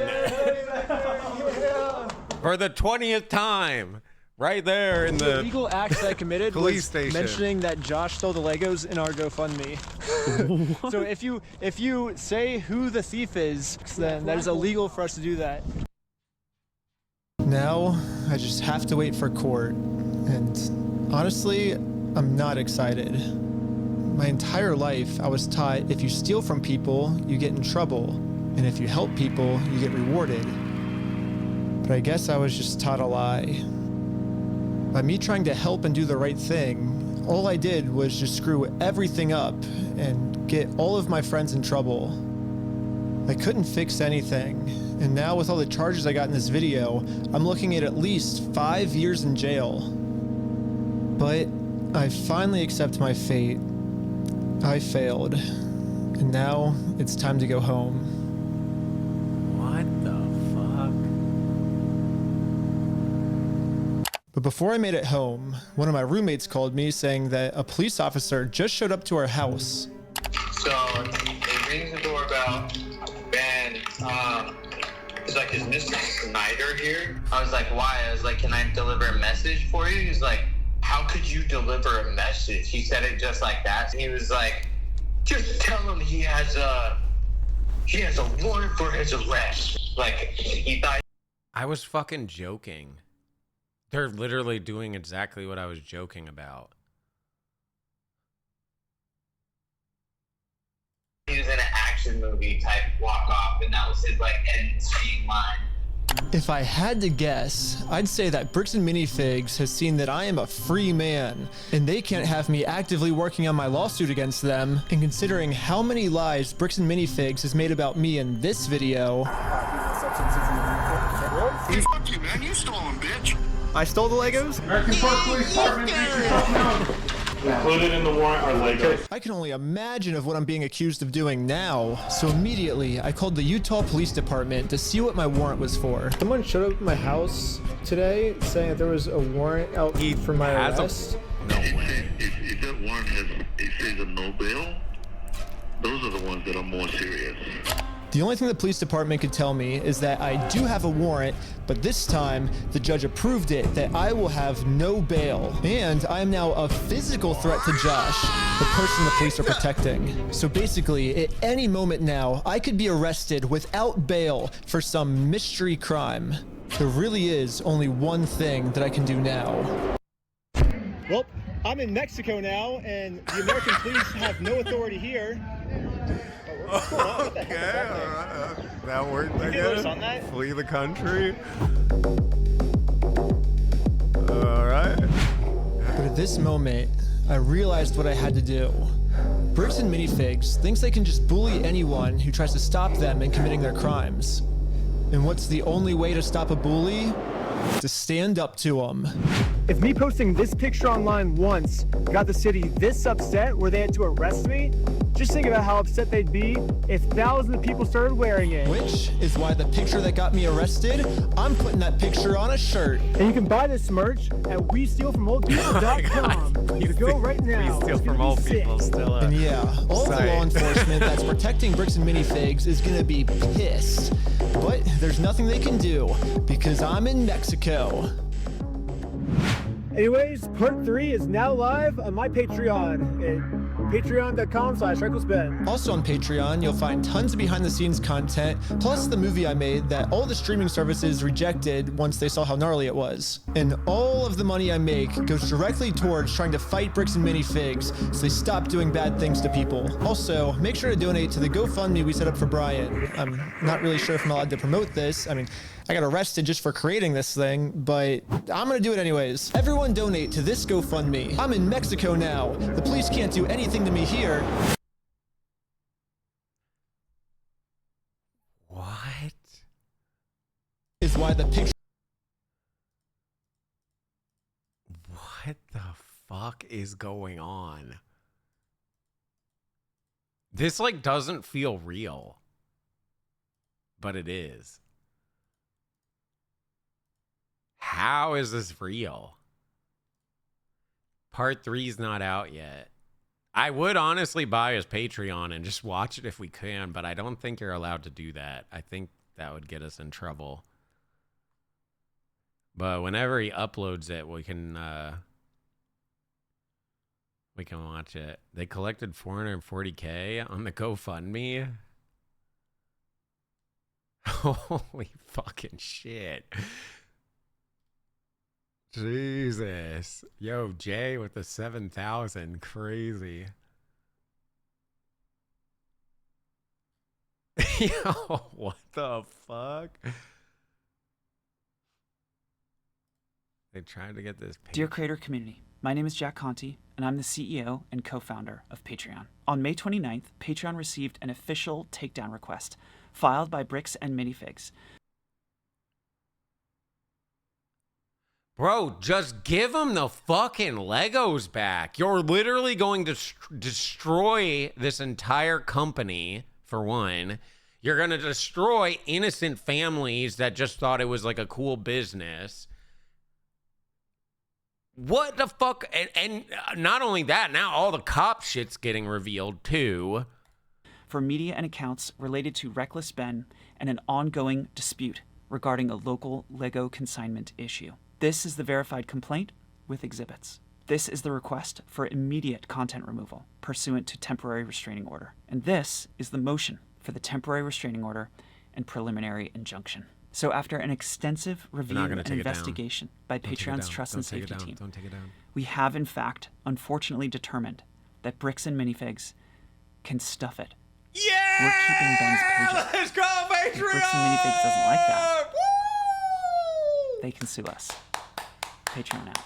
Yeah! W Patreon! Oh my god, I got nervous there for a second. I thought he was gonna say they're taking it down. Let's go! Let's go. Just go ahead and stuff it. Minifigs can stuff it. Yeah!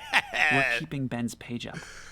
And if Bricks and Minifigs doesn't like Dang. that, they can sue us. Patreon out. Oh my god, genius. Dude, this is crazy. This is way worse than I thought it was. Way worse than I thought it was. I thought this was just going to be a silly video about, like, you know, hey, Legos, and he does all this silly shit and whatever, and then, like, gets the Legos back or some shit, and then it's, like, over. I mean, I should have known that because there's multiple parts, that it wasn't just going to be that simple, and with how big of a deal people were making out of it, but I didn't expect it to be this. You have corrupt cops, you got the whole Bricks and Minifigs being corrupt, then the whole church. It's not even really that the church is involved, it's just that they're looking after each other because they're all involved in the church. Oh my lord. It's just... This one... Someone actually hacked into the American... You think this one's worth watching? I was debating on watching, like, some of these, but I don't know if I care to go... Like, do we care to go through all of these? Are they interesting or not really? I mean, we can watch this one. You think they're all worth watching? Alright, fuck it. Let's send it. At least this one? Okay. Well, we can at least do this one, and then we can just see what's up. All the footage is released, whatever that means. American Fork Police Department and released all the footage unredacted of my interactions with them. This is the original footage I got with the redactions in, and this is the new unredacted footage. I'm lining them up, and I'm going to keep only the redacted parts to see what they were actually saying. Chill. I understand. This ends today. I know. We're talking to them. Okay. Sadly, they weren't able to get the first 2 days where I was accused of having heroin on me, but the final 2 days, we were able to see a lot, actually. The footage starts with me going to Josh's house so I can serve him his legal court papers. Josh knows that if he goes to court with me, he's going to lose. So instead, a much easier option is he calls the police on me to prevent me from serving him. His name is Ben Schneider. He's stalking my house.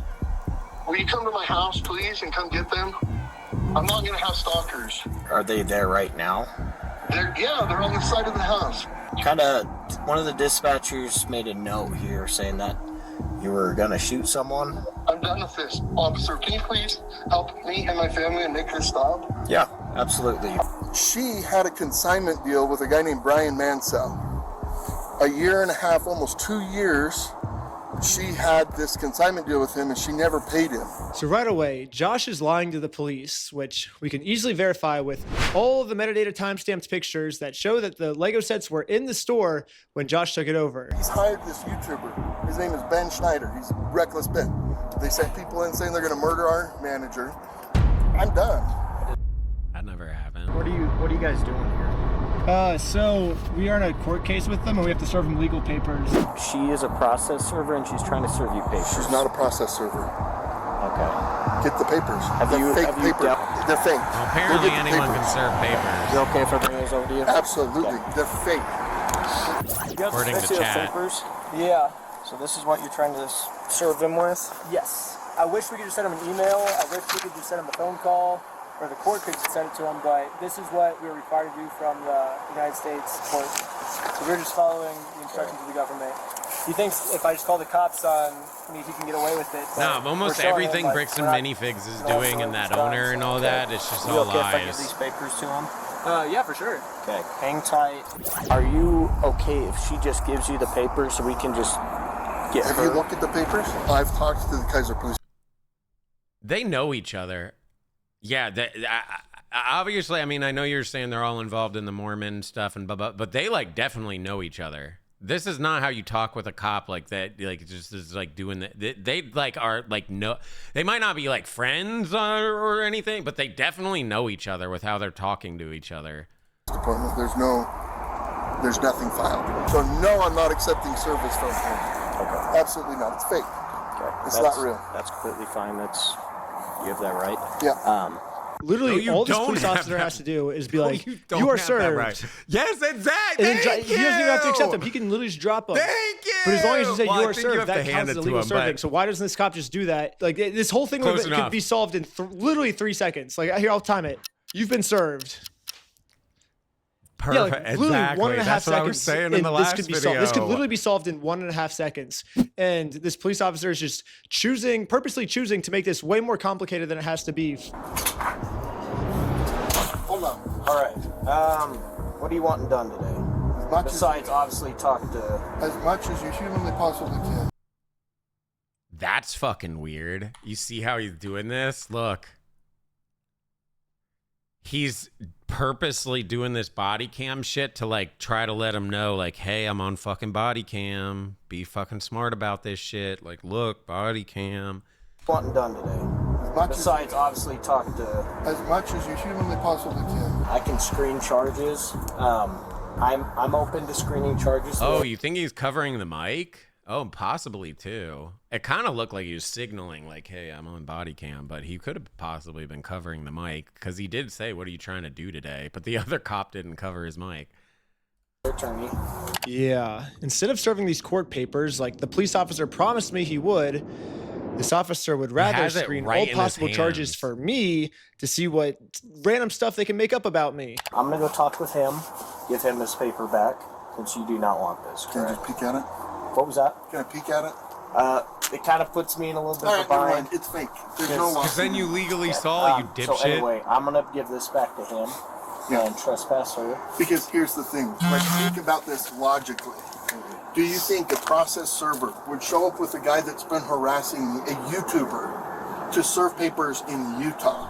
Josh knows that if he gets served these papers, it's going to be really bad for him. And at this point, it seems like he's willing to make up any story he can to get us arrested before he gets served these papers. They sent a lady in, and the lady's like, "Oh, I'm going to murder you," to Amanda, the manager. And now, Josh has just committed a felony.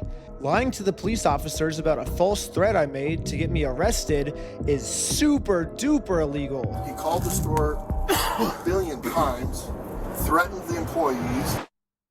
He does not want the paper. So He's not want the papers? here's that back for you. Okay. I'm not sure what this is. I've never is seen something insane. like that. To be honest with you. These are court papers. Okay. Have a good rest of your day. Okay, see ya.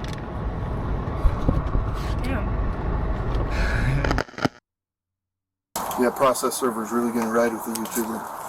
I mean, how stupid does he think I am? Pretty stupid, They dude. have fake service papers. And the girl is like, she's like, "Oh no, I got to serve him these papers." Like they printed up a fake lawsuit, you know? And I'm like, "Oh yeah, do you think the process server I'm would pretty really be stupid, writing and a I'm like YouTube guy to deliver 100x papers smarter to a than guy you, that dude. he's been harassing?" To be honest. I'm like, "Do you think I'm stupid?" I don't know what to do, man. So, did you call the police again? I just don't know what to do, man. I'm done with these guys. We're ready and willing to arrest these individuals for Utah.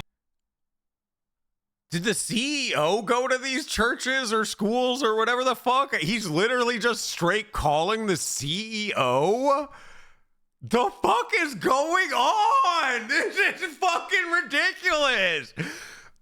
What is happening? Like, yeah, let me just fucking call up the CEO real quick. I just have a franchise. Like, I'll just call it. They all know each other.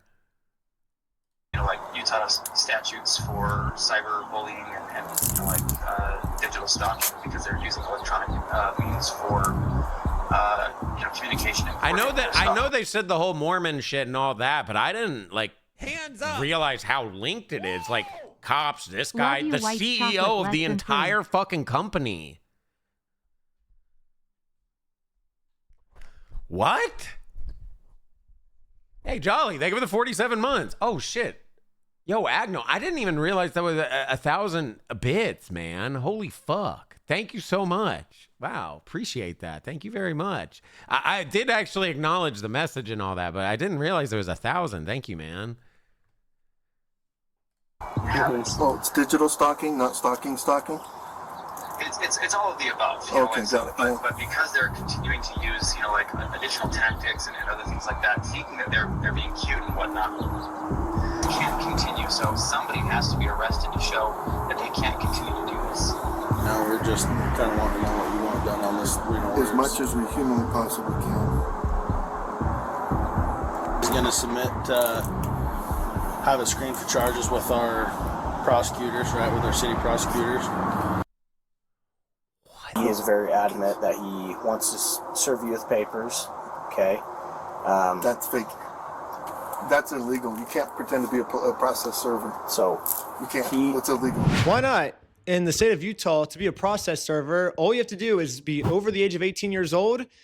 You got to be not affiliated with the case, and you can't be an attorney. So this girl anyone meets all can three. She basically is do over it. 18 years old. I literally met her like 10 minutes before we showed up here, and she's not an attorney. So legally, in the state of Utah, this woman is a process server. And I already explained this to the police. So anyone can be a process server. You have to be 18 years old, and you have to be not affiliated with the case. So she is not affiliated with the case. She's over 18 years old. That qualifies as a process server. Okay. Well, maybe just have someone not affiliated with you. That's her. Yeah, she's. Yeah, we have I no just relationship. That's barely why met she's here. her. Yeah, that's why she's here. We have no relationship, and that is who she is. The exact person that you're describing. That's fake. It is a lie. She's impersonating a process server. So for this girl to be impersonating a process server in the state of Utah, she must either be under 18, which the cops took her ID and verified she's not under 18. Do you have an ID or anything like that on you? She has to be related to this case, which Josh says he's never seen her before, so she can't be related to this case. Josh has verified that. And so the only option left is Josh must assume that she's an attorney. But if Josh has never heard of her before, how does he know she's an attorney? And spoiler, she's not an attorney. But so I don't know what Josh means when he says she's pretending to be a process server, because it seems like he's verified that she meets all the requirements to be a process server. So basically what Josh is saying is, even though she meets all these requirements, and I acknowledge she meets these requirements, she still doesn't meet these requirements. You're making no sense, Josh. Impersonating an officer. This is the most insane shit. That carries it's pretty significant, you know, like Yeah, you can't pretend to be a process server. It just gets worse and worse. Sorry. Yeah, you can't. That's got to be illegal. And that's, like I say, he's getting combining charges. It's a Class A misdemeanor to impersonate a process server in the state of Utah. So right now, I want her arrested for impersonating a process server. So right now, I can't just go and pretend. I can't go print up fake documents and go try to process serve people. That's illegal. So these papers that he printed up are fake. Yes, 1 billion, trillion, gazillion %. Again, this is Ammon. I'm with the corporate office. This is the CEO. Oh, hi. So what's happened is we had a former franchisee. Mr. Schneider is just a YouTuber that got a hold of the story and then went to this guy. What the fuck kind of interaction was that with the cop? He's the CEO. Oh, hi, hello. What can I do for you, sir? What the fuck was that? Said, hey, if I can harass these guys and if I can do some stuff and get some money out of them, will you pay me some of that money? And that's what they're trying to do, is the individual who actually owes the money left the United States. And now Eamon has just committed obstruction by lying to the police officers. He created a fake contract, forged a manager's signature up there, threatened to kill her. I didn't sign no agreement. I'm not beholden to... Okay, is that genuinely, you think he's genuinely in on it, or is it this guy telling him that's what's happening and he's just saying, well, no, because he probably wants to get back at him. You could tell he really didn't like the, oh, you got to go speak to the store owner. You got to speak to corporate. He did not like that at all. That one, I think, really bothered him. The other stuff, he was just being a dick. But, like, when they did that to him, because he was like, dang, they kind of got me. Like, he did not like that. So he actually might be dead ass in on it. But it, like, kind of would make sense if he was just like, oh, yeah, he's going to murder, and then he's just saying what it said. It just seems so insane to do all of this, because you're like possibly gonna get jail time. You're ruining the entire business, which they said earlier is a $400 million business for $200,000 in Legos. Bro, just give him the Legos back. You literally could have just gave him the Legos back. Somebody else's stupid game. They said earlier that, yeah, the company's $400 million, like worth $400 million. I like how he can just lie to you guys. Just straight face. Oh, he owes me $200,000. I'll check with court, see if it's a... What the I like how he can just lie to you guys. Just straight face. Oh, he owes me $200,000. What the fuck? Why does he look so... Oh, bro. What the fuck is that, man? I'll check with the court, see if it's a valid civil case that he's trying to push through, and we'll go about it that way, okay? Thank you for holding. How can I help you? Trying to speak with someone to verify it's a legit document. if a case is... Just verify if a case is real. Yeah, looks like a real small claims case in our court. Okay, thank you for your help. I think that's all for today. Thank you. And after this phone call, I guess the police officers turned off the microphone on their body cam because I guess they really didn't want literally anyone to hear this, even if someone gets a hold of the unredacted stuff. Not even we now can get it to hear what these police officers are saying. But anyways, the police officer ends up going back to talk to Josh. They're screening some charges, okay? Yeah. But we're just kind of working through. It looks like this is a real case. It just hasn't gone to court, okay? It's a real case. Who's it against? Against you, him versus you. Ben Schneider? Mm-hmm. What an idiot. So, He's just racking up the charges, and we're working together. So basically the consensus is he's racking up the charges. What do you mean he's trying to do it the legit legal way with this dumbass system? we were all wrong here. However, let's just arrest Ben anyways. Like, letting them go cannot be an option here, guys. Like, there's got to be something for cyber stalking, bullying, like all of the different things. Like, Okay, there's so no, got to be he's something definitely in on it. Arrest them You don't talk like and that send if a message you're... that this is not appropriate. This is not okay. I'm in agreement with you. Again, that's why we're kind of working through this right now. Hello. Yeah, would you guys, I saw you guys saying that. Would that actually be classified as being legally served? Because he didn't hand him the papers. I don't even know if he has the papers at this point anymore, but he did tell him it is a legal case, and he acknowledged it's a legal case.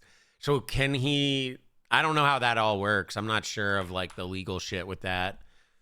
Arrest them. But it is kind of interesting because if that does hold up, he does acknowledge he has a court case. So if he doesn't show up, he will lose that court case. Like, he's acknowledging it.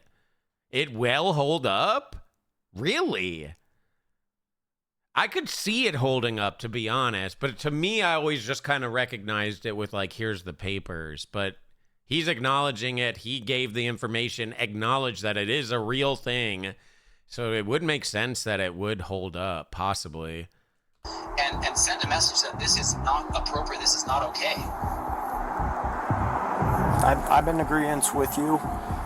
Again, that's why we're kind of working through this right now. Hello. Step out for me. Okay. Okay. Find you back. Am I being arrested? You're under arrest right now. Really?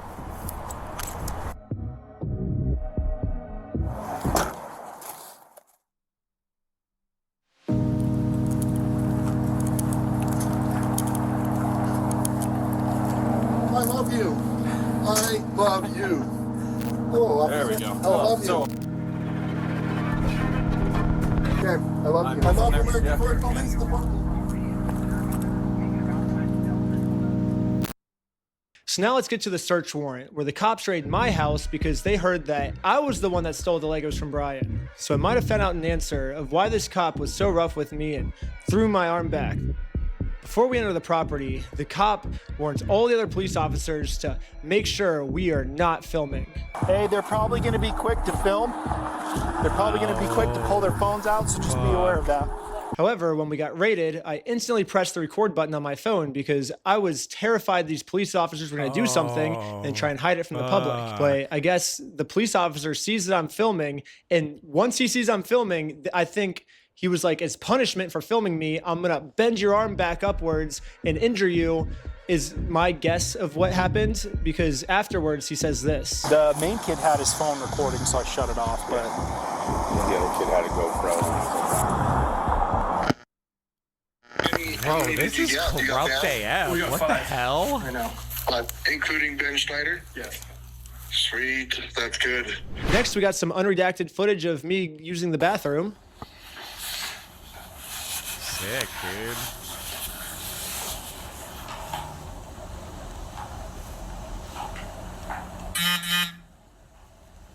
It's illegal to film in the bathroom. Take this man to jail. Footage is we get to see the police's entire office building. We get to see their detective board of us. We get to see that they're actually a member of the Church of Scientology Sucks. All my old school fans will know this, but basically I made a religion called Scientology Sucks. And it legally got approved by the IRS, and Scientology Sucks worships a gold plunger as their god. I even got it tattooed on my wrist right here. It's like a plunger cross on my wrist. What? I guess the American 4th Police Department is active members of the Church of Scientology Sucks because they literally put my god on their desk. That's exciting. We have a felony stalking case right now. Felonies. Everyone's facing felonies. Felonies? That's pretty serious shit. It's super serious. I know that you've been told all of, oh, it's a fundraiser. This guy stole $200,000. Yeah. If that was the case, that guy would be in jail. Yeah. So no, we're going to use critical. Anyways, we're going to fast forward a bunch. So this is basically a spoiler for episode 3, but basically this Bricks and Minifigs company has nonstop been making fake bomb threats, fake fire threats, fake murder threats in my name that I'm going to murder them. The only problem is obviously these are all fake threats. I would never do something like that. But the police think that these are real threats. So now the police from Los Angeles, from Utah, they're all working together now to catch me. Here's a phone call from just a few days ago of the Los Angeles police calling the Utah police of them scheming of a way to get me arrested for all these mystery threats that I've been making. Paul, we got a complaint from a guy in Provo about this guy Schneider. Okay. And so it seems like I talked to the guys in Sandy police too, and then trying to get a hold of Provo police. So it seems like, yeah, Schneider's kind of all over the place. Yeah. Basically, so he called me and he's just like, this guy's crazy. He's like making threats against us, my employees, our business, et cetera, et cetera. It seems like this guy might live in LA, or his last known address is in LA. Okay. So I guess I'm just trying to track down like what you guys are doing, if anything. I know, like, at least I've been told that there's technically like a couple open cases. This guy's already being charged in Utah by 3 different places. Like, what are we doing? Mm-hmm. Any idea where he actually is? No idea.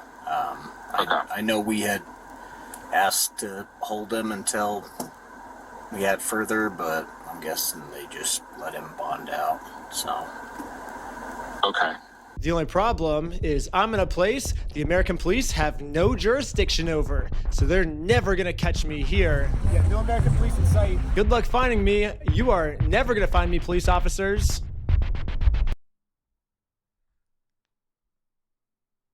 What in the heck is going on? It just gets worse. I feel like I need to stop watching these. They just get worse. They just get worse and worse and worse. How do they just get worse? They just get worse. That was this one, right? Yeah, that was this one. The all footage release. My response to American. Like, do we care about these other ones? Or yeah, part 3 is not out. Well, part 3 is on the Patreon. I would buy into the Patreon and watch it, but I think that would get me in trouble. So we can't do part 3 until it drops on YouTube. But whenever it drops on YouTube, we'll watch it.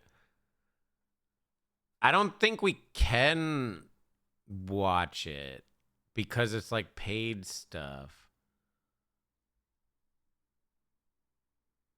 I'm not sure on that. I don't think you can. You can? Chaotic, you're the last person I'm going to believe. I would believe a first-time chatter before I'd ever believe anything that comes out of your mouth, bro.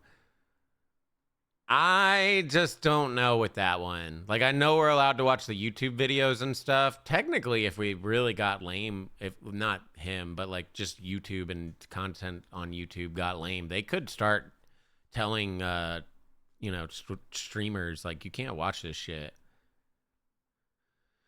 But the fact that it's like a paid thing, and then I would pay into it, and then I would show it to however many people, I think that would get me in trouble.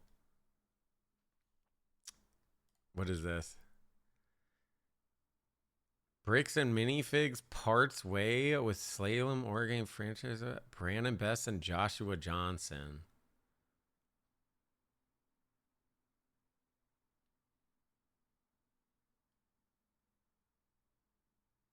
Oh, this is just posted. Holy shit. They're trying to save face.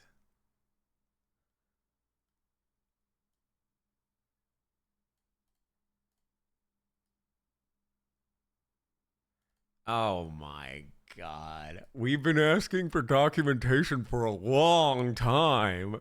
We asked Mr. Mansell and others and did not receive enough to give us a clear picture until recently. Thanks to an internal and external operations assistant and those who continue to stand with us, we finally have enough to proceed with the resolution. Fucking loser. This motherfucker's trying to save face.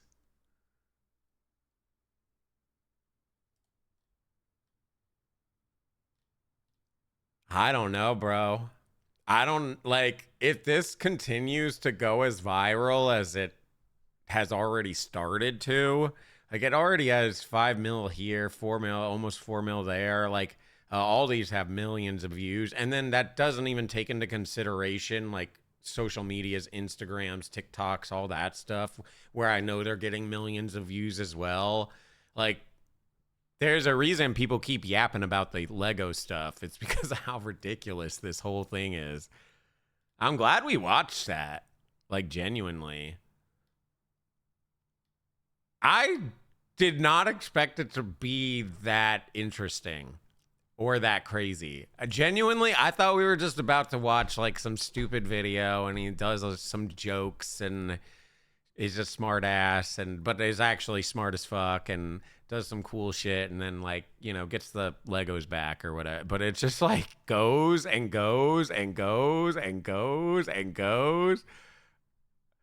The response one, this one, or the bricks and minifigs response. There's two ones. Or, well, I guess it's responded. You mean my response to the police? Yeah, I don't know, like, if I care about it. Like, this one was really interesting because it showed all the footage, but... The American Fork Police Department has responded to the video I made about them. I am the Chief of Police for the American Fork Police Department. Just give them the fucking Legos back, dude. Like, holy shit.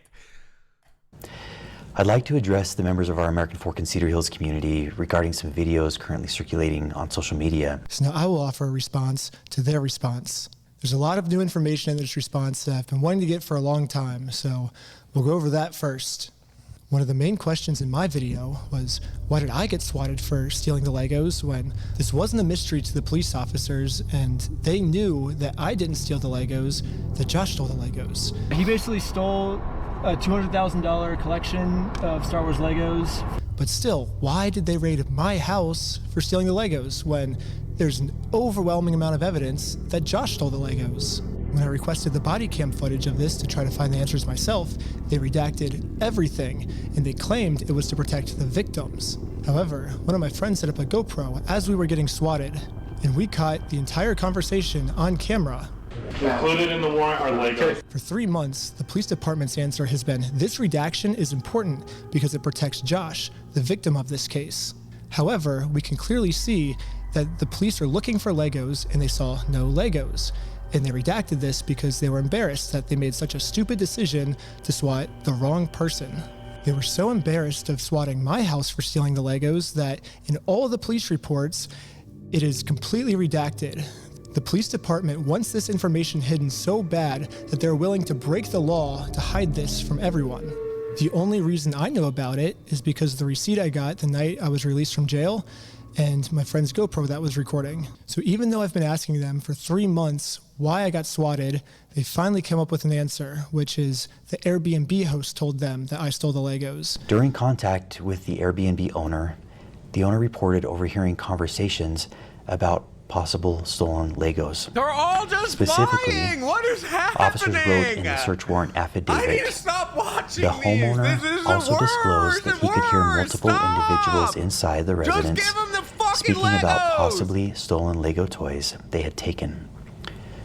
Based on that information, bro, the fact that you stole the Legos actually resulted in all this bullshit is so fucking insane. Like, did anyone go to school? Because I'm pretty sure you probably dealt with that in fucking elementary school. Like fucking first grade, kindergarten. Like, what are we doing?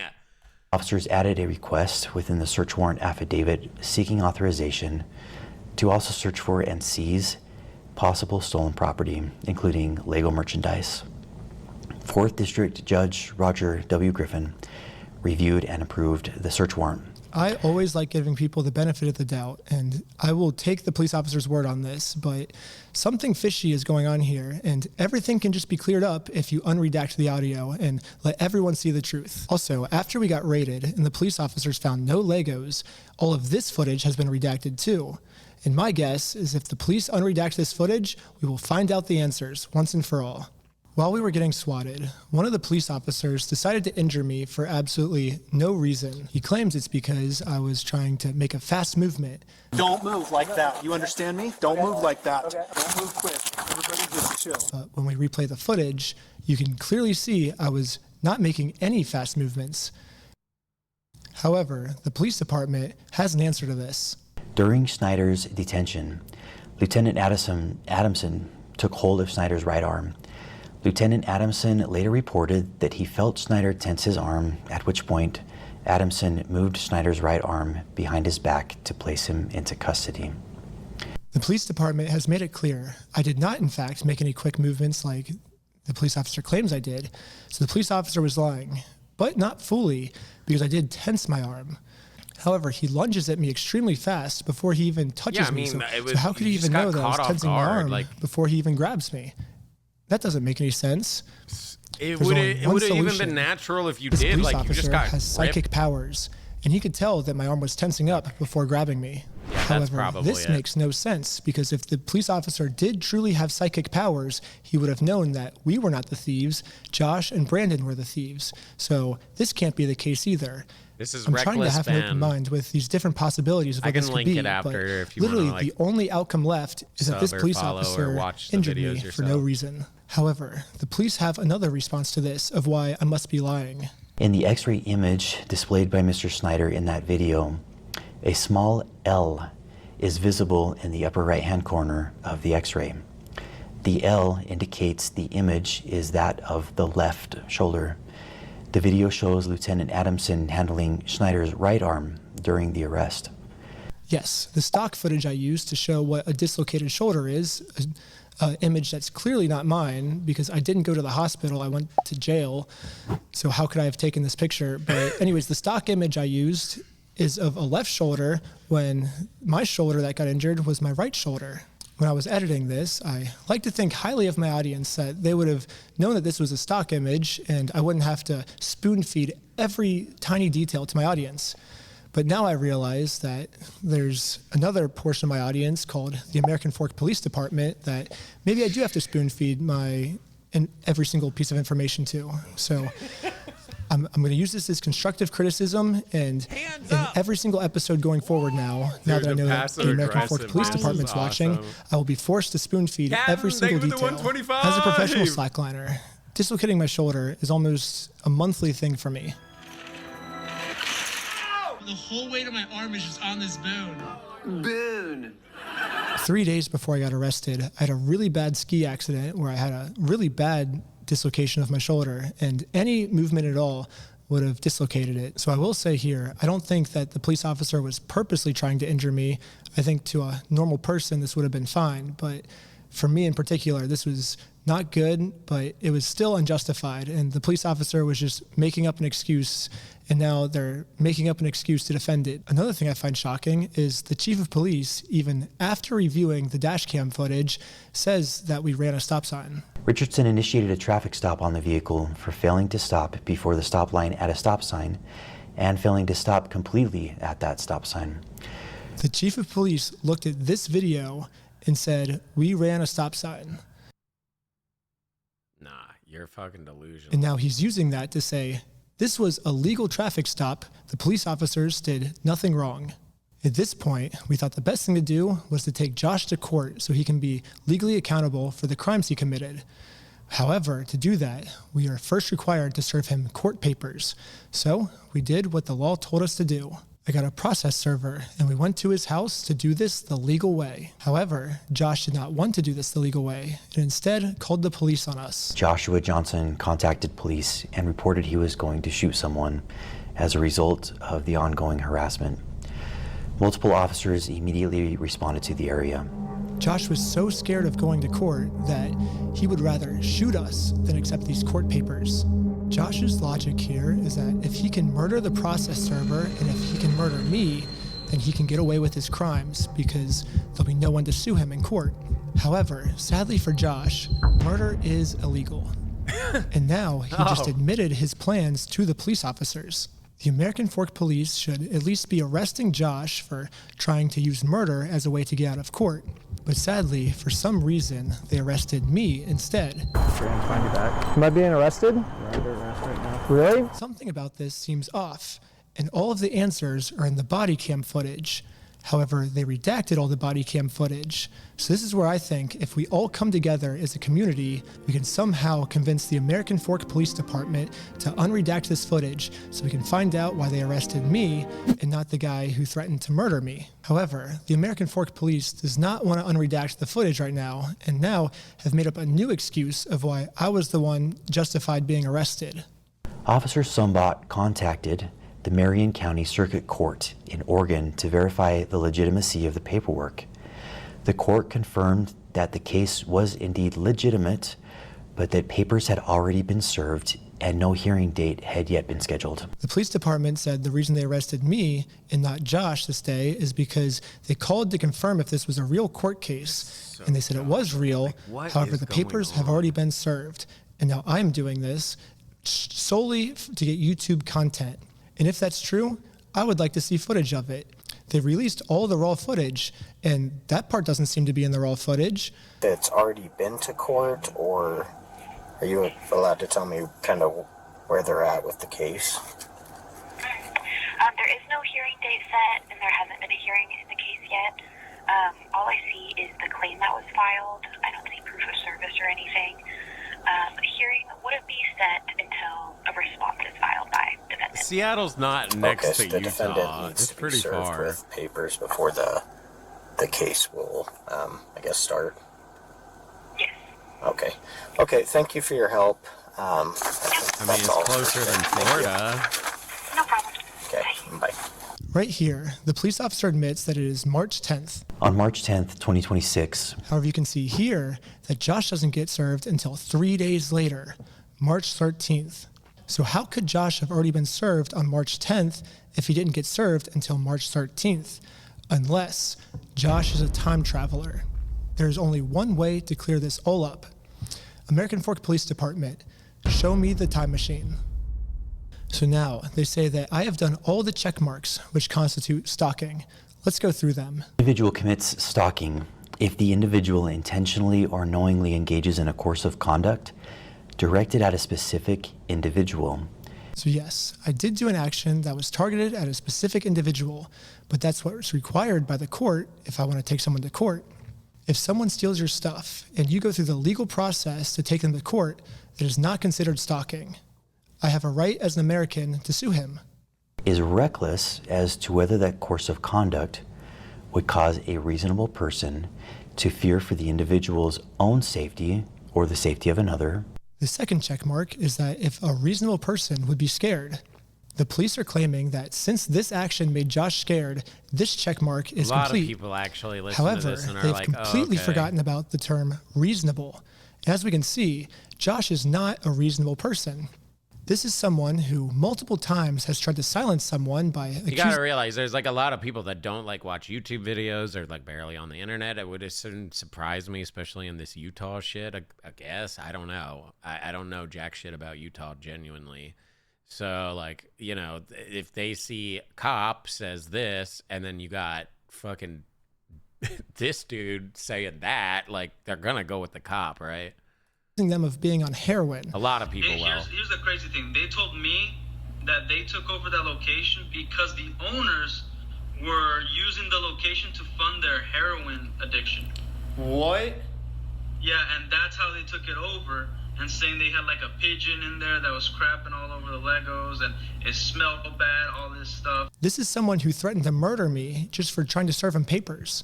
This is not a reasonable person. It is not reasonable to threaten to murder someone just for serving papers. A reasonable person would accept the papers, so that second checkbox does not meet the requirements. I even tried explaining this to one of the police officers early on. What the law says is if the average person would feel unsafe by our behaviors, so I think he's feeling unreasonably unsafe, a reasonable person would not feel unsafe in the situation. Well, I can say the same thing. I feel unsafe trying to conduct business with him, and he calls the police on me to hide. I feel unsafe because of that. Because we had a 3-hour search in our car. He said we had heroin in our car yesterday. We had a 3-hour search in our car. That makes me feel unsafe. I think that's reasonable for me to feel unsafe. It's not reasonable for him to feel unsafe. So Josh is actually the one who said he was going to murder me if I take him to court.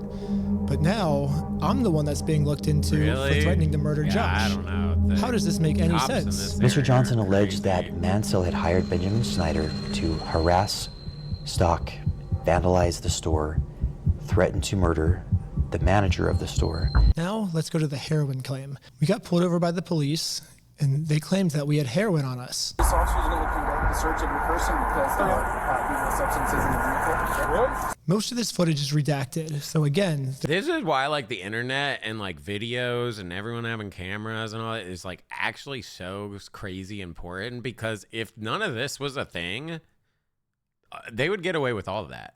Every last bit of this, they'd get away with. Every last bit. Because it's going to be like, oh, I did this, and the cops said that. But, like, the fact that they have footage of all of this and, like, have recorded it, laid it all out, you can see it and hear it visually and make up your own mind. They can't hide it. There's no, oh, he did this, he did that. You're looking at it. There's a big mystery of what happened. This is why I always say, I hate being on your fucking phone and shit like that for sure. But if you're ever in a weird ass situation, get your phone out and just start recording it, because like you can't lie with the visuals. Can we all come together and convince the American Fork Police Department to unredact this so we can find out the truth? However, what the police is claiming now is that they did not get a call saying that we had heroin on us. Instead, they could just tell from the second we pulled over that our eyes were glossy. During the interaction, Officer Fraughton indicated he believed Shaw's eyes appeared glossy and expressed concern regarding possible impairment. If we look back on the raw footage, this is what the police officer said his first interaction with us was like. Good with these guys being able to drive? Yeah, I think so. I didn't see anything clear as day with Tyler that I noticed. What's the goal of... Right now? Yeah, I was gonna scare him a little bit and let him go is all I really was gonna do. Do we have charges, or are we just tired of them being annoying? It seems hard to take what the chief of police is saying seriously, because so far almost everything he said is a lie. So the only way we can actually find out the truth is if we unredact everything. We already know the victim's name is Joshua Johnson. Why do we have to keep that protected? His name is already out there. None of these redactions are protecting anything except for the police. And now I want to acknowledge my friend Sheldon's arrest. The group stated they were supporting a GoFundMe campaign for a dying man. One of the individuals, later identified as Sheldon Norcross. Officer Richardson then decided to seize Norcross's phone, pending the approval of a search warrant, in order to preserve potential evidence and prevent the deletion or alteration of any data. According to Officer Richardson's reports, when Norcross was informed that the phone was going to be seized, Norcross immediately began manipulating the device. The police officer claims that Sheldon was arrested because he opened his phone to start deleting evidence. However, we can clearly see in the footage Sheldon's thumb is heading towards that lock button to lock his phone. His phone was open when he pulled it out, and the phone was transitioning from on to off, not from off to on. From this response, it almost seems like the police officers didn't even watch the video. So American Fork Police Department, if I'm your teacher, here's your homework. First off, learn the facts of what actually happened. Second off, stop lying about the facts. No one's believing it. The third thing is unredact the audio that makes the police look bad. Some of the best lawyers in the United States are reaching out to me right now, so eventually this is going to get released. Wouldn't you just like to get this over with sooner rather than dragging this out? The more we drag this out, the more content we get, so this only benefits me to drag this out. It doesn't benefit you. If you unredact the illegally redacted parts now, you'll win over audience support much faster. It's kind of funny, because a lot of you guys probably think I'm like trying to like make fun of this other cop by how he was talking. Brother, you mind turning up the volume? Holy, it's actual ASMR. Wow. I cannot really hear him. Why is he whispering? No, I'm actually just like super sick right now. I haven't been sleeping because I'm trying to get out part 3 as fast as I can. And that's caused me just to like stay up all night, every night. Oh yeah, he's going to win whatever the hell they're going to do. I'm sick and have no voice. I don't even like. Yeah, I guess it kind of. I don't know why that police officer was talking with such a low quiet voice, but that's why I am, at least. I wasn't making fun of him. I literally am just genuinely sick. But if you want to see part 3, subscribe to my Patreon at patreon.com/recklessben. Part 3 will be up there very soon. Part He's 2, high on I'm heroin. only dealing with misdemeanors, but part 3 is when they start accusing me of felonies, so it gets insane. But yeah, stay tuned. Oh, I can't wait to see part 3. Crank out videos in the meantime until part 3 is Shit. done. But thanks for all the support, and let's find Brian's Legos. Dang, I can't wait for part 3. Yeah, that's crazy. They're trying to save face too with that post saying they're letting him go and da da da da da, and then now he's trying. But dude, with this footage that just dropped 3 days ago, and you hear him on the phone talking with him, that felt like they were buddy or something. You know what I mean? Like the CEO talking into it like that is crazy. Do you think they'll settle? They might. I don't know what they'll do, to be honest. Who knows? Who knows? At the end of the day, I hope this guy gets jail time, like genuinely, for like the massive amount of lying and the massive amount of babyism I've ever seen from a full-grown goddamn adult. Like I've never seen someone be this much Someone of a actually baby hacked in a really long time. And you know, I played Dead by Daylight for years, right? And I wasn't even this much of a baby. Like, Jesus Christ, bro, you're an adult baby.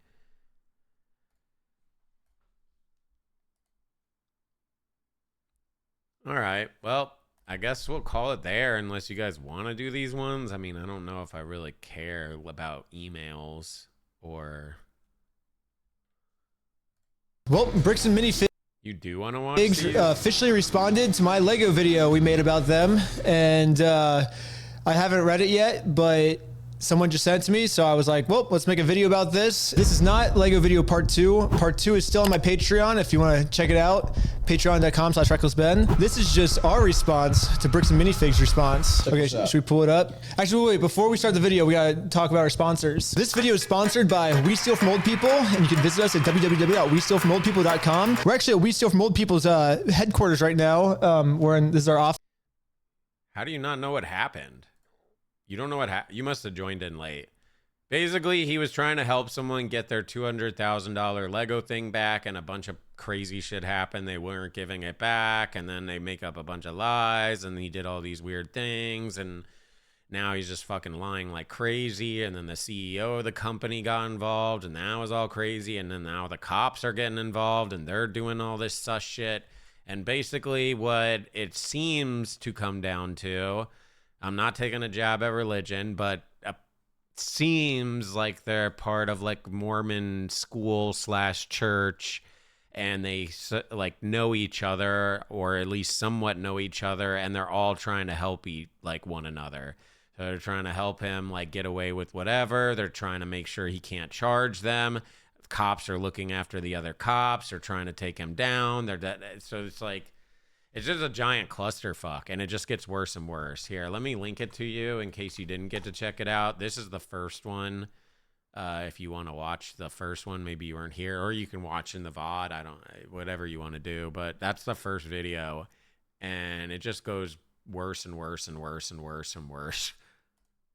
I thought chat was like genuinely dead ass joking, and it just gets worse and worse and worse. And we've been taking phone calls all day. Give us a call. We would love to steal from old people for you if you want. Yeah. Well, these clips. Yeah, I don't really care about. Yeah, with the right to protect their like we've corporate Bricks and Minifigs sent out an email to all of their lower franchises, basically instructions on how to deal with our documentary we made about them. And we got a hold of this email. What? Since when did Chick-fil-A say gay? Newman Dollar effect? The email leaked online. And now we're just going to read through this. Hey, Autumn, thank you for the 35 months. Dear franchisees, as most of you are aware, our network is currently facing a coordinated negative PR attack stemming from a former franchisee's consignment dispute in Salem, Oregon. A YouTuber, Reckless... You know what's crazy is he literally could have just gave the Legos back, and all of this would have been avoided. It could have been resolved. Like, it took no time at all. A day at tops to just make sure you get all the correct things together. and has released multiple videos amplifying this narrative, Probably wouldn't which even has take that long. unfortunately led to harassment calls, review bombing, and store disruptions across our network.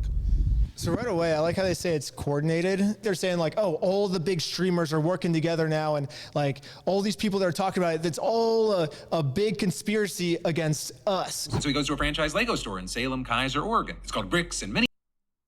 This is what, dude, this shit is going crazy viral. I thought it was going viral because a lot of people, but this is going viral. Like, everyone's talking about this shit. It was them stealing multiple hundreds of thousands of dollars worth of Legos from at least Brian. And a video by Reckless Ben, political corruption and company stealing $200K from an old man. Oh my God.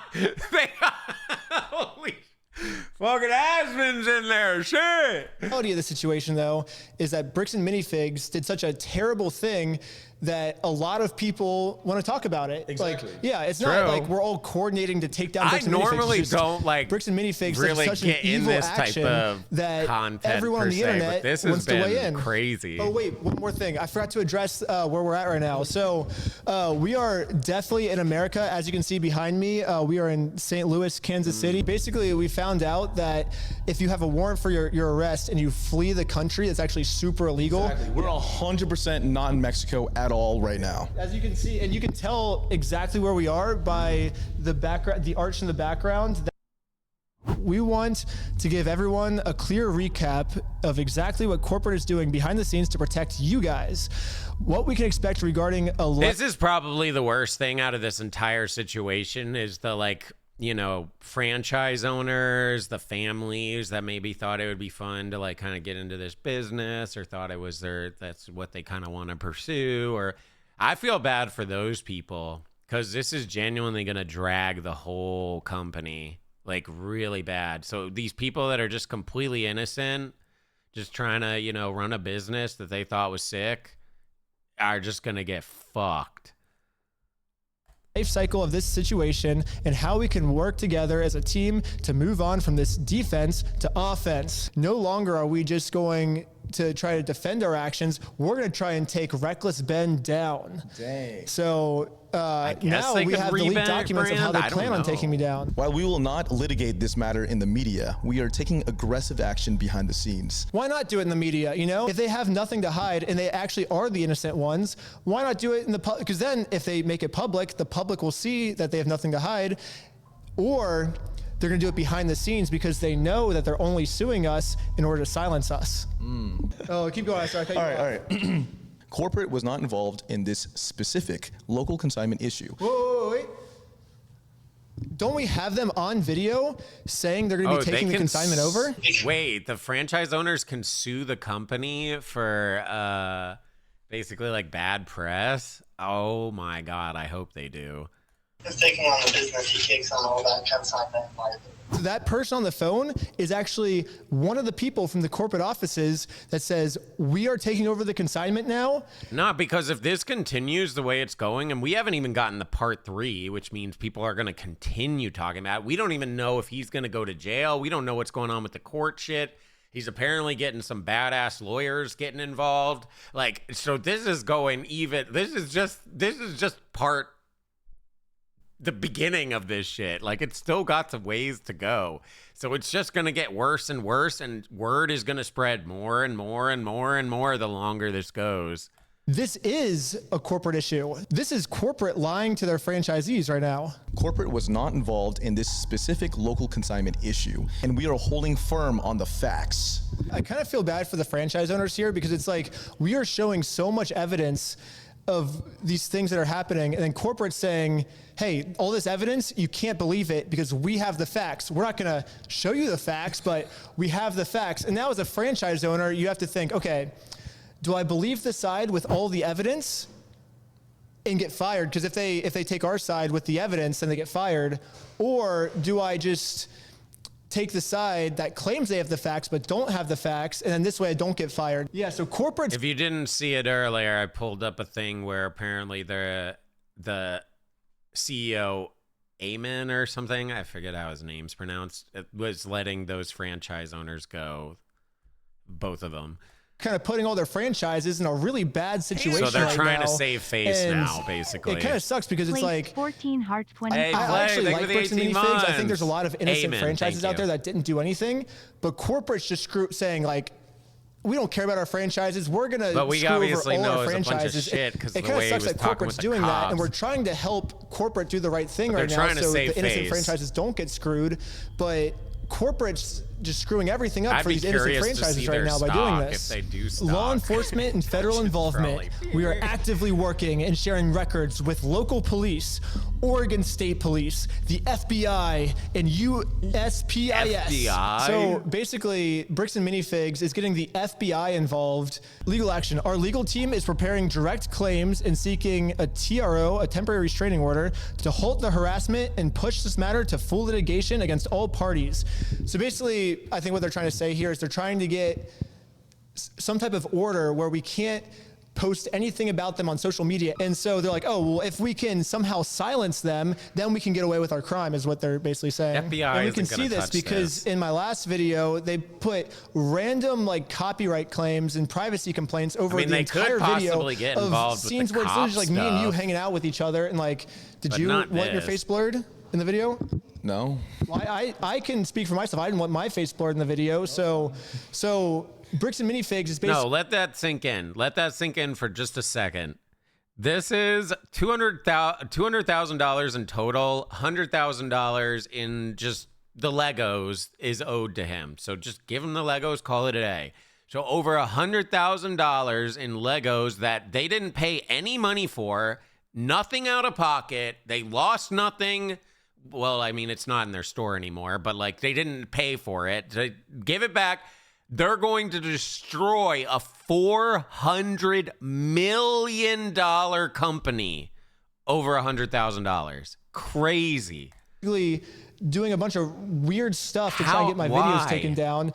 And they said in their last response, it wasn't to Bro, a company like that would just settle some shit for $100,000 and just be like, go the fuck away. I don't even want to acknowledge you. Why not just give him the Legos back? You pay nothing.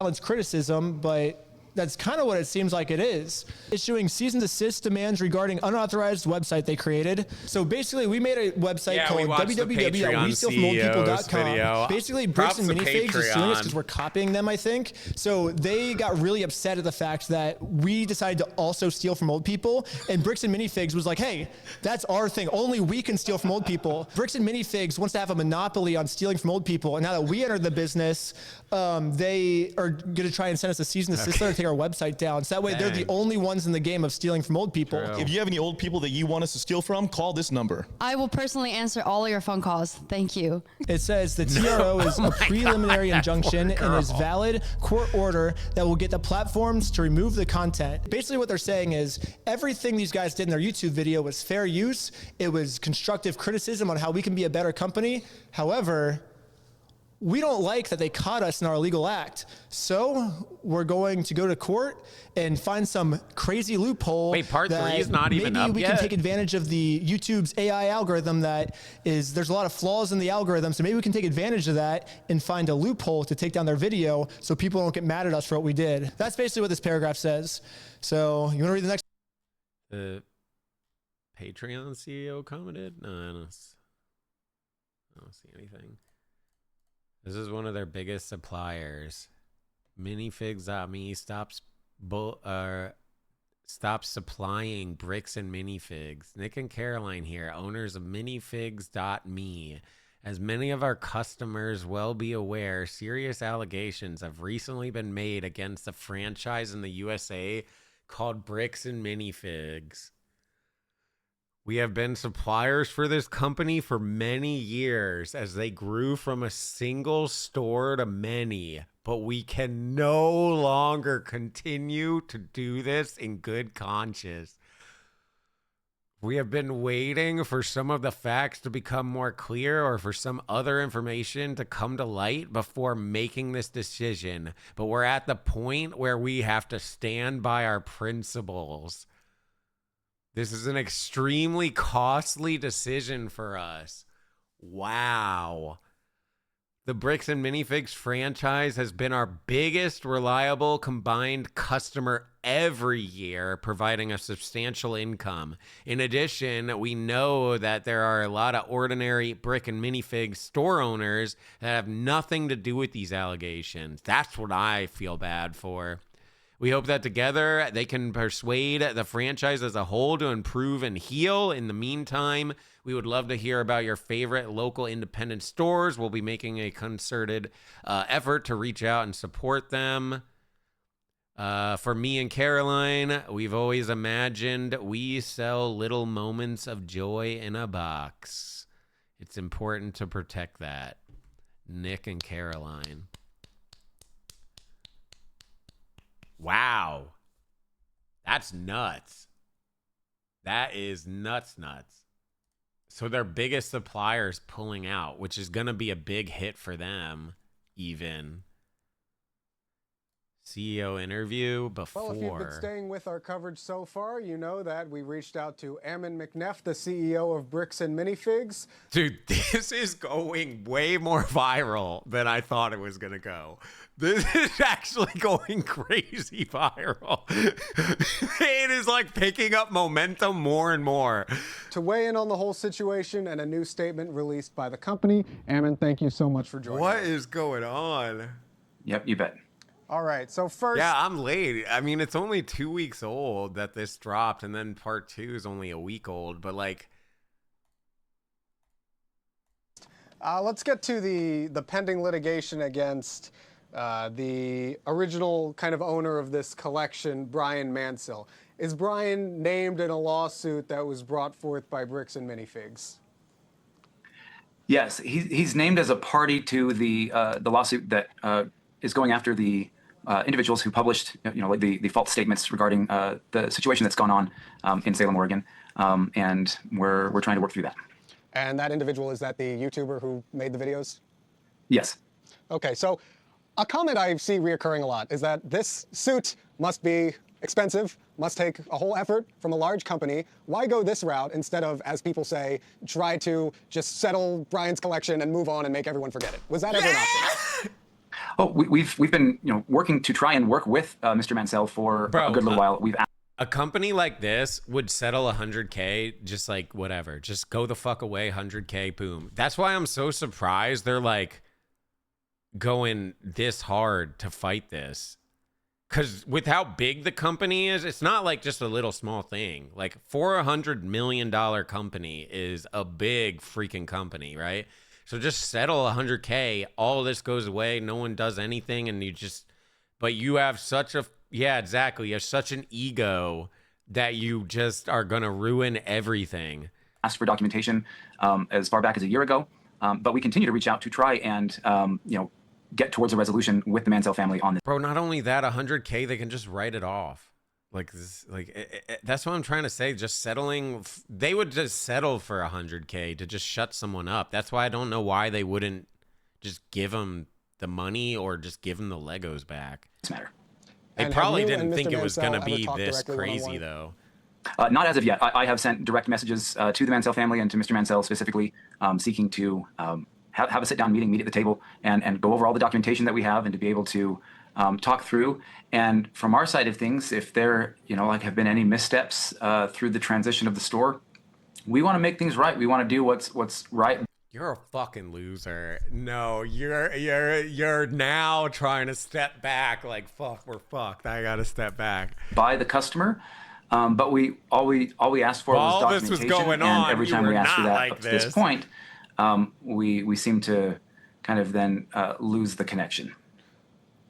So you've offered Brian the inventory of sets that was in the store. Yeah, whatever was left over, we've offered that on multiple.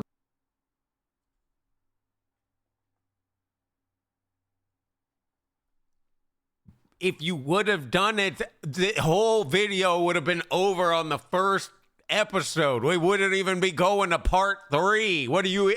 Occasions.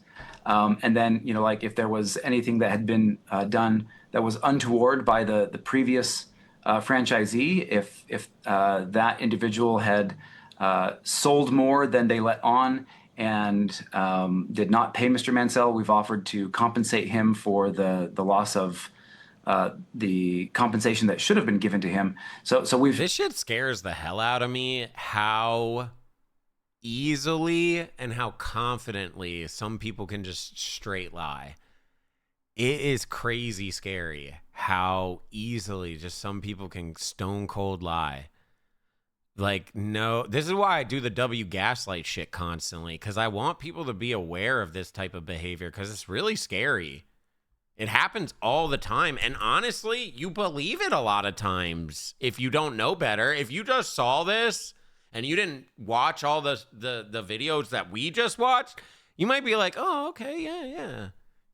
We've tried to make multiple offers, and hopefully we'll be able to get them to the table so we can discuss it. Now, as far as offering Brian the inventory, have you gone through the store, figured out what was part of his collection, taken inventory, and shown him that inventory to offer that? So again, as this News, situation unfolded, and as News. additional investigations have continued to evolve so we could find out where there was a miscommunication, there was some initial findings and discovery of like, hey, these seem to match some of the things that were being stated, but we don't have any indication otherwise. We were able to determine some other indicators later, and so all of those were set aside to say, hey, these may match. So let's set them aside in case, he can, we can work together. Those then were offered to him, and the initial offer was rejected. Okay, I just can't. I can't listen to this. But shit. then, as we've continued, we've found additional documentation that shows where there were separate sets of books and spreadsheets being kept between, or from the former franchisee, and so. As those things have come to light, we've tried to share those with. Well, yeah, I know. I don't want to get into the whole police, politics, news state. It's all fucked, right? It's all fucked, bro.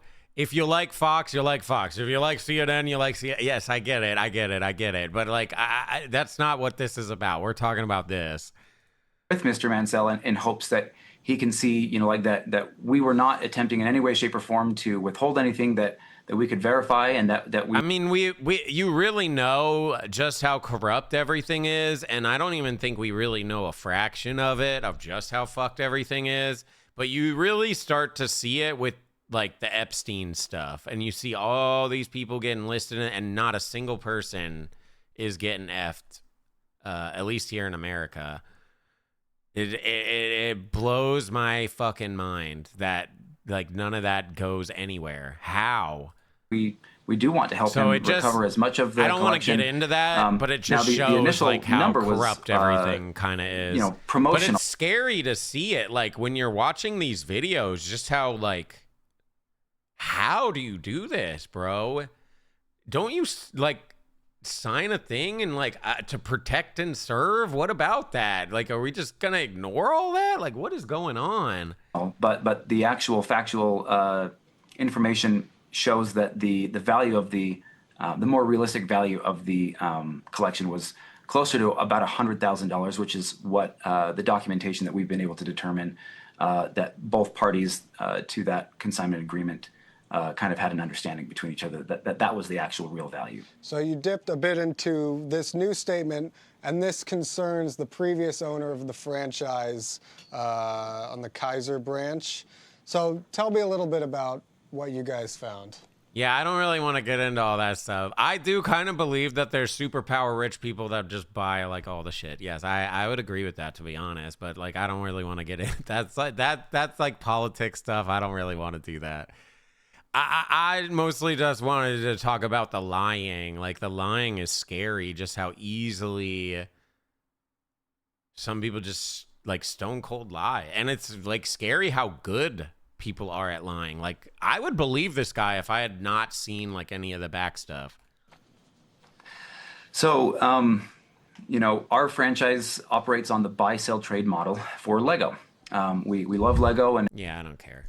I mean, we get it. He's just fucking talking out his ass. You didn't reach out. If you would have just settled with him, or you would have gave him $100K, or you would have gave him the fucking Legos back, which literally cost you, guess what, $0. You wouldn't even be in this situation, bro. He was like basically begging for them to just give the Legos back on the phone. And then what ended up happening? This dipshit goes, "Nuh-uh, you stole them." So ridiculous, bro. I'll never get over that. Nuh-uh, you stole them. That shit is like, that's probably my most memorable thing of like the whole thing. Like, how childish, bro. You don't even like, at least gaslight or lie or manipulate or do something. You're a fucking adult. What the hell? Nuh-uh, you stole them. Like, what the fuck? Do something. Like, oh my Lord. All right. Well, whenever we get part 3 on YouTube, I don't know if it's true or not true. If it's not on Patreon, you're saying you subbed on Patreon. Part 3 is not even on Patreon, but I don't know. Some people are saying part 3 has been gold watch, so I don't know what the hell is going on. But whenever it's on YouTube, on his official channel, we'll watch it for sure. I gotta see the part 3. I'm going to link it again in case you'd like to sub or watch some of these on your own, since we're not like full watching these ones. But this is the first part and this is the second part. I kind of wish you would put like part 1, part 2 in the titles, but whatever. So yeah, these are the ones. Or you can watch in the VOD, but I recommend supporting him during all this craziness. So if you want to watch him, go for it. Or to at least sub. Holy shit! That was a crazy one. That was way worse than I thought it was going to be. Thanks, chat, for the recommendation on that. Not going to lie. Good recommendation. I had been hearing about it even before people were kind of bringing it up a bunch, but I just kind of thought it was going to be a stupid thing. This is actually Hands just up! Nuts. Hey, Vasky, thank you for the 47 months. Hi, Mr. Streamer. I own a small company called Wig & Co. We sell wigs across the nation, from rainbow wigs to ones made out of pubes. It has come to my attention that an unknown source, cupcake cough, that you have been stealing all our black and white wigs. All we ask is that you stop yapping during videos. Oh, wow. Okay, yeah, I'll do that. I'll do that for sure. The Latter-day Saints Church has abruptly released Josh Johnson from the High Council. That Reckless Ben has brought to light.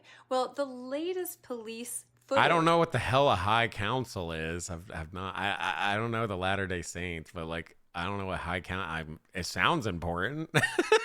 which was leaked and unredacted. That's higher than a regular council. Shows Josh telling the police or stating that he was on the LDS High Council in his stake.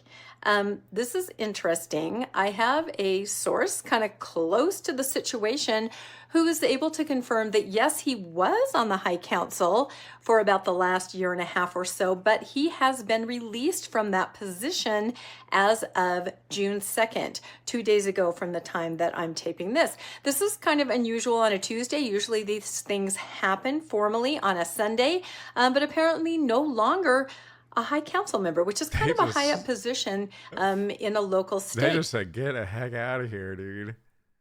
Dude, you want to know why they did it? You want to know why? They don't care about any of the fucked up shit that he did. You want to know why they kicked him out of the High Council? Because this mother trucker swore on God, and he was cold blood lying, and he swore on God.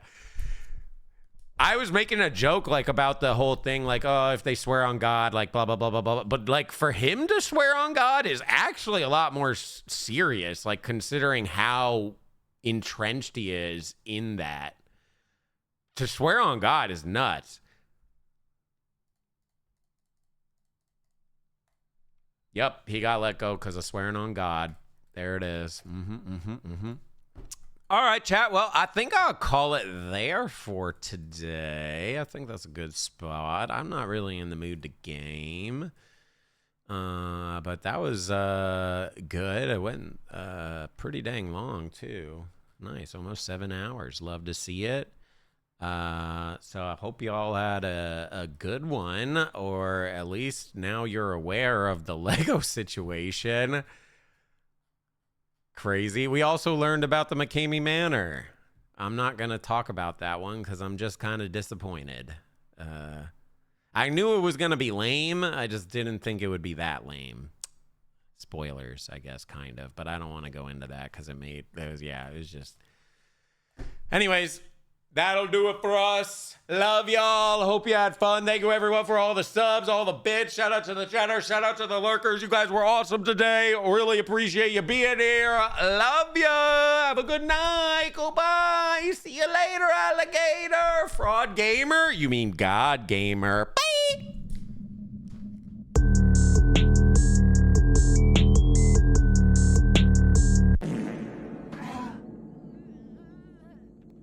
Doom shot, motherfucker. Bald L. Bald Wesker Main. Are you fucking kidding me? I'm gonna die first.